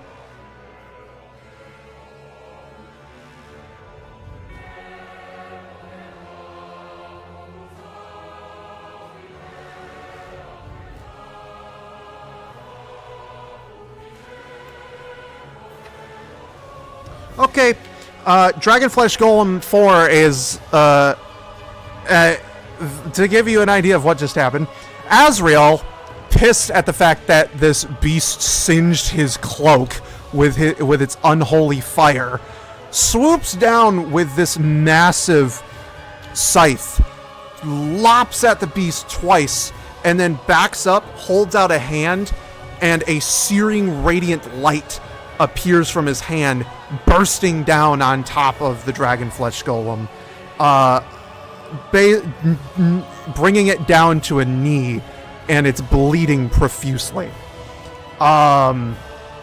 Multiple staples have popped off, and it is very weakened as it stumbles back to its feet. Next up is Nox. I'm going to attack again. 22. You hit. I'm rolling damage, and it is... Where'd you go? Thank you. That is going to be 16 points of damage. 16 points of damage. Yep. Okay, that's Dragonflesh Golem 3.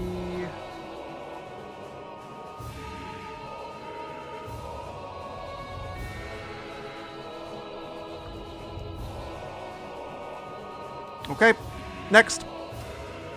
That's it. Okay, that's it. No bonus actions.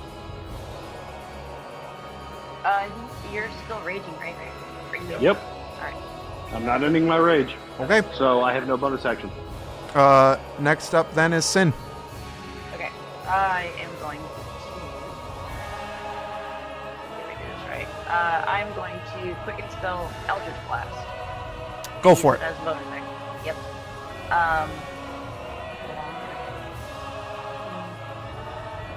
Two. Alright. 1, 2. Confirm.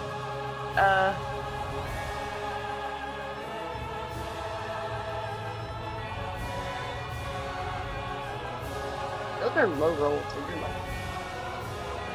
Alright. So yeah, they hit. All right.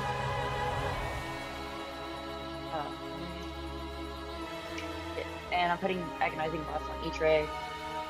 5, 5. Which one you hitting? I have 120-foot range, so I'm gonna hit dragon. Dragon number 2 is the one that I pushed away before, right? Yes, he's on approach, trying to come back. All right, so I'm gonna hit dragon number 2 with agonizing blast on each ray. So that's another 50.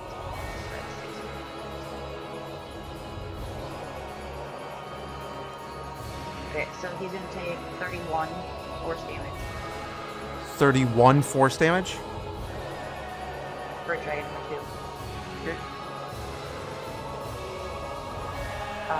And then I am going to twin spell Sacred Flame. You're twin spelling Sacred Flame. Yep. God, can you do that every turn? Quicken and twin. Yes, as long as I do it in the correct order. Jesus. Gotta use sorcery points, but yeah. Yeah, so, yeah, I have to use sorcery points, but yeah. Okay. So twins, 1 for cantrip, confirm. Sacred Flame is a dexterity save, isn't it? Yes, it is. So you, my hit. Shit, hold on.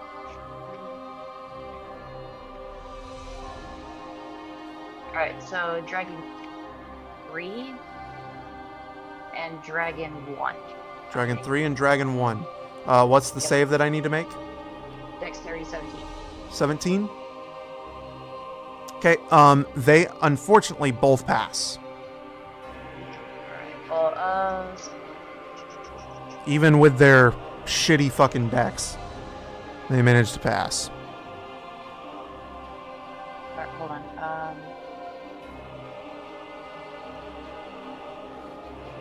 No, yeah, okay. Well, yeah, then neither one of them takes anything apparently. Okay. So they're good. All right. Is that your turn? Tin is going to back up 30 feet. Well, 20 feet. 20 feet?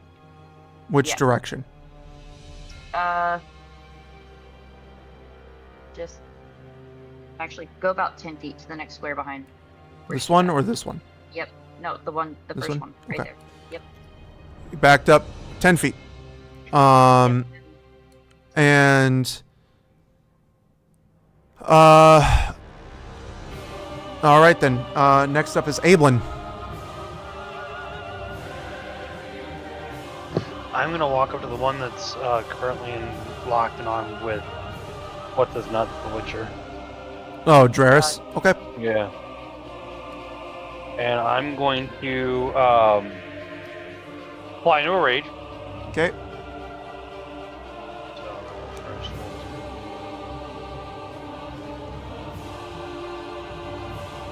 rage.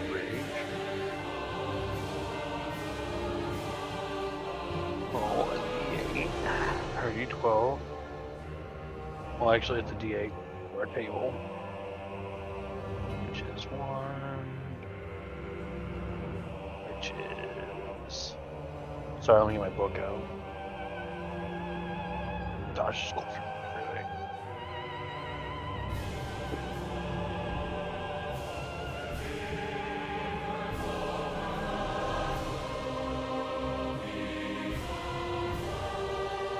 Shadowy tendrils lash out around me.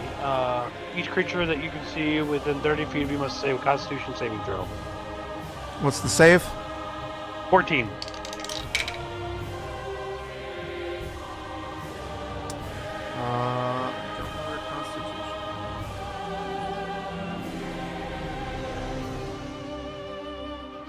Really fucking good. He passes. Okay. Well, yes, if he succeeds, then he's fine. Okay. I'm gonna make 2 attacks. One's a 19 on the die, plus 8. The other is a 15 on the die, plus 8.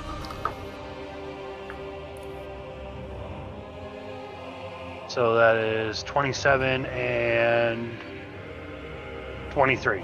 They both hit. Alrighty, and then is 1d8.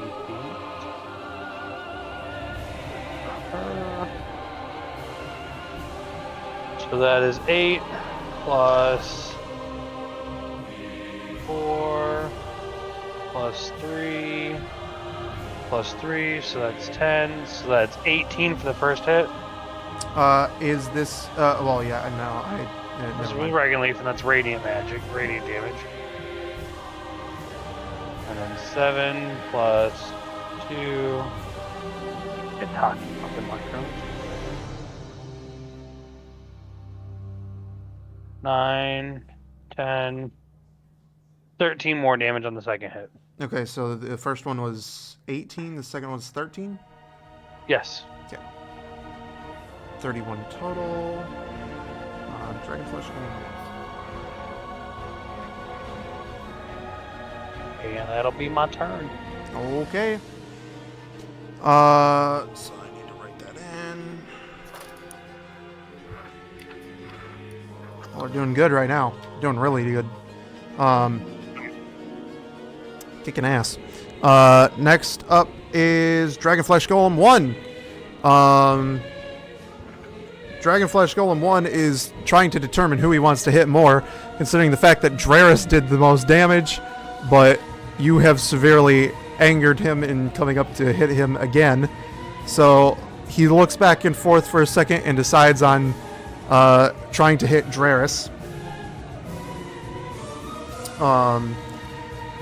He goes to attack twice with his claws.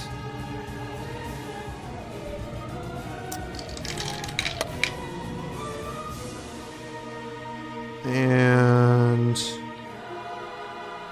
I think both of those hit, but I'm not sure. I'll have to look. It's that, so that would be that. One of those definitely hits. What's your AC, Dris? Never mind. Only one of those hits. So that is this. That's gonna be 11. Plus that would be 17 slashing damage. So Draris is going to take 17 points of damage. Is Draris good? How's he looking? You'll have to ask him. No.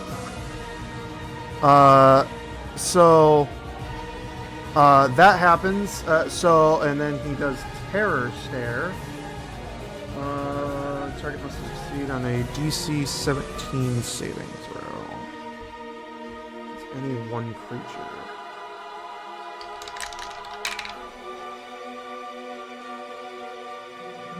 Draris passes.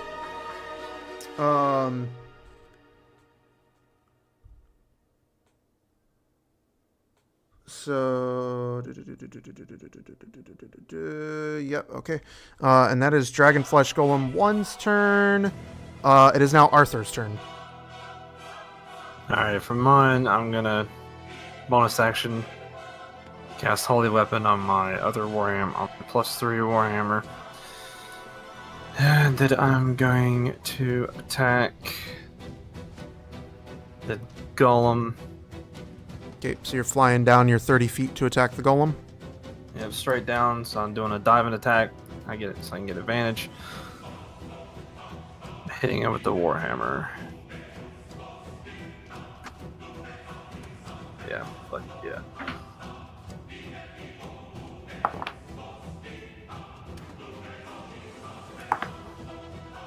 That's better. 26. You're hit.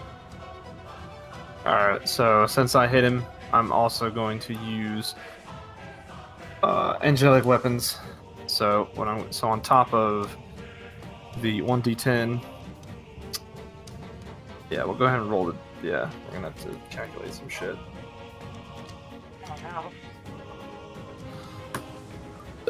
So the 1d10.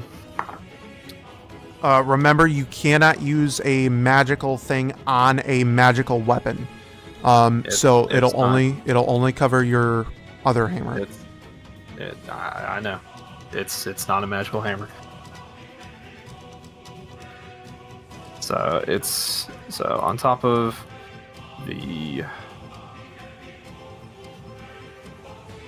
let's see, on top of the, okay.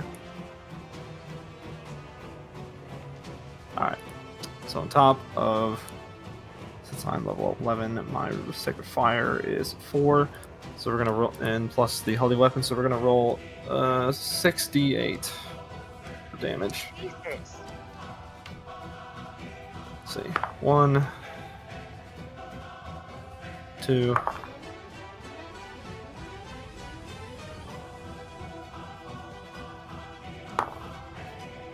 there we go.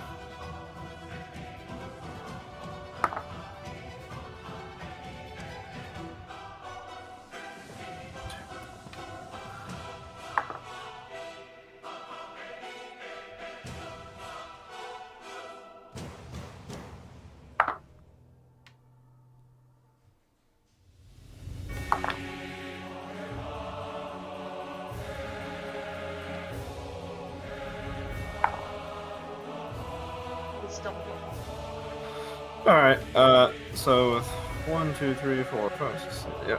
Okay. So that is in total 6 bludgeoning. So they, yeah, that's 6 bludgeoning damage, and 34 radiant damage. Okay. Let me do some calculations real quick. If he's not dead, I will be fucking shocked. You said 34? 34 radiant and 6 bludgeoning. Oh, man.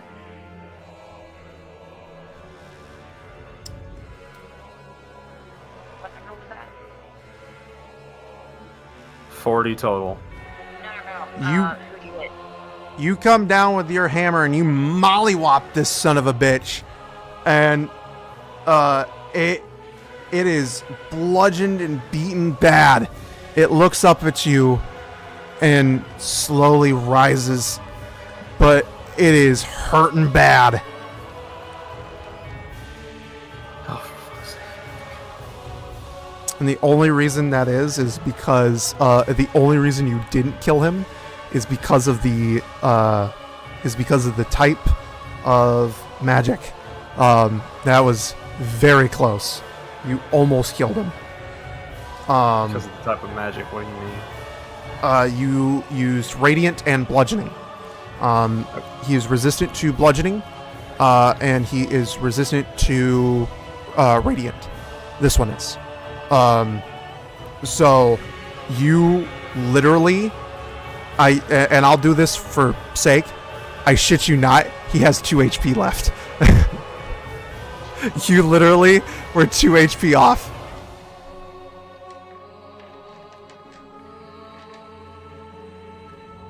But good news is Azrael will most likely kill him.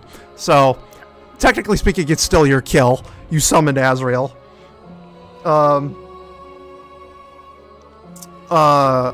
Dragonflesh Golem 2, who is way the figgity fuck up here, is going to attempt to keep moving in. And he sees Sin, pissed that he has been pushed out of this fight this entire time. He is the only one that has not used his elemental breath yet, and is going to do so directly at Sin. Ablin, you are out of this. You do not get hit by this, as the cone is not wide enough to reach you at this distance. But he is launching his elemental breath. I need a dexterity saving throw.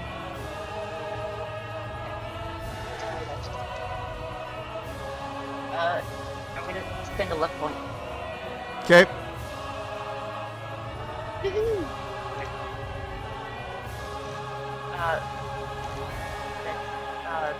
21.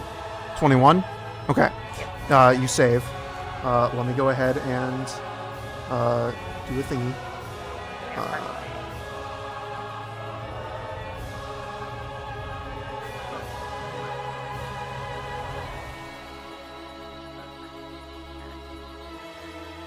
Roll, you bitch, roll. And that is that. Okay. You are going to take 20 points of damage. Ow.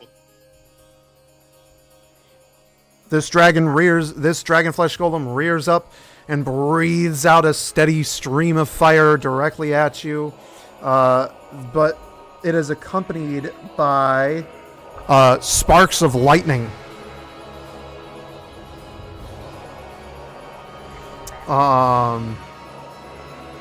Next up is Dragonflesh Golem 3, who's looking at Nox like a tasty treat.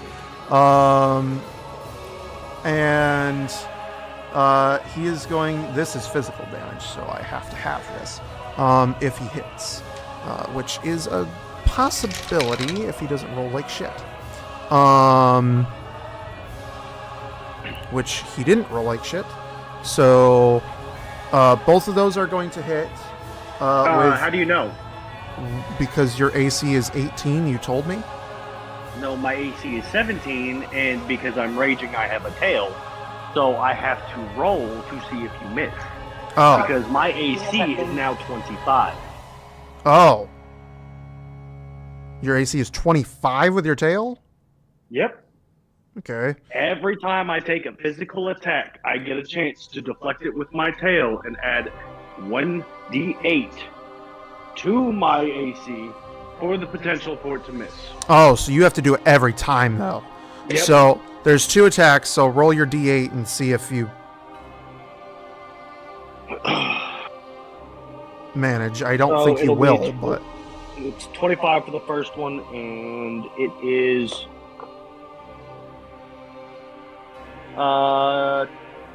23 for the second. Both of those are still going to hit. Okay. With a plus 10 to their modifier and an 18 and a 16 on the die.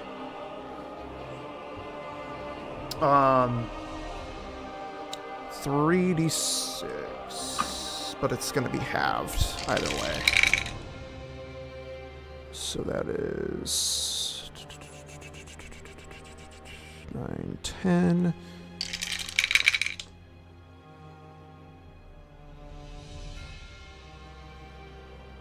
Plus 16, 11. So you got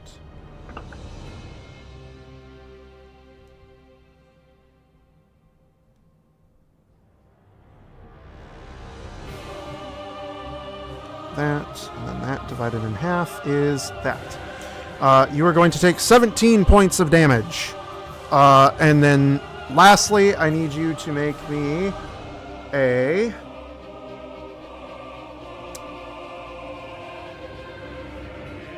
wisdom saving throw.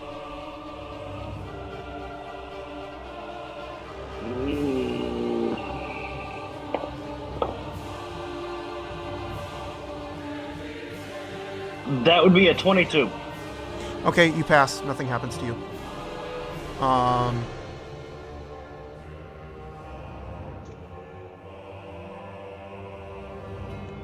And yeah, okay. The Dragonflesh Golem smacks at you with its claws and then glares at you angrily. And that is Dragonflesh Golem 3.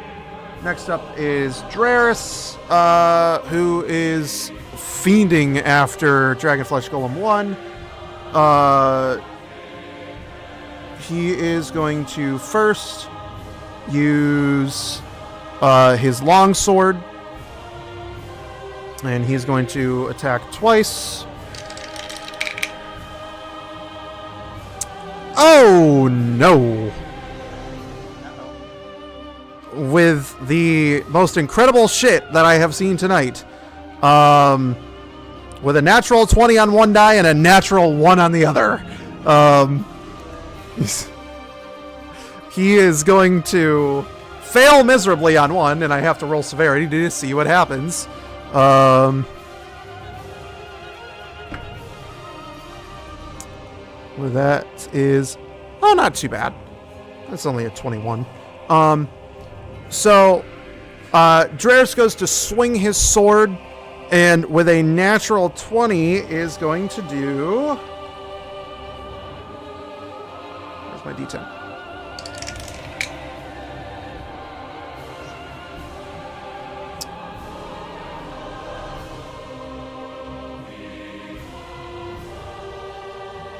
I might have to leave this combat. That's fine. I can just say that you had to dip. If you have to. It's almost 2 a.m. I gotta be up in 6 hours, so I gotta get going. All right, man. All right, later, guys. Yep. Later. Bye. Okay. Ablin has unfortunately had to leave this combat. So what I am going to say is that Ablin was affected by one of the Dragon Flesh Golem's terror stares and has fled combat due to fear. So he has run off. Dreris is now here to save the day, or hopefully save the day. And that is that. And that doubled is going to be that. Ooh, he's pining for this fucker.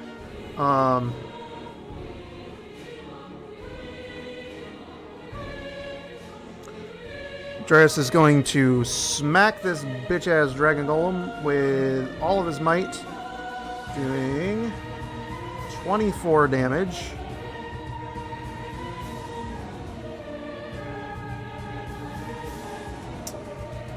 Laying the dragon flesh golem. Know who's boss. On the other one, with his nat 1, Darius is going to swing his sword and slightly cleave his leg with it. He's not going to hit the full blow. He's just going to kind of hit a glancing blow, which is going to be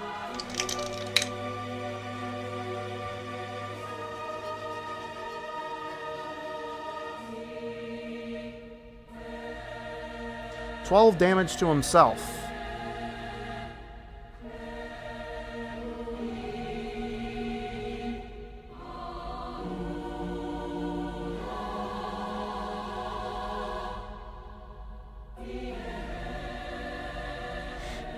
He accidentally cleaves his leg and curses. He accidentally cleaves his leg, looks down at it. Fuck. And then he stares at the dragon flesh golem and uses, as a bonus action,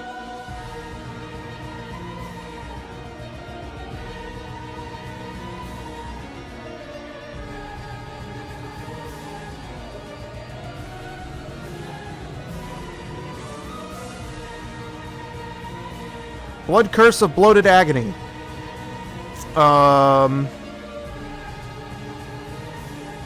On the Dragon Flesh Golem. The creature now has disadvantage on all strength and dexterity checks. And it's going to take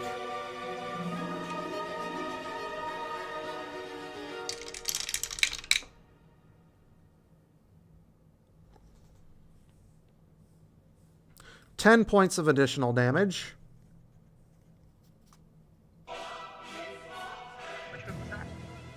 Dragonflesh Golem 1. Dragonflesh Golem 1's body, as Dreers holds out his hand and looks at this thing, you see a magic flow through his hand, and he uses the blood from his leg, using it as somewhat of a catalyst. And the Dragonflesh Golem's body expands and bloats out. He kind of blows up a little bit like a blimp. And that is Dreris' turn. Dragonflesh Golem 4 is going to attempt to strike at Arthur for his things.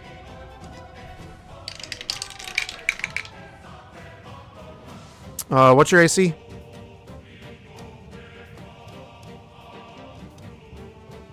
No. We're almost done.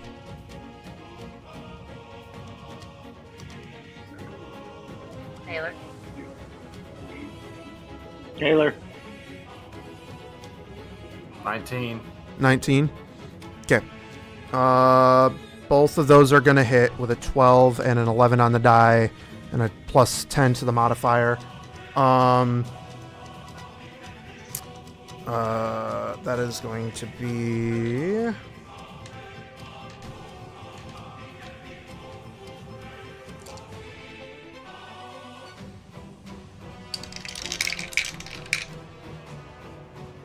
Eight, 9...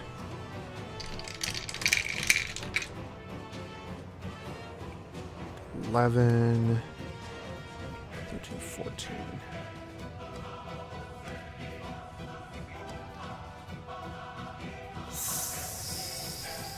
$35 points of damage. And then he's going to glare at Azrael. With rage in his heart. Or its non-existent heart.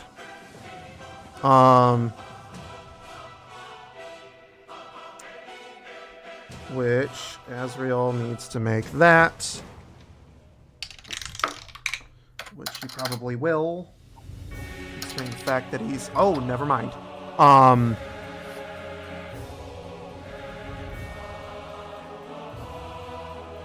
He is not gonna make that. Azrael has now been affected by Terror Stare. And is now afraid of the Dragonflesh Golem. Who would have thought of such a thing? Wow.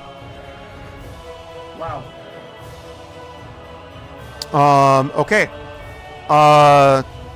So he can't move away, the only thing he can do is move away. And I don't know if he can attack or not. I think he can, but he's scared. Unless he's immune to fear. Oh, never mind. He's immune to fear. Doesn't work.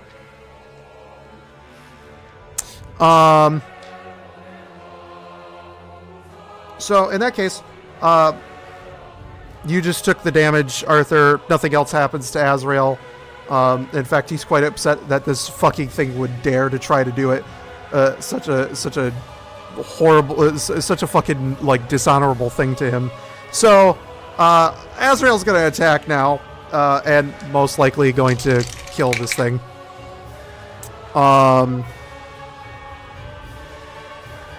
And with another searing burst. Or actually, you know what?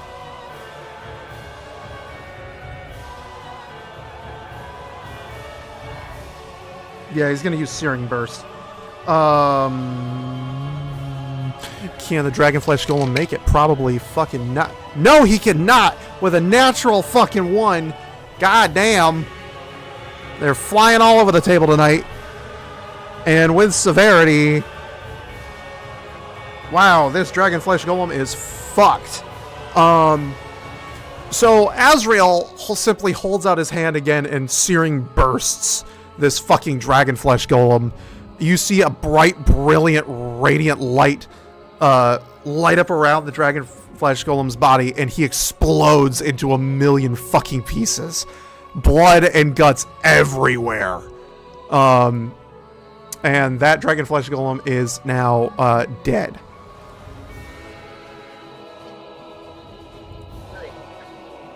That's one down.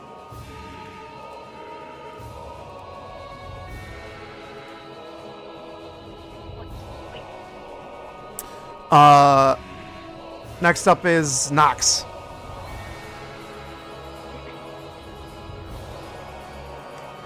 I roll to hit with sword. Do it. 25. You hit. I have a +7 to all my attacks. So when I roll an 18, it makes it a 25. How much damage you now doing? I need... So I gotta find... I need this. I need these two.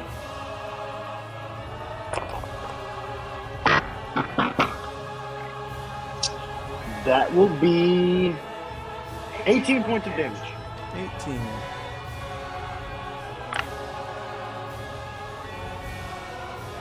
Bringing low to an even that number.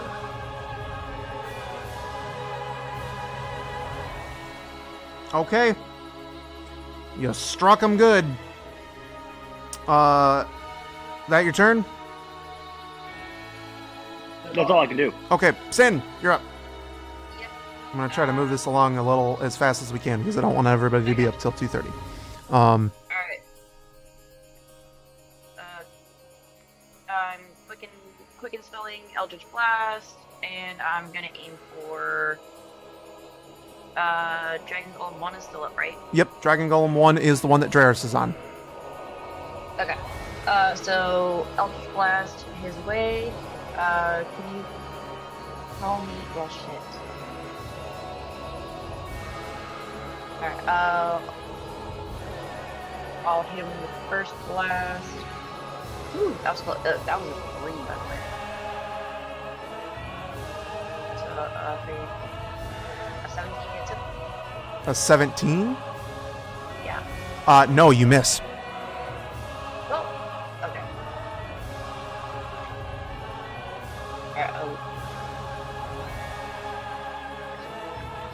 That is a first. That is the first time that I have gotten to say, no, Sin, you miss. Alright, well, 28 for the second one. Yeah, you hit. Okay. And, so 19, 14, so 33 on the third. 33 damage? Yep. No, Oh. that was just a hit. Oh, yeah, you hit. Alright, so I'm only rolling 2 of these then.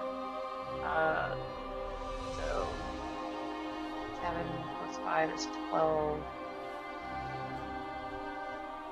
Yeah, you guys have been fucking just murdering these things. 12, 9 plus 5 is 14. So he'll take 26, and I'm adding, so that's another 10, so he'll take 36. 36 damage? Yep, Okay. for dragon number 1. Alright. How do you want to do it? Or would you like me to animate it for you? Yes, go ahead, because I'm preparing the next thing. So Sin is just Okay. pissed off and just You and your rage, your angry rage, as you have stated, hold out your hand and eldritch blast the living daylights out of Dragonflesh Golem 1. It flies backwards, and a massive, heap of flesh, staples and scales flying everywhere as it smashes into a building and falls over dead. good. Alright, now I'm going to focus on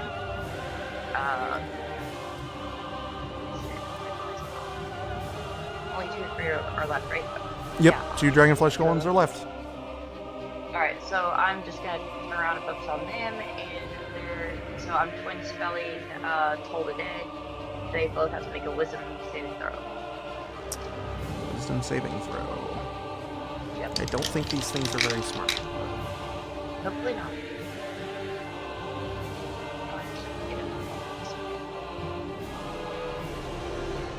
They don't get anything to their rolls. They have a flat roll. What was the save that they needed to make? 17. 17. 1 passes, 1 fails. I'll let you choose which one passes and which one fails, because it doesn't really matter at this point.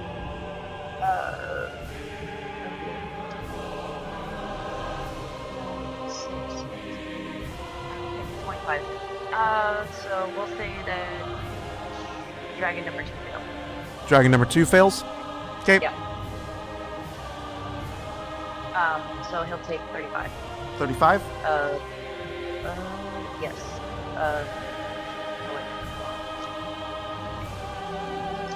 Yeah, number 2 takes 35 necrotic.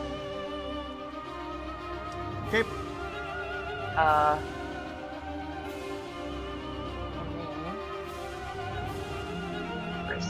Sin is gonna move.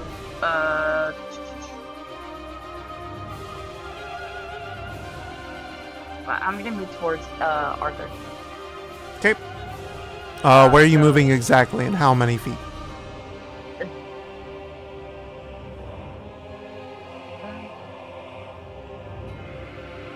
You've got a 30-foot movement speed, I think. Yeah, actually, can I just go like straight up? Straight up? This way? Yeah. Yeah, you can go Like, straight in the up. air. Oh, you mean in the air? Yeah, you can go 30 feet up in the air. All right, cool. I'm just gonna go 20 feet up in the air, Okay. and then in. You go 20 feet up in the air. Aim runs out, so it's You what? dragon 1. Oh, I'm talking myself notes. Sorry. Oh, okay. Is that your turn? Yeah, that's my turn. Okay. Dragonflesh 1 goal with Dragonflesh goal 1 is out of rotation. Arthur, it's your turn. I'm going to cast. How many feet is it between me and that? Actually, yeah, the golem that's next to Nox. Is that other one dead? This one up here is alive. This one down here is alive. All the others are dead. Alright, so the one that's up there, I'm going to cast Harm with my divine gift.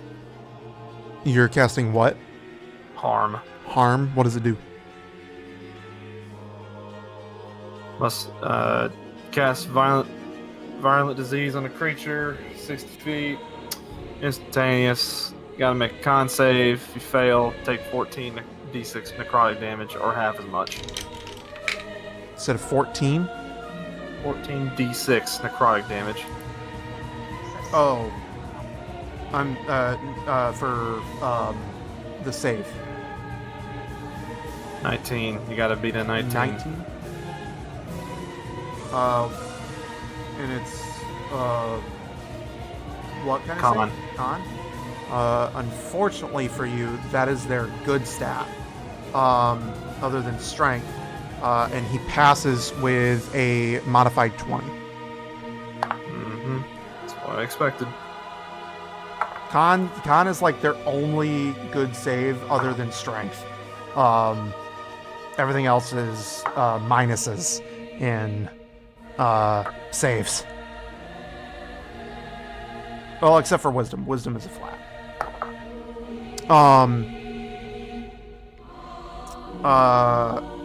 So nothing happens to him then? No, he still takes damage. Oh, what does he say? I'm working on it.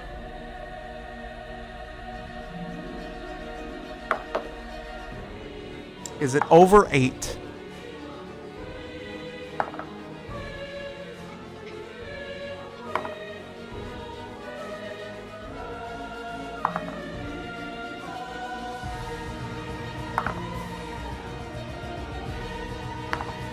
It's a lot of rolling. I'm assuming the damage is over 8. It's 26. Oh, Yeah. How do you want to kill this thing? I just want to hit it with necrotic damage and let it die. Okay. You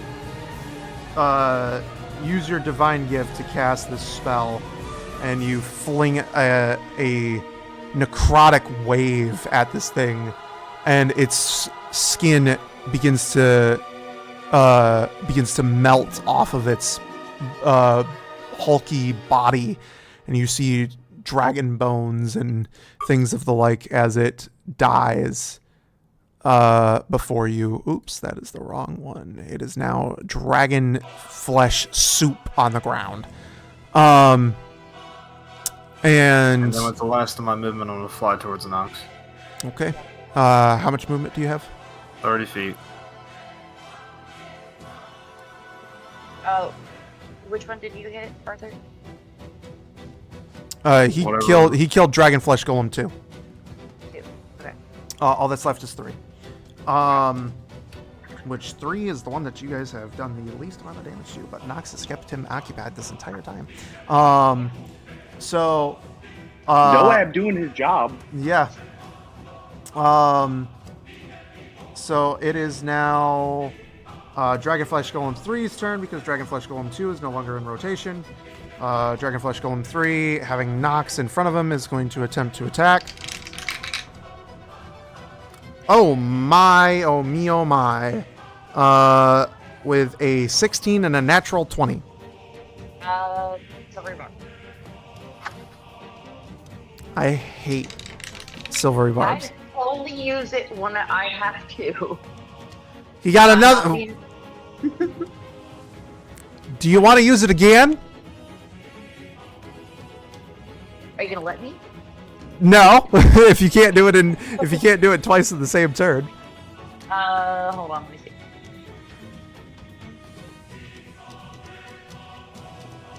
I don't think I can. It's a reaction. Okay. Then in that So case, unless somebody else has it, yeah. Unless somebody else has a reaction, I can't. Okay. Then in that case, natural 20 again. He got lucky, but getting nat ones all fucking night. So with that nat 20, he's going ham. He's going to hit both. Luckily for you, it's half damage no matter what. So that's basically just going to cancel out on that. Wow.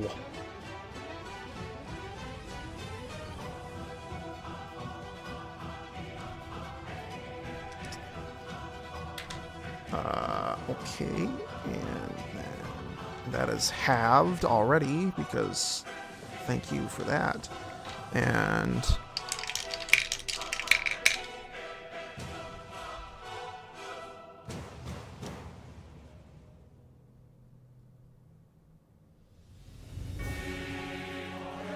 $42 points of damage is what you're taking, Nox. Yep. And then if you would make actually, hang on. How many feet away is she?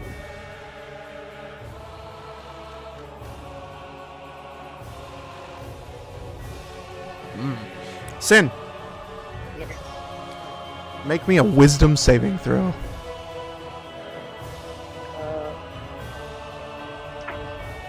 Oh, way up here.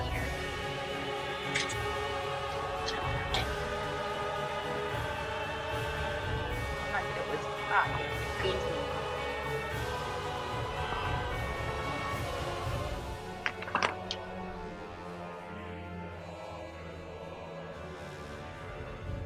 I'm muted.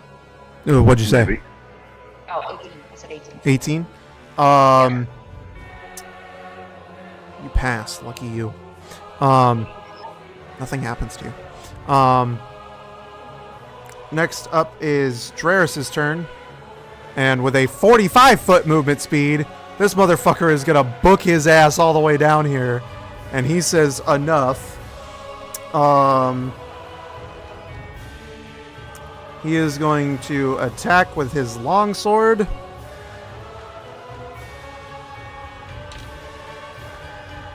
Twice. I cannot make this shit up. God almighty. Okay. Dreyer's got a nat 20.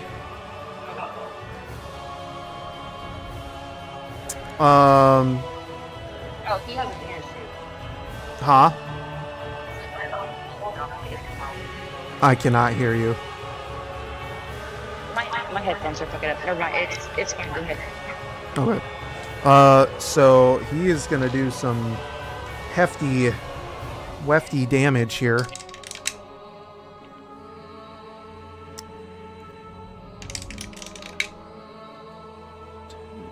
And 7.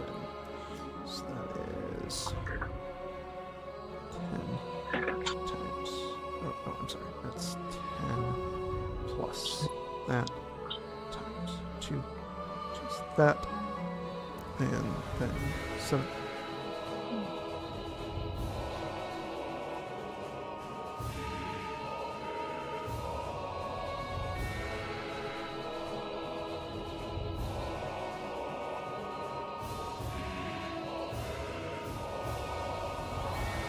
Plus.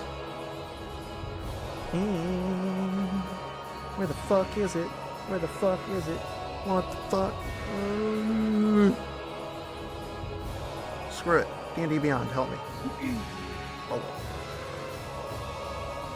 All right.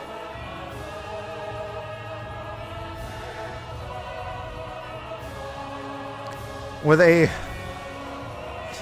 Dreus out here fucking pulling up right now. With a massive 50 points of damage. Dreus playing hardball with a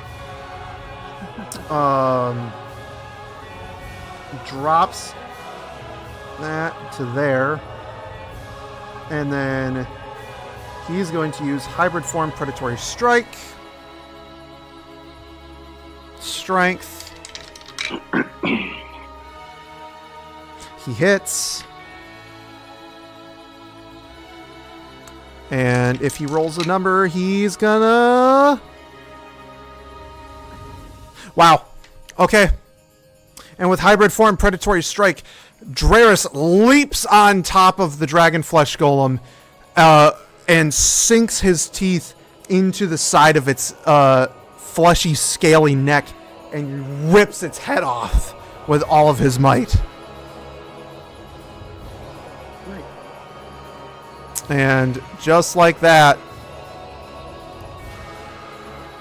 they are dead.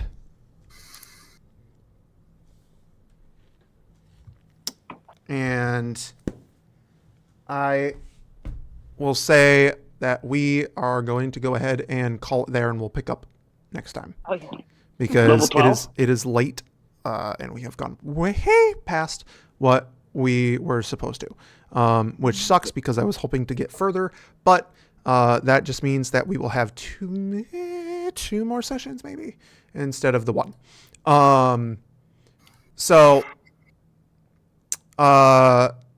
let me go ahead and go to here and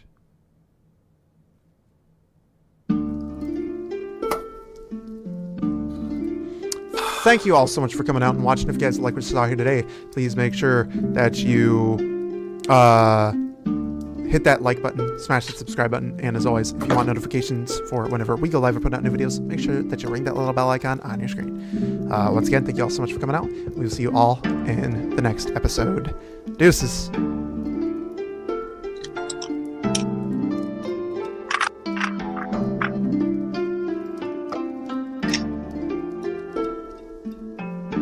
Yeah, I'm messing out. Yeah, I'm out. Y'all two, send nice if y'all can talk. I'm free all day, so. Okay. Yeah, I have to.